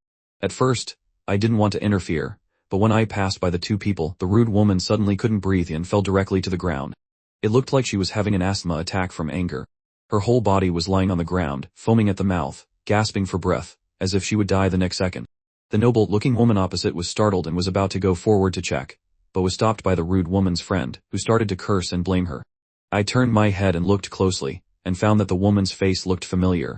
It seemed to be the woman who gave me flowers after I sang a duet with some men at the last performance. Thinking of this, I couldn't just stand by and watch anymore. I stepped forward and said softly, "Let me try. You're a young boy, do you know medicine? If anything happens to my friend, none of you can escape." I ignored her nagging and went to the sick woman's side, intending to give first aid first, but my arm was pulled back. The old woman cursed, "Hey, young man, don't you understand human language? I told you not to mess around. If you don't do it right, you have to be responsible." I gave her a cold look. The old woman was frightened by my gaze, trembled, and let go of my hand. I'll be responsible. But if you continue to stop me, if anything happens to her, you will be responsible. The old woman was scared and didn't dare to stop me anymore. I squatted down and carefully checked her condition. Seeing that it was not too serious, I took a pill from my pocket and put it in her mouth. The old woman shouted, "What did you give her to eat?" I couldn't stand it anymore and turned my head to threaten her. "This is a hospital. If you keep shouting here, I'll call security to kick you out." The old woman shrank her neck in fear. "I don't know what you gave her to eat. If you can't cure her, then aren't you a murderer?" I ignored her, and turned my head to observe the woman's condition. The woman seemed to be breathing more heavily, and her body was trembling violently. It seemed that the medicine had caused some reaction. "See, I told you something would happen to her. This young man is really ignorant of the immensity of heaven and earth. You've killed someone, you know." On this side, the woman finally had the courage to curse. She sat on the ground, rolling and wailing, "Is there anyone? This is unreasonable, someone is dead." I narrowed my eyes slightly.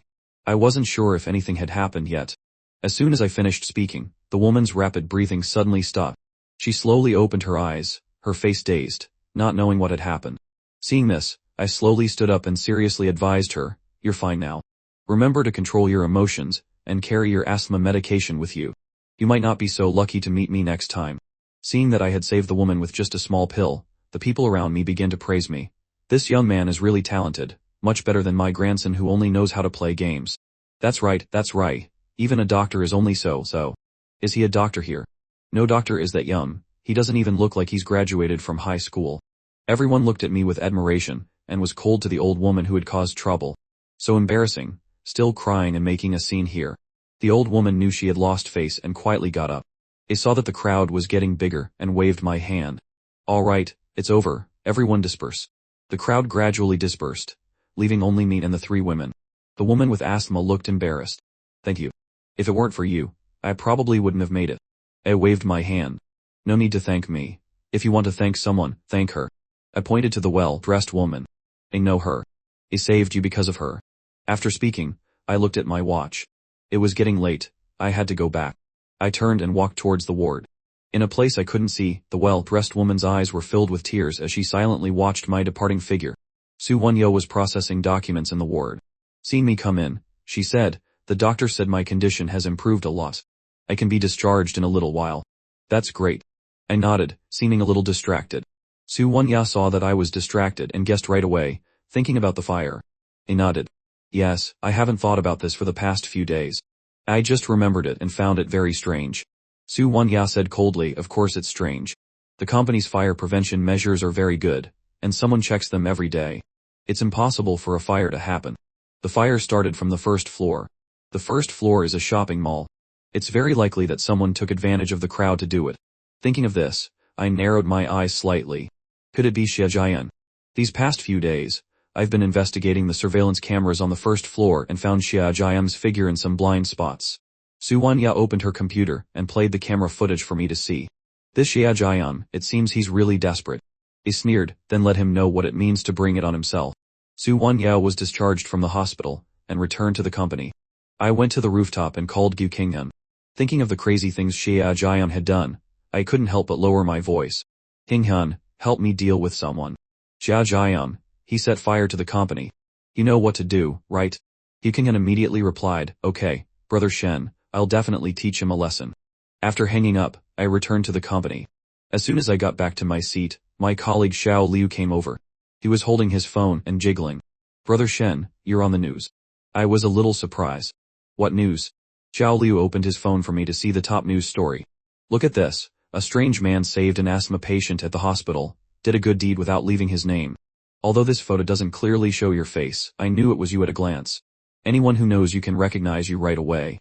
Not only Xiao Liu, but even netizens had found me. "Isn't this Jian Yishan? How does he know everything?" I looked at this news story, not knowing what to say. Suddenly, my eyes focused on a corner of the photo. The well-dressed woman was standing far away, always looking at me. Although I couldn't see her expression clearly, I could feel a hint of tenderness. Xiao Liu saw me in a daze and couldn't help but wave his hand in front of my face. Brother Shen. I shook my head and smiled faintly. "I'm fine." Xiao Liu sighed, "It's good that you're fine." "Oh right, I heard that the T station wants to interview you this afternoon." But I asked with interest, "But what?" Zhao Li looked around and saw that no one was paying attention before whispering, but the host of this tea station is a fan of Timen. He filmed a lover's env with Timen before, so he will definitely target you. You're dead. I didn't care, and instead looked forward to this afternoon's interview. Let's see what tricks this host has up his sleeve. Sure enough, at 3 p. The tea station really sent someone to interview me. The man was wearing a professional suit. Hello, I am a host from the local tea station. My name is Aoyun Lan. He smiled and nodded. Hello, I am Jian Yishan. Aoyun Lan nodded. If there are no problems, I'll start the interview. Aoyun Lan glanced at the cameraman, signaling him to start. May I ask, when you met a stranger like that, why did you choose to save that woman at that time? I answered without hesitation, because I was free at that time and just happened to see it. Aoyun Lan continued to ask, so, did you accept the woman's thanks and money afterwards? I waved my hand. Thanks are fine, but money is not.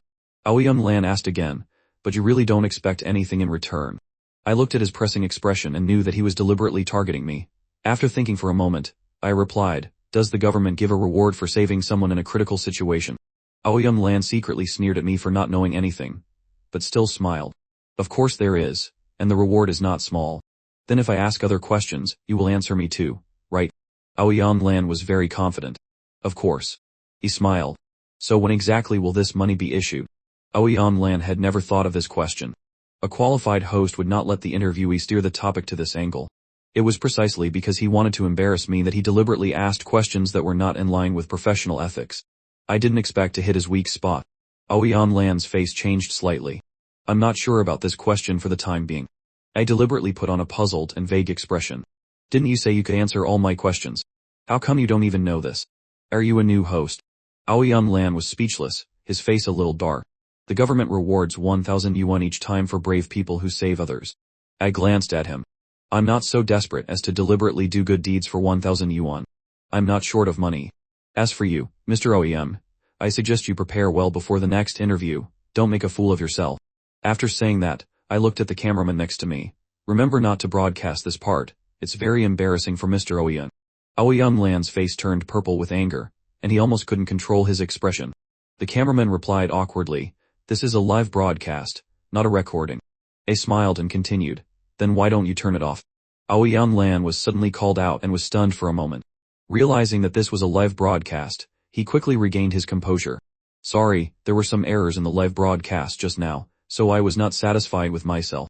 I hope everyone can understand. Alright, that's all for today's live broadcast. Thank you for your cooperation, Mr. Jiang. See you next time on the show. Aoyun Lan signaled the cameraman to turn off the equipment immediately. On this side, I stretched lazily. If there's nothing else, I'm going back to work. Aoyun Lan's small face was flushed. Wait a minute, Mr. Jiang. Why did you deliberately embarrass me just now? I was a little surprised. In this day and age, there are still robbers who cried stop thief. Why I said those words, Mr. Aoyun should know best. Aoyun Lan sneered, so you're not stupid. In that case, I won't hide it anymore. I'll give you a chance, never get close to Thman again, or I won't let you go. I waved my hand. Thman and I are just friends, Mr. Aoyun is worrying too much. Hearing that, Aoyun Lan glared at me with resentment. You're talking nonsense, friends filming a lover's advertisement. Don't pretend anymore. Just remember, next time if I find you secretly looking for opportunities to get close to men, you just wait to die. I glanced at the camera next to me indifferently, and the corner of my mouth couldn't help but curl up. Oh right, I forgot to tell you something, your camera doesn't seem to be off. Aoyun Lan immediately froze on the spot. He turned his head and saw that the red light on the camera was still flashing. His face instantly turned pale. This also meant that everyone had heard what he had just said. His undisguised affection for men, his vicious threats to me, all fell into the ears of others. Aoyun Lan stepped forward to turn off the camera, turned his head and glared at me. You did it on purpose, right? You just wanted to see me make a fool of myself. You knew the camera wasn't off from the beginning, right? He smiled without saying anything. Although the machine was turned off, many people still really knew what had happened. Originally, due to my popularity, his interview had a lot of people gathered in front of the tea to watch. Now Aoyun Lan's reputation was completely ruined. Aoyun Lan had lost face, and had no face to stay in the company anymore. He took the cameraman and fled in a panic. I watched him leave and shook my head helplessly. The next second, I suddenly remembered that there was still a document that I hadn't given Su Wanya to sign, so I took the document to the CO's office. Wanya. Before I could finish, I saw that the phone on Su Wanya's desk was still on the live broadcast interface just now. She was smiling brightly. He smiled and looked at her. So you were secretly watching my interview.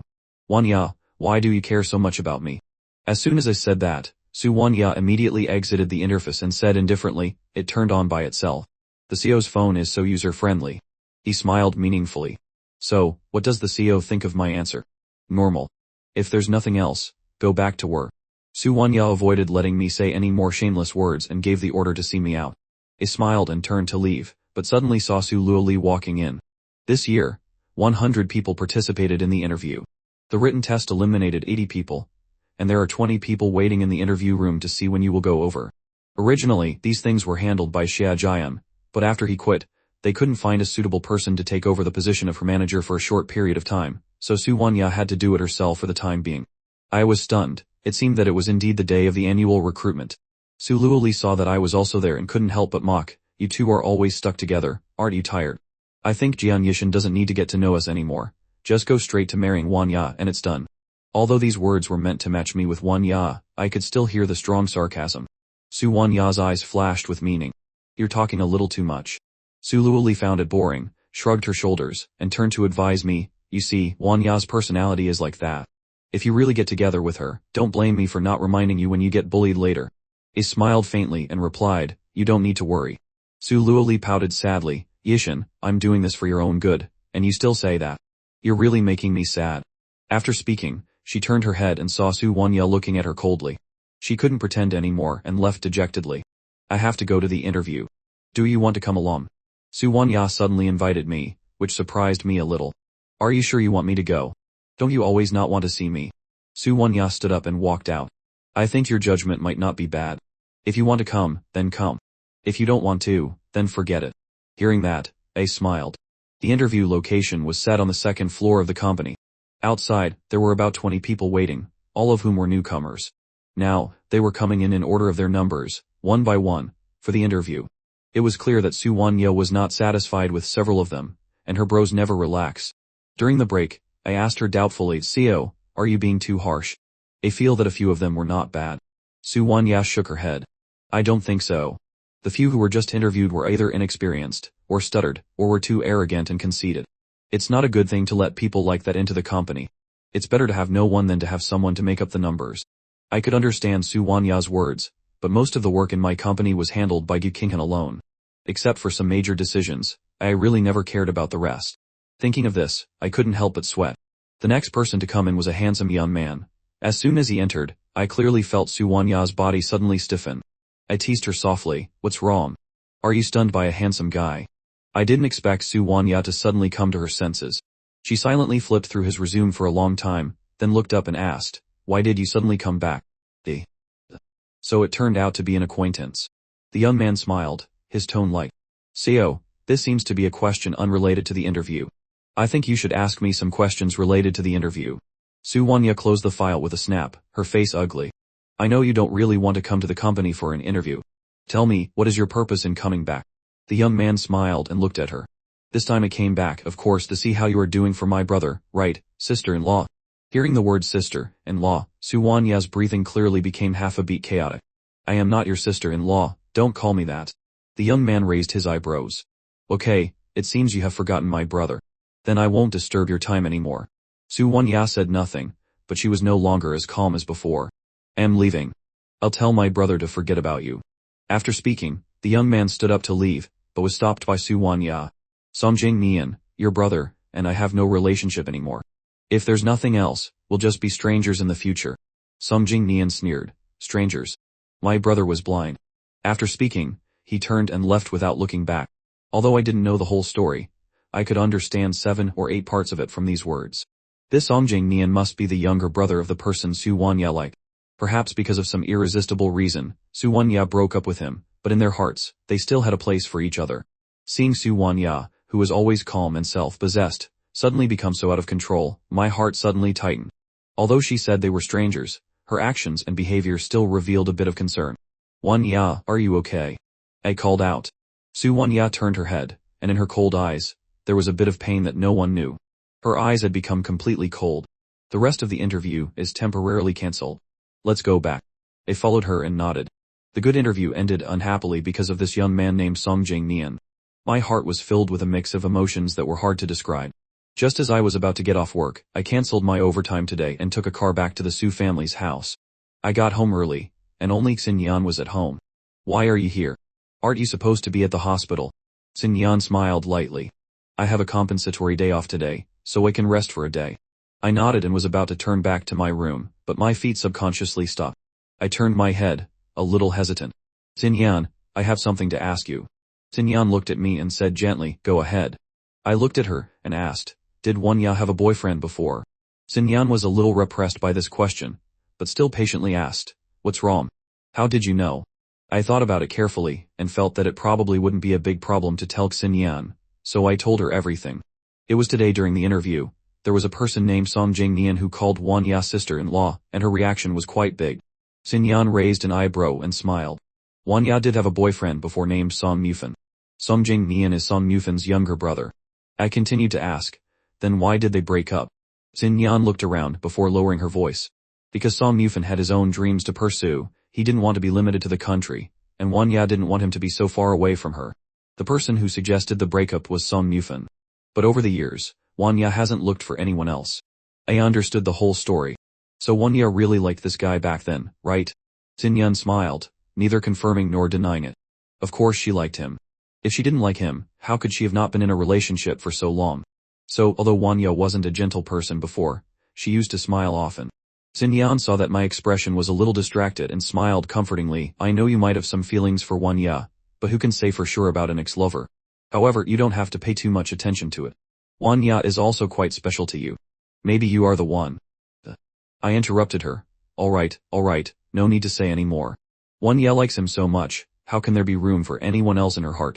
After speaking, I turned and went upstairs to my room. Sitting in my room, my heart was still not at peace. I couldn't help but open my computer and start searching for Su Wanya's past. For a top hacker like me, it was not a problem to look up any information. Very quickly, I found out everything between Su Wanya and Song Mufan. They met in college, and were each other's first love. The two of them had a happy 4 years of college. But after graduation, Song Mufan wanted to go abroad for development, so he suggested breaking up with Su Wanya. I saw a photo of Song Mufan. He was indeed very handsome, no less handsome than the Song Jingnian I met this afternoon. The photos of him and Su Wanya holding hands, eating together, riding bicycles together, all kinds of scenes created a complete memory of Su Wanya's first love. I looked up and sighed deeply. Suddenly, the computer made a message notification sound, pulling me back to reality. Seeing that it was a message from Gu Qinghan, Brother Shen, I've handled this Lingjie. Let me know when you can come and get it. I just remembered that to make medicine for old Feng, I still had the Lingjie with Gu Qinghan. I'll go get it right away. Let's meet at the bar. After speaking, I started to pack my things and prepare to go out. I happened to meet Su Wanya who had just come home. Where are you going? I replied coldly, where I go probably has nothing to do with you. Su Wanya didn't understand why my attitude had suddenly changed and frowned. It's already 7 b. Why are you still going out so late? I looked at her coldly. I'll say it again, what I do has nothing to do with you. Just mind your own business. Su Wanya thought for a moment, and immediately understood what I meant. Are you talking about what happened this afternoon? I sneered, the CEO is busy with work, how would I dare to ask about your business? The CEO should just go and care about your ex-boyfriend Song Mufan. When Su Wanya heard that name, the air around her immediately turned cold.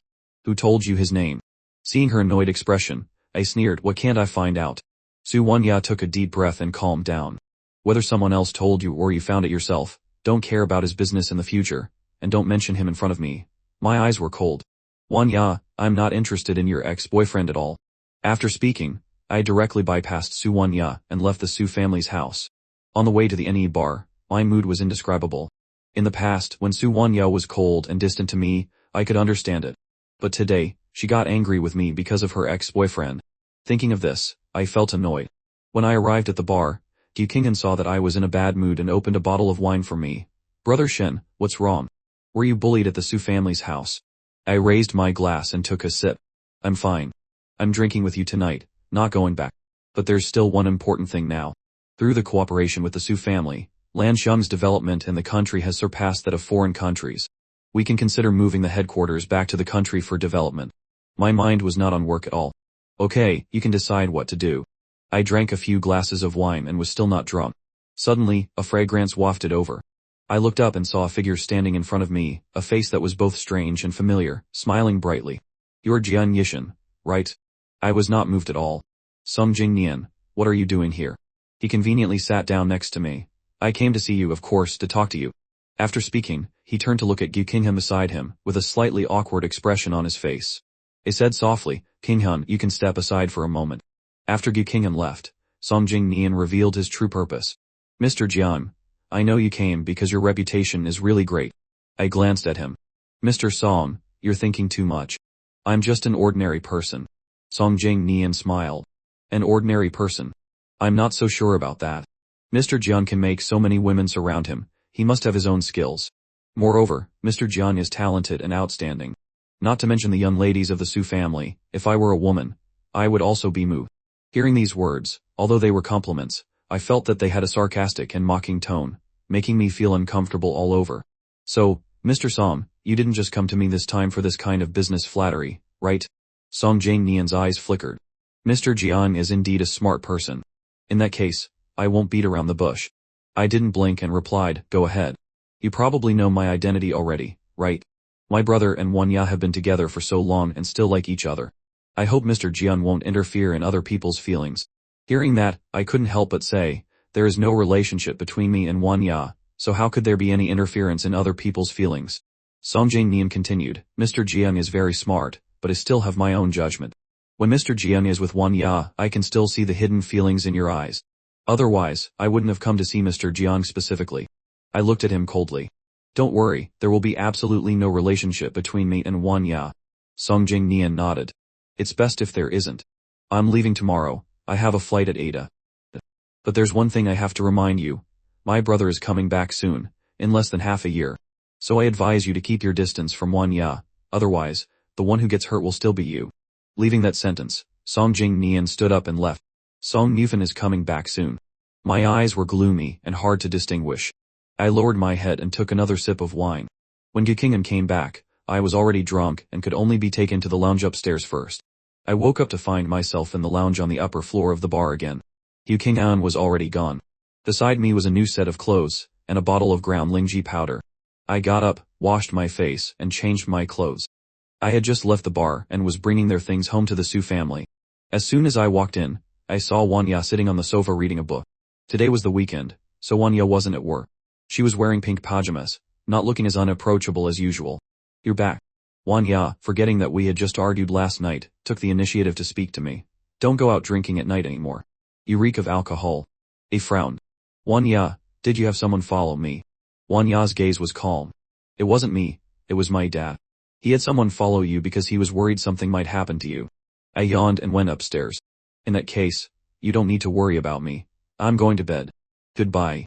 I was about to go upstairs when my wrist was suddenly grabbed. For the first time, Wanya spoke to me in a gentle voice. I turned and glanced at her. Wanya, whether I'm angry or not has nothing to do with you. Wanya lowered her voice and continued, I have to go on a business trip to another city this afternoon for 2 days. Dad said you should go with me. I was about to refuse immediately, but hearing that Su Fu had personally appointed me, I swallowed the words that were on the tip of my tongue. Why did Uncle Su specifically ask me to go with her? Seeing that I was no longer angry, Wanya let go of my hand. Although I really didn't want to be alone with Wanya, especially after what had happened in the past few days, I had developed a strange sense of aversion towards her. But if I refused, there was an 80% chance that Su Fu would use emotional appeals to persuade me, and I still wouldn't be able to refuse then. I sighed helplessly. What time in the afternoon? Wanya replied, it's only for 2 days, so you don't need to pack much. I quickly packed my luggage, and went to the airport with Wanya. It was only a 2-hour flight to North City. Wanya had booked first-class tickets, and there were only a few people, most of whom were tapping on their laptops. Suddenly, the plane shook violently during the flight. The loudspeaker began to broadcast announcements asking passengers to remain calm. Feeling the vibrations getting stronger and stronger, I couldn't help but become serious. Wanya, who was sitting next to me, also closed her laptop and began to observe the situation. Feel it for a moment, Wanya said softly. The shaking isn't too bad right now. Let's wait and see what the captain says. The next second, the plane shook violently and began to descend. Everyone, don't panic, stay calm. The captain is controlling the plane. The announcements from the loudspeaker became more and more frequent. He sensed the seriousness of the situation. About a minute later, the plane's descent seemed to slow down a bit, but it was still heading towards the ground. I'll go and see what the situation is. I unbuckled my seatbelt and stood up. My wrist was immediately grabbed by Wanya. Dunyichin, your life is not a small matter. Besides, the cockpit is the most dangerous place on the plane, you know that. I nodded and looked at Wanya seriously. I know. Wanya, trust me. My eyes were firm as I pushed her hand away. I have flying experience. Wanya still refused to let go. It's not safe. The repeated words from the loudspeaker suddenly changed. Dear passengers of Flight 1254, may I ask if anyone has experience flying a plane? Wanya looked at my determined eyes, her heart tightened, but she still slowly let go of my hand. I'll go with you. Without thinking, I refused. Don't go. The pressure in the cockpit is unstable. You could have an accident if you go. Then take me with you. I turned around and found that the source of the voice was a strange girl sitting behind me. The girl was about 25 years old, tall and well proportioned. She looked at me with a smile in her eyes. I narrowed my eyes at her. Why do you want to go with me? Murangshu curled her lips into a smile. Like you, I also have experience flying a plane. Seeing that she didn't seem to be lying, I agreed to let her come with me. In the cockpit, the co-pilot was sitting slumped in his seat with his eyes closed, while the captain was extremely anxious. This plane was a new model that had been improved last year, and he hadn't had much flight time on this model. Coincidentally, the co-pilot, who had more experience with this model, was unconscious for some unknown reason. Now, faced with this situation, his mentality had already collapsed, let alone turning the situation around. When Murangshu and I arrived, the captain was anxious. Seeing that we looked young, he couldn't help but shout, "This is not a playground.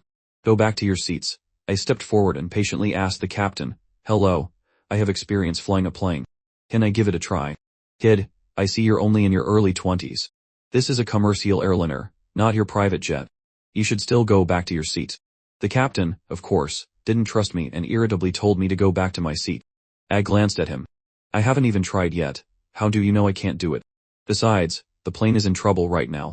Do you want to disregard the lives of all the passengers on board because of your subjective judgment?" At this point, I was no longer in the mood to speak gently. Murangshu, who was beside me, also spoke up. "There's no other chance anyway, right? The plane has fallen into an irretrievable dive within 2 minutes, which is enough to prove that with your skills, you can't turn the situation around for the time being." These words were very impolite. The captain lowered his head in some embarrassment. He couldn't handle the current situation, which was why he had asked the flight attendant to find someone with experience to help. Thinking of this, he still allowed Murangshu to sit in the co-pilot seat. She began to manually control the plane. I stood by her side, helping her check the flight situation and the plane's trajectory. The plane's fuel is full, and the pressure is stable. So what caused the problem during the flight? Murangshu was a little confused. Clearly, all the indicators were normal, so why did this happen? He stared at the data panel. The plane's flight path data has been modified. Murangshu was slightly surprised. "You mean someone modified it?" I pointed to the control panel in front of her. "Look, the current flight path is clearly set to fly towards the north latitude, but the plane is rapidly descending towards the high mountains not far away." Murangshu was a little skeptical about the reliability of this statement. "But this is a commercial airliner." I raised my eyebrows slightly. "So what if it's a commercial airliner? As long as you have top-notch hacking skills, you can modify the flight data of a single plane." At this time, the captain also spoke up. "This gentleman is right. I also found that the flight path set in the system was wrong, so I turned off the autopilot in time. But for some reason, the plane continued to descend." After speaking, the captain pulled the control stick up again, and the plane shook violently up and down again. I looked at the plane's speedometer, pondered for a moment, and then said, "Miss Muram, let me take over." Murangshu nodded, stood up, and gave the co-pilot seat to me. After sitting down, I first adjusted the speed and altitude to match the data in the main pilot's position. Then I pressed the button to turn off the automatic screen balancing system. The next second, something magical happened. The plane was no longer in a downward position, and the up and down shaking completely disappeared. Murangshu couldn't help but let out a cry of surprise, her beautiful eyes filled with astonishment. The captain, who had come to his senses, still had a trembling voice. "It turns out the screen balancing system was faulty." I shook my head. "It's not that the system was faulty, it was that the system was activated." The captain looked confused, clearly unfamiliar with this system. Murangshu was also completely clueless. "What system is that?"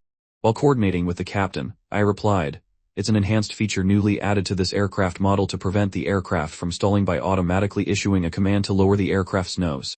This system is activated when 3 conditions are met. 1. The aircraft's nose is higher than the normal angle. 2. The aircraft is retracting its flaps. And 3. The autopilot is turned off." The captain nodded as if in understanding, looking at this young man with eyes full of surprise and admiration. Murangshu narrowed her beautiful eyes, staring intently at my side profile. After the plane stabilized, my gaze gradually became deep. This accident really had too many coincidences.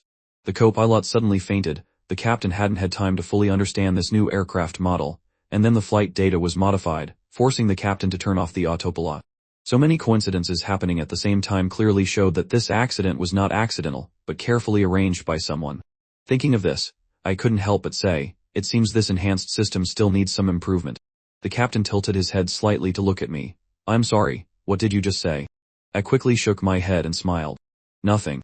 But Murangshu stared intently at my side profile, her thin, rosy lips couldn't help but curl up. Not long after, Murangshu and I returned to the first class cabin. We weren't gone for long, but Wanya felt that the waiting time was particularly long. Seeing me return intact and successfully help the plane stabilize, Wanya didn't know what to feel. Are you hurt? He smiled gently. Of course not. Is there anything I can't do? Murangshu, who was beside me, was also very excited. I really didn't expect Mr. Jian to be so young but so talented and courageous.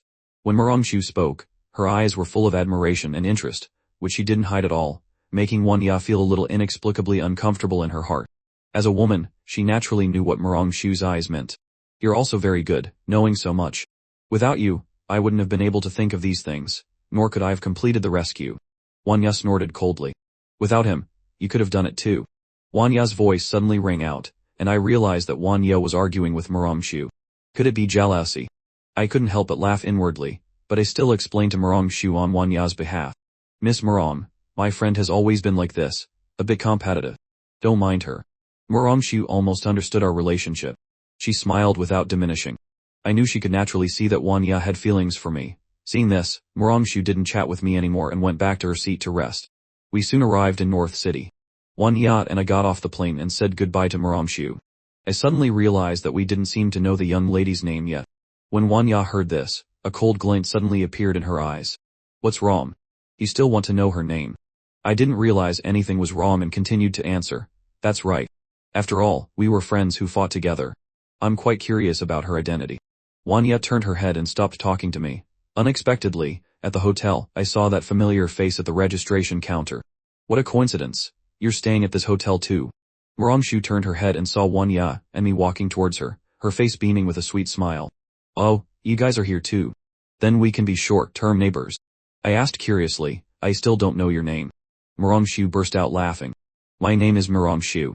This name was not unfamiliar to me at all. The eldest daughter of the Murong family in the capital. The Murong family had made great achievements in the aviation industry. In recent years, the research and development of drones had also made their group even stronger. However, this eldest daughter was very low-key and had never appeared in public. I was a little surprised, but still introduced myself. My name is Jian Yichin. This is Wanya next to me. Murangshu smiled. I know Mr. Jian is famous everywhere. I've seen you on the news many times. After speaking, she nodded to Wanya. Seosu, I've admired you for a long time. She held out her hand, waiting for Wanya to shake it.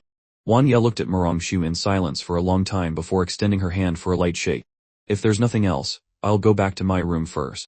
Murangshu faced Wanya's hostility without flinching, instead smiling with great interest. After Murangshu left, I couldn't help but ask Wanya, did you have some conflict with Murangshu before? Wanya's face was cold. No. I continued to ask, then why do you look like she owes you several hundred million? Wanya looked at me deeply without explaining, just said flatly, alright, let's go back and rest. We still have to go negotiate a cooperation at 8. I mumbled in agreement. Suddenly, I thought of something and turned my head to ask Wanya, do you know why the plane had an accident? Wanya thought for a moment and replied, someone probably did it. I looked at her. How do you know? Wanya's voice was as calm as water. It wasn't like a normal accident. It nodded. So you think this accident was likely caused by Xia Jian or the Lin family? I thought about it over and over again. Other than Xia Jian or the Lin family, I couldn't think of anyone else who would hate me and Wanya so much that they would risk their lives to harm us. Wanya paused for a moment and slowly said, it wasn't them. I don't understand, why? Xia Jian just burned down the Su family's company. I've already had someone suppress him. He won't dare to cause any trouble for a short time. As for the Lin family, this matter is not simple. If they are found out, they will have to go to jail for decades. The entire Lin group, with hundreds of people, wouldn't dare to take such a big risk. I was not convinced by Wan Ya's meticulous thinking, but I still couldn't help but want to know the truth behind it. Then do you know who did this? Wan Ya shook her head. I don't know, but I guess this matter might not be aimed at us. I nodded thoughtfully. Alright, let's go back. Let's meet at the hotel entrance in half an hour. We went back to our separate rooms. I was about to take a shower and change my clothes when there was a knock on the door. Hotel service. I didn't think much of it, and opened the door. The next second, a big man suddenly rushed in, his hand aiming for my throat. I took a step back and kicked him in the face. I grabbed his collar, pulled him up, and then kicked him to the ground. Who sent you? My voice exuded danger. Fortunately, I had switched rooms with Wan Ya tonight. At this moment, Wan Ya, hearing the commotion next door, also came over. The man was a little worried for his safety, so he bit his lip and refused to speak. He sat down, my eyes full of meaning. Not talking, are you? The man was so scared by my terrifying gaze that he got goosebumps. He was a little scared, but still tried to answer, what can you do to me? He didn't recognize Wan Ya. He only knew that someone had paid him to come and humiliate the woman in this room. He saw Wan Ya's picture and was immediately tempted, so he rushed over. I looked at him with hatred. I will make you disappear from this world silently. The man saw that my serious expression didn't seem fake and was immediately frightened. Don't kill me, I didn't mean to. Someone directed me to do this. I already knew that there was definitely someone behind this. Tell me who it is. The man tried to remember the man who had traded with him. I don't know his name, I only know his surname is Xia. He said that after it was done, he would pay me 500,000 yuan. At that time, I was mesmerized by this lady's picture, so. Wan Ya and I exchanged glances, and immediately understood who the mastermind was. I really didn't expect Xia Jiam to still not give up, repeatedly testing my limits. Did he really think I wouldn't dare to touch him? I was so angry I gritted my teeth. If I hadn't switched rooms with Wan Ya today, the consequences would have been unimaginable. So, can I go now? The man slowly stood up, intending to slip away, but I kicked him hard in the knee and he fell to the ground again. The man cried out, I've already told you who the mastermind is, why won't you let me go? I gave him a cold look. If you talk anymore, it won't be as simple as going to jail. The man was so scared he shut his mouth. I called the police and took the man to the station, then quickly cleaned up, intending to deal with it after the negotiations. We met in a private room on the first floor of the hotel.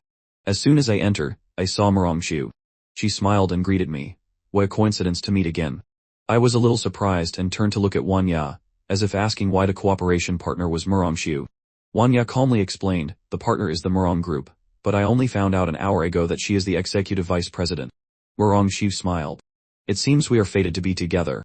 The three of us sat down, and Wan Ya began to discuss the cooperation with Merongxiu. I can give you this piece of land, but you need to give the Su family 10 of the profits. Merongxiu's eyes flashed. Xiao Su really knows how to open her mouth wide. 10 is too high. How about 5?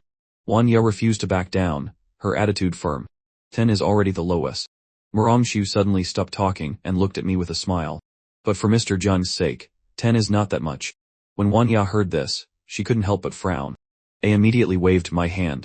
Miss Merong, you don't have to do it for my sake. You two can discuss it yourselves.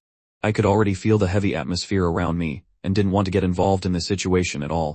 Mr. Zheng, I really admire you, but I don't give in easily. This is the first time. When Wan Ya heard this, her voice turned cold. Miss Merong, Jiangyichen is the Fink of our Su family. What you're doing is a bit unethical. Merongxiu smiled. Mr. Jiang is so outstanding, what woman wouldn't be moved? I'm also immortal. If Xiao Su is unhappy, just say it directly. There's no need to be so afraid. Wan Ya's voice was a bit sarcastic. Of course I'm not unhappy. It's not like everyone has their eyes on Jiangyichen. In my heart, I was helpless. Why did you have to drag me into your bragging? Merongxiu stopped smiling, her expression a little unnatural. Xiao Su, there's no need to crush people like that. Today, for Mr. Jiang's sake, I'll agree to Xiao Su's unreasonable request. Consider it a favor for Mr. Jiang. Wan Ya interrupted him. He doesn't need anyone's favor. Merongxiu stood up. If Xiao Su doesn't want to cooperate seriously, then let's put this cooperation aside for now. When Xiao Su comes with sincerity, we will continue to discuss it. After speaking, she left the room. I knew Merongxiu was unhappy in her heart, so I pushed Wan Ya's hand. Wan Ya, what's wrong with you? Why are you talking so impolitely? You're here to negotiate a cooperation, not to argue and win. Wan Ya stared at me for a long time before squeezing out a sentence. Are you stupid? I was stunned. Why was she scolding me? Wan Ya was too lazy to explain to me, and also stood up and walked out. Wan Ya went back to the hotel room. I didn't want to go back, so I went to the flower garden outside the hotel for a walk. Finding a quiet corner, I called Xia Jian. Who is it? Xia Jian's weak voice came through. What bad luck. The night he burned down the Su family's company, someone burned down his house. He was sleeping in his room at the time, and it was only by a stroke of luck that he survived the fire. Xia Jian, do you know who I am? Xia Jian almost immediately identified the owner of the voice. He laughed coldly. Hyunichan, even you came to gloat at my misfortune. Xia Jian, you sent someone to beat up Wanya. Do you really think I'll let you off so easily? Xia Jian didn't understand and repeated, beat you up. Don't talk nonsense. I laughed coldly. Whether you did it or not, you know best. On the other end, Xia Jian burst into a crazy laugh. Hyunichan, you guys weren't framed by someone else and couldn't find the person, so you're blaming me. Hyunichan, oh Hyunichan, tell me, why do you have so many enemies? If I were you, I'd just die. Hearing him say that, I suddenly felt that something was not right. It really wasn't you who did it. Xia Jian laughed coldly. How could it be me? I've been ruined by you people. My house is gone, my job is lost, and I'm about to run out of food. Where would I get the money to hire someone to take revenge on you? I hung up the phone, lost in thought. Hearing Xia Jian's words, it didn't sound like he was faking it. It seems that this matter was most likely not done by him. Then who borrowed a knife to kill, using Xia Jian's name? To be able to do evil in Xia Jian's name, I immediately locked onto the answer in my heart. Thinking of this, I returned to the hotel and knocked on Wanya's door. Wanya, I have something to tell you. Before I could finish, I was cut off by Wanya's cold voice. I'm busy, I don't have time. Seeing that Wanya was in a bad mood, I fell silent. The two of us stood at the door in silence for a while. Wanya seemed to realize that her tone was a bit heavy, and was about to open her mouth to ease the situation, when her phone suddenly rang. Wanya answered the phone, and Su Luli's clear voice came through. Wanya, Song Mufin is back. These three words were like a stone thrown into a quiet lake, causing ripples on the long, violent surface of Wanya's heart. Su Luli and Song Mufin were university classmates and had a good relationship. Su Luli's words were probably not wrong. Without thinking, Wanya blurted out, where? Tell me. The environment was very quiet. He stood by and heard every word clearly. Song Mufin, the man she had loved for many years, her first love, had returned. It seems that what Tan Yan said was indeed not wrong. Wanya really couldn't forget him. On the other end of the phone, Su Luli's voice continued to come through. He's back in the country for a very short time this time. He has a flight back to the US tomorrow morning. Su Luli's words were already very clear. A flight tomorrow morning meant that if she went back now, she might still make it. Wanya hummed in agreement, and then said, I'll be right back. After hanging up, Wanya lowered her head and suddenly saw my cold expression. Her heart suddenly tightened. I took a deep breath and asked, what about the cooperation? Do you still want to negotiate? Wanya looked at me, her eyes gradually becoming deep. Cancel the cooperation. I said slowly, cooperating with the Morong group will bring great profits to the Su family. Do you really want to give up? Wanya, I know it's not like that.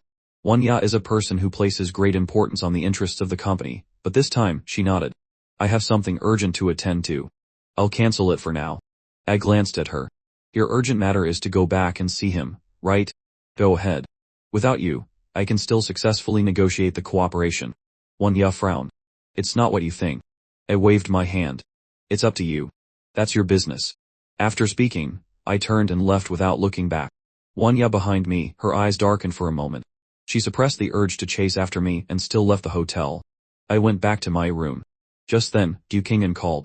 I answered the phone, my voice a little annoyed. What's up? Yu Qing'an was stunned by my tone. Brother Shen, what's wrong? He frowned. If you have something to say, say it. I'm fine. Yu Qing'an continued. Brother Shen, Lansam's business has been having some problems recently. I think you need to come back and take a look in person. Her voice was serious, and it seemed that the matter was quite serious. I recalled Wanya's out-of-control expression when she mentioned Song Mufin, and immediately hardened. But the cooperation on the Su family's side was not over yet. I decided to go find Murangshu first, negotiate the cooperation, and then leave.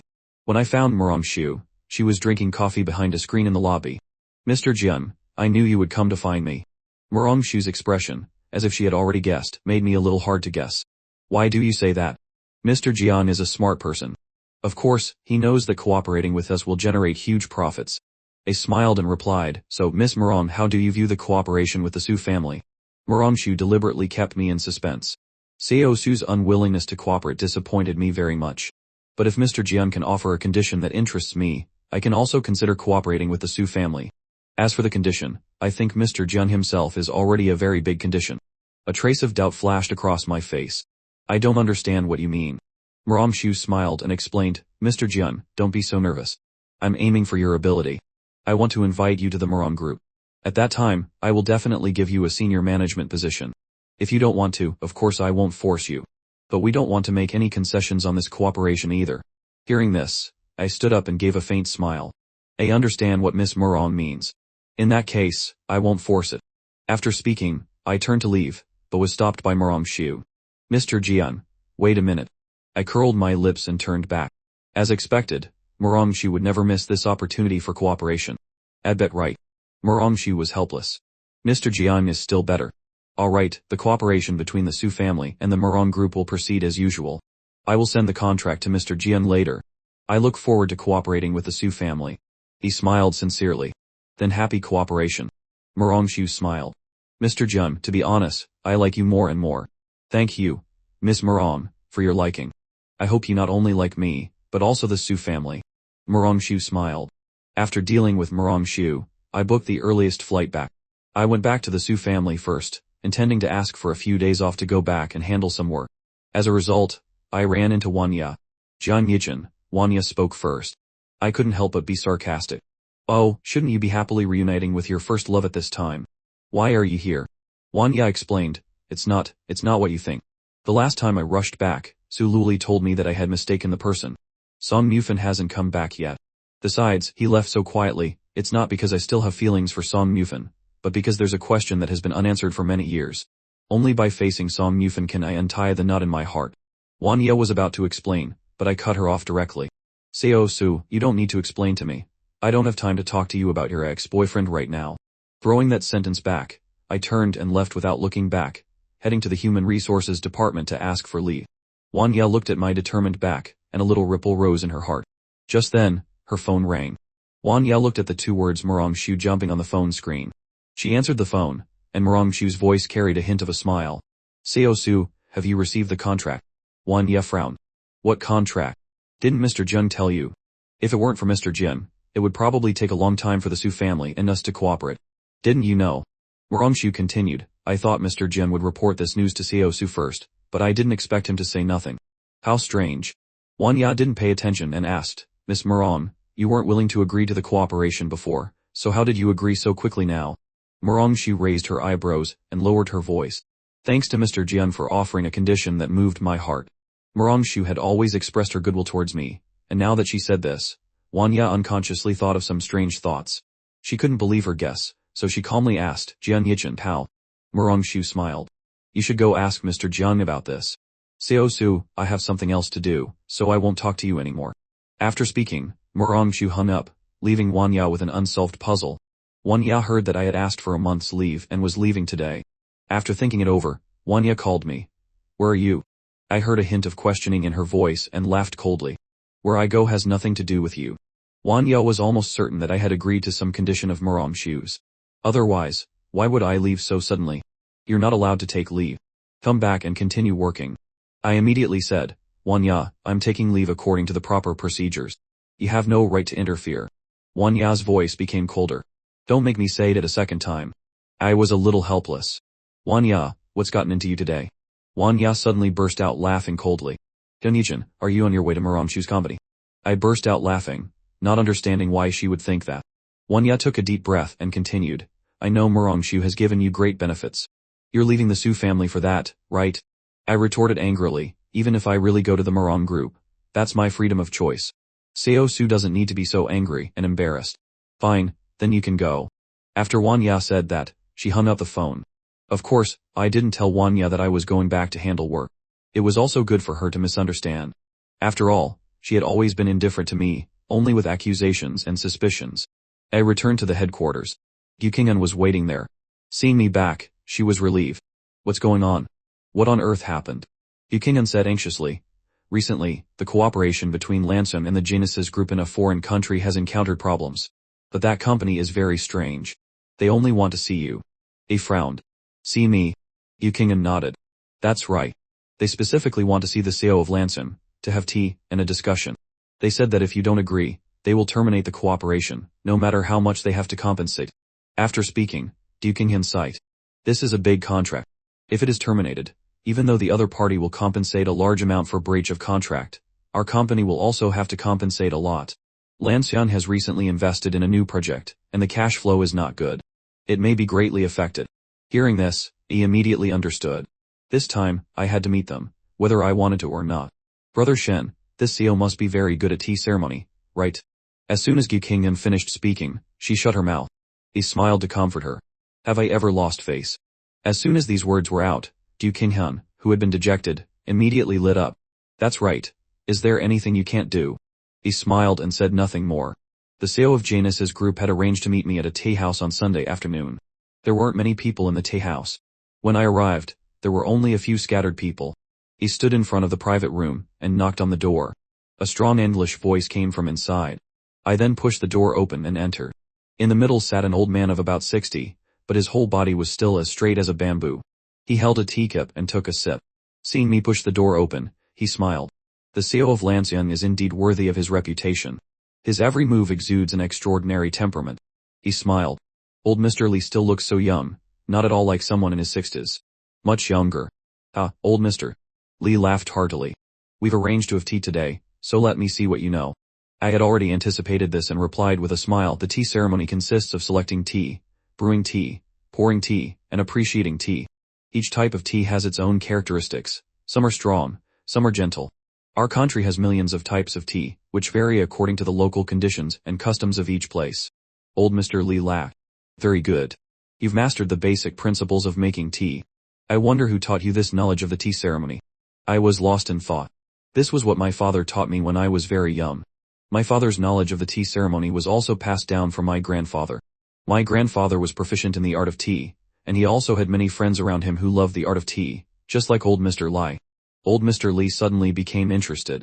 What's your grandfather's name? I immediately replied, Dai Huifeng. Hearing that name, old Mr. Li was as if struck by lightning, his eyes gradually becoming moist. So you're Huifeng's grandson. Your grandfather and I were close tea friends. He couldn't help but step forward and take my hand, saying emotionally, I didn't expect you to be the CEO of Lansing. You've achieved so much at such a young age. I believe Huifeng can also rest in peace under the 9 springs.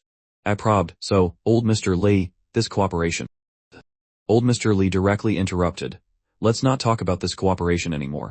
From now on, I will cooperate with Lansing on every cooperation. The assistant next to him was wide-eyed after hearing this. Old Mr. Li, you can't do that. Some cooperations depend on the ability of the partner. Old Mr. Li was angry. What, are you saying that Grandson Chen doesn't have the ability? Or are you doubting the eyes of this old man? The assistant was so scared that he shrank his neck and didn't dare to say anything more. I heard this and the corners of my mouth curled up. Thank you, old Mr. Li. No need to thank me. If you have the chance, come to old Mr. Li's house to play often. You really have some of your grandfather's temperament. Old Mr. Li pulled me to talk for a long time.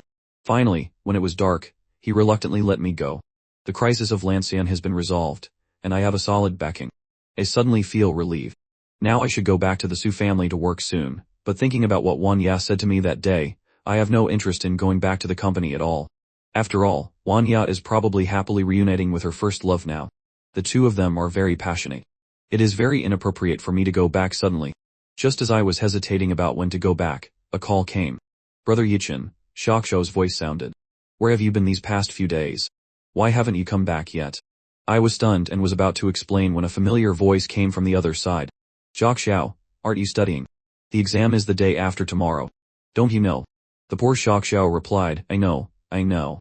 Sister, I'm asking Brother Yichin for help. I'm sure he can help me study. Wanya continued, you don't study normally, and now you're cramming at the last minute. You deserve to fail the exam like this. Shaksho shrank her neck and still asked, Brother Yichin, when are you coming back? I really can't study anymore. I heard Wanya's voice and was about to hang up, but hearing how pitiful Shaksho was, I suddenly couldn't bear to refuse the little girl because of Wanya. Alright, I'll be back tomorrow morning. Shaksho immediately brightened up. That's great, thank you, Brother Yichin. I hummed in agreement and then hung up. The next day, I returned to the Su family's house as promised. Shaksho was still not up, and only Wanya was eating breakfast alone in the dining room. You know to come back. Wanya ate her breakfast slowly, not forgetting to be sarcastic. I didn't hold back either.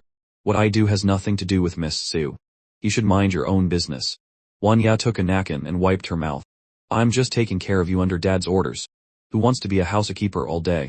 Hearing this, I felt even more annoyed in my heart. If you don't want to, then manage less. At this moment, Xiaoxiao came out of her room rubbing her eyes. Seeing the strange atmosphere between us, she asked doubtfully, "What's wrong? Why is everyone so grumpy in the morning? You look like enemies." He smiled at Xiaoxiao. "It's nothing. Xiaoxiao, eat quickly. I'll go up to your room to help you study later." Xiaoxiao nodded, quickly finished her breakfast, and then quickly returned to her room. "Brother Yichin, I've barely studied for the past 6 months. Can I really catch up on all this knowledge?"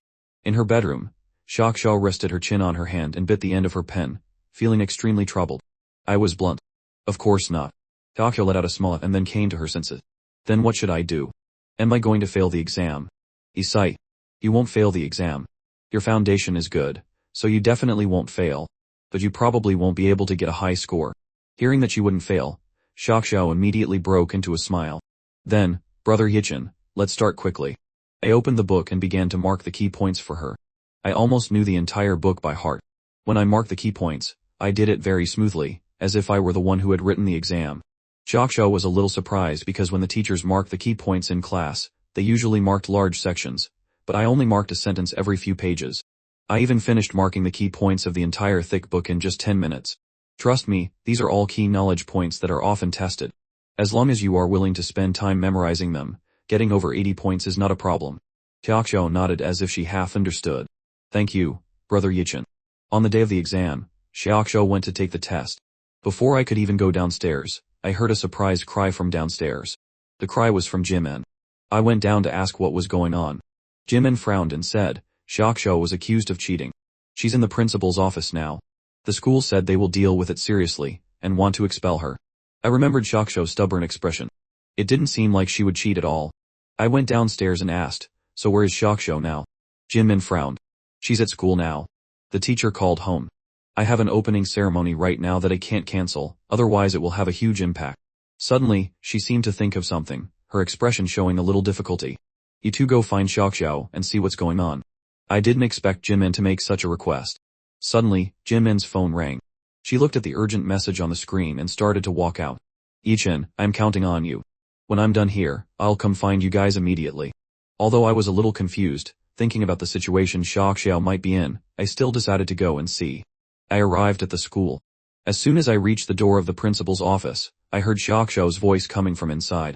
"I already told you, that's not my cheat sheet. How many times do I have to say it?" Hearing this, my heart sank. It was very likely that Xiaoxiao had been wronged. The principal slammed the table in anger. "Xiaoxiao, is this your attitude when talking to your teachers?" Xiaoxiao's face was cold and she sneered.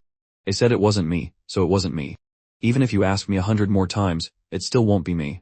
The head teacher next to her said, "Xiaoxiao, even though you're from the Su family, you're first and foremost a student. No matter how powerful your family is, you can't cover this up." I couldn't listen anymore and walked in directly. "Hello, principal. I heard that Xiaoxiao was cheating. I want to come and find out the situation." He smiled politely. Xiaoxiao was a little sad. "Brother Yichin, why are you here?" The principal and the head teacher of course recognized me, the person who had appeared on the news many times. They also spoke more politely. "Mr. Jian, you're here about Xiaoxiao's matter, right? Xiaoxiao's personality is a bit stubborn, so I think it's better if you ask her directly." I spoke up and asked, "Principal, are you sure that the person who cheated was Xiaoxiao?" "Of course." This piece of paper was picked up from Xiaoxiao's desk. The handwriting is exactly the same as hers. More importantly, this was reported by Xiaoxiao's best friend, Qin Yao, with her own hands, so it's safe to say it's certain. As soon as I heard it, I felt that something was not right. Reported with her own hands. Can I meet that person? The head teacher immediately had someone call Qin Yao over. When Qin Yao saw so many people, she started to pretend to be pitiful as soon as she entered the door. "Teachers, principal, what's wrong? Did I do something wrong?" The head teacher gave Qin Yao a reassuring look. "Don't be too stressed. Qin Yao, please recount the details of Xiaoxiao's cheating this afternoon." Qin Yao swallowed. "It was like this. This afternoon, I felt that Xiaoxiao was acting a little strange, so I paid special attention. I didn't expect Xiaoxiao to be writing a cheat sheet. My heart was very sad. I thought that as a best friend, I should help my friend correct this bad habit, and also for the fairness of everyone's exam, so I took the cheat sheet from her desk and handed it to the teacher." Hearing this, Xiaoxiao directly shouted, "Qin Yao, we've been friends for so long, how could you frame me like this?" Qin Yao looked pained. Seeing how fierce Xiaoxiao was, she shrank back in fear. "I didn't frame you. Xiaoxiao, you should turn back." Cheating is really wrong. The principal almost made up his mind. Xiao, don't be stubborn at this time. Tin Yao is your friend, and her words are more credible. Xiao cheated and showed no remorse. After discussion, the teachers have decided to expel her. After speaking, the principal turned to look at me. I'm sorry, Mr. Jiang.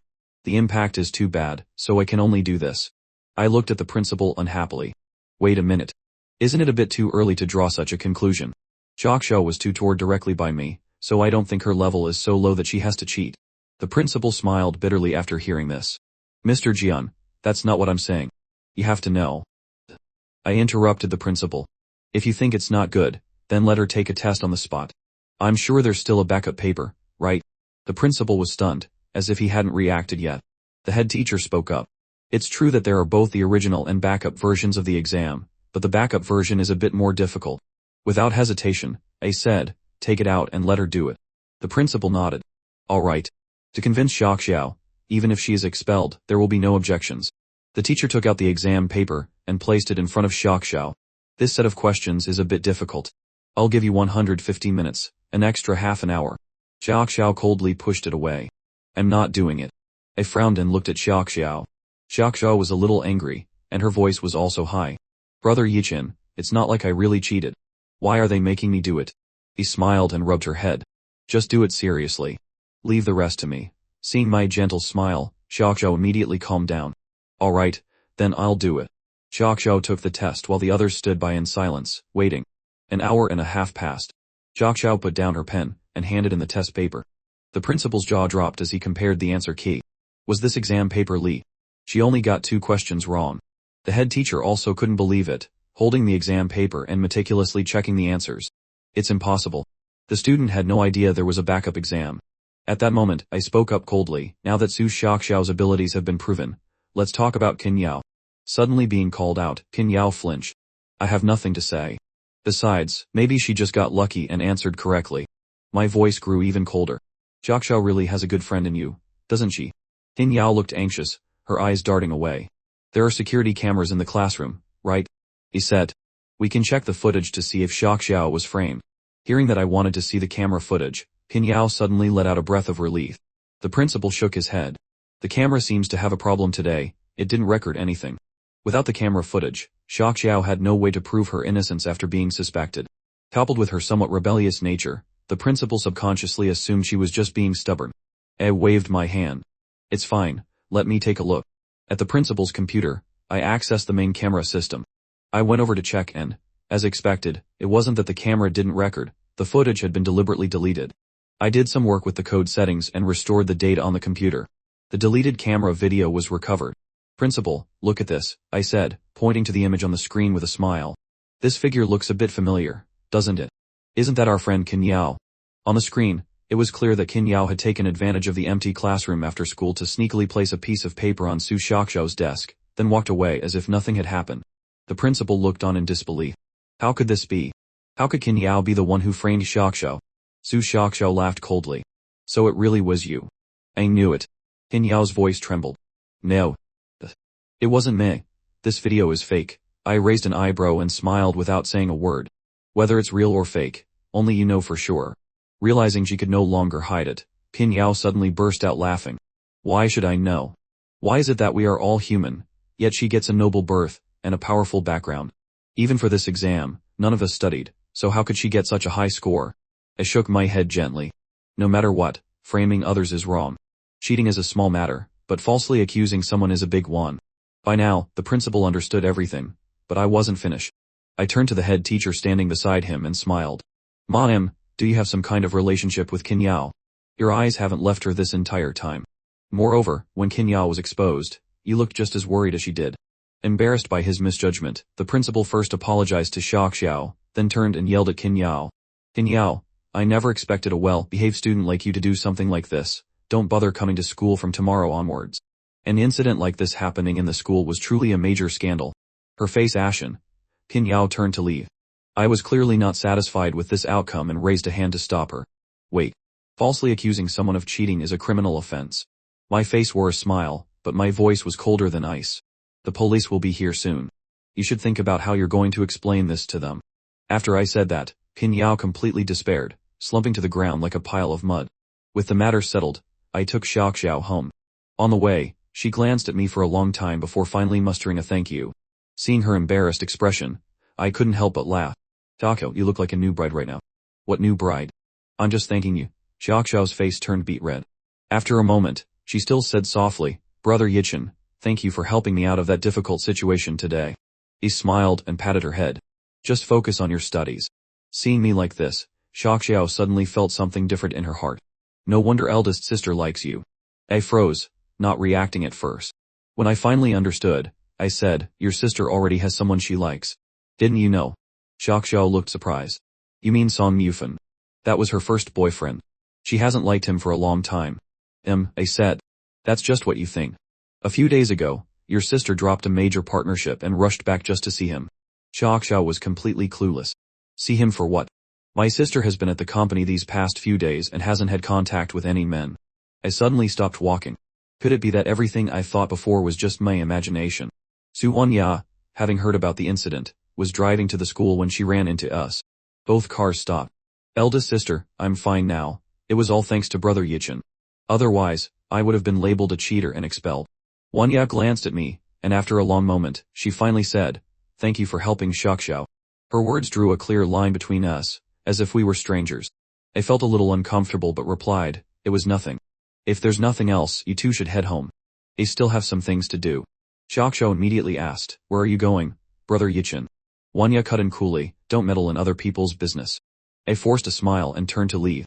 Walking down the street, the more I thought, the angrier I got. I didn't know who Wanya was putting on that cold act for. I suddenly didn't want to go back to the dorm anymore. I even wanted to move out of the Su family home, so I would no longer have anything to do with Su Wanya. Just then, a voice called out from behind me. Brother Yichen. I turned to see Xiaoxiao panting as she caught up. What's wrong, Xiaoxiao? She quickly came to my side, her eyes sparkling.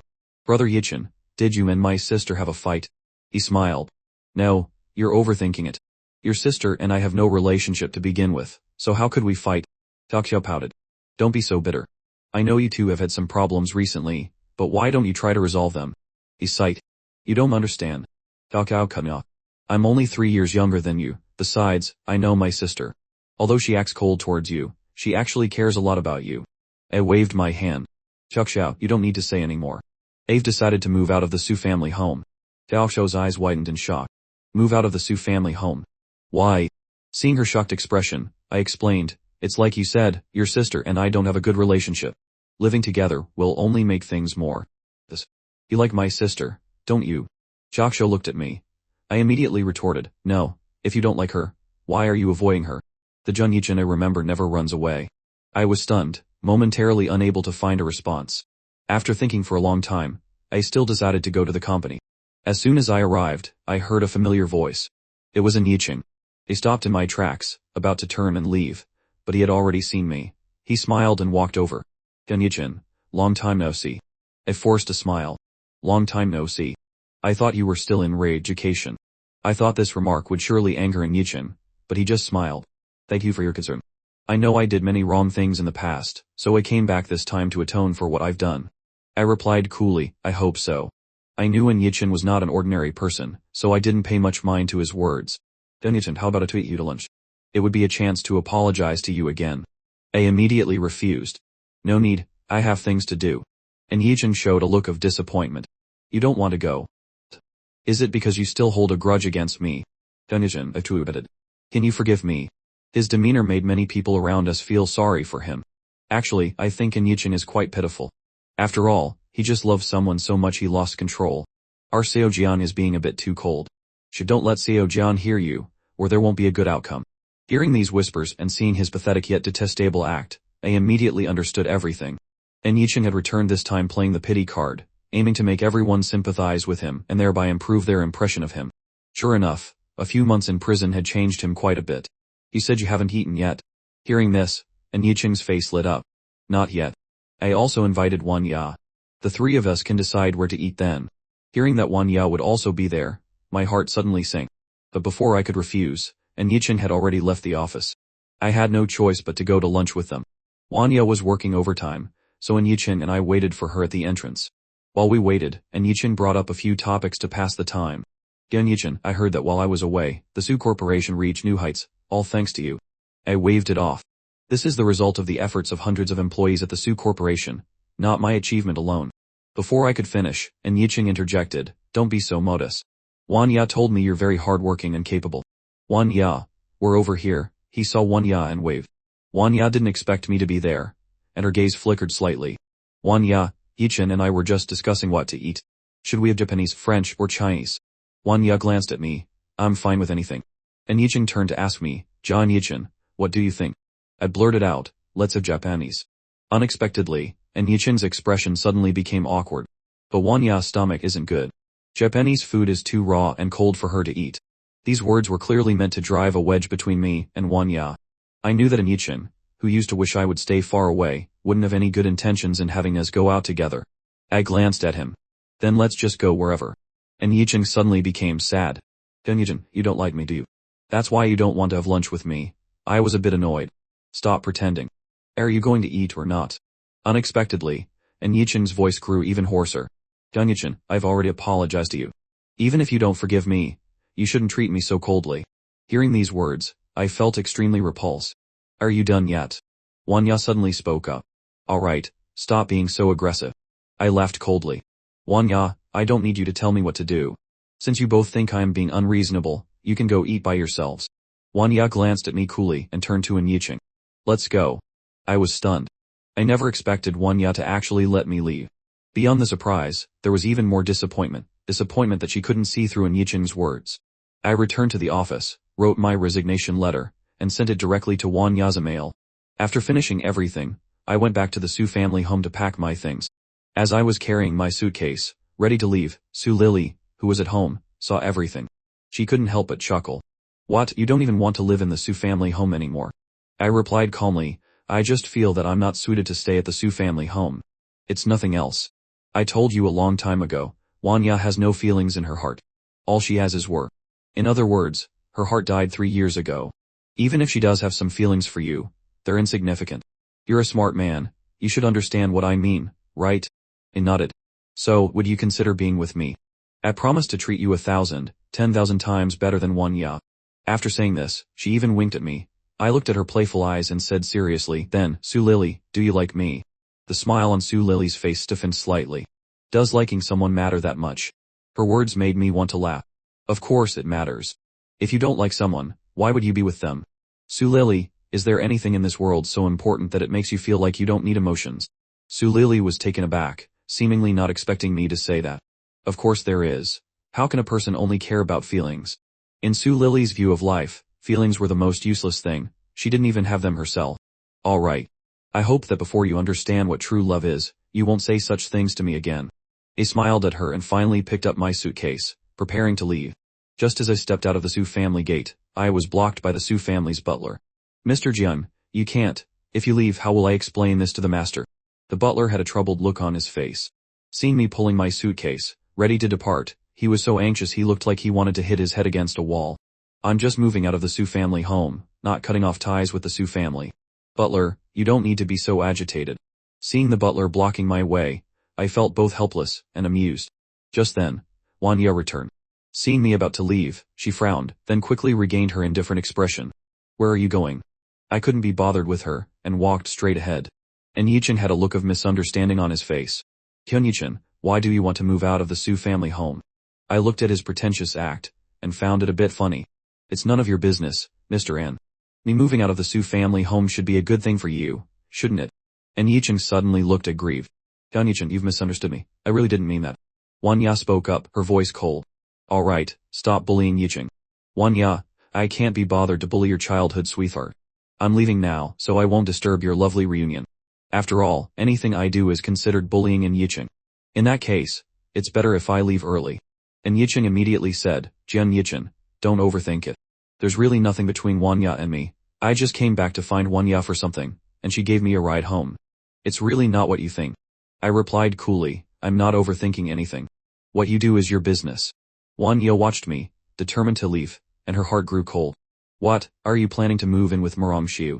My anger immediately flared up. Wanya, don't talk nonsense. I have no relationship with Xiu whatsoever. And Yichin, standing beside them, immediately chimed in. So Yichin already has someone he likes. I thought you liked one, ya. It seems I was overthinking things. I looked at the two of them, going back and forth, and couldn't take it anymore. They said one last goodbye and walked towards the gate. The author has announced that the next part will be updated in the near future. For those who want to read the ending in advance, please read the story titled Miss Lee, You Dropped Your Underwear Again.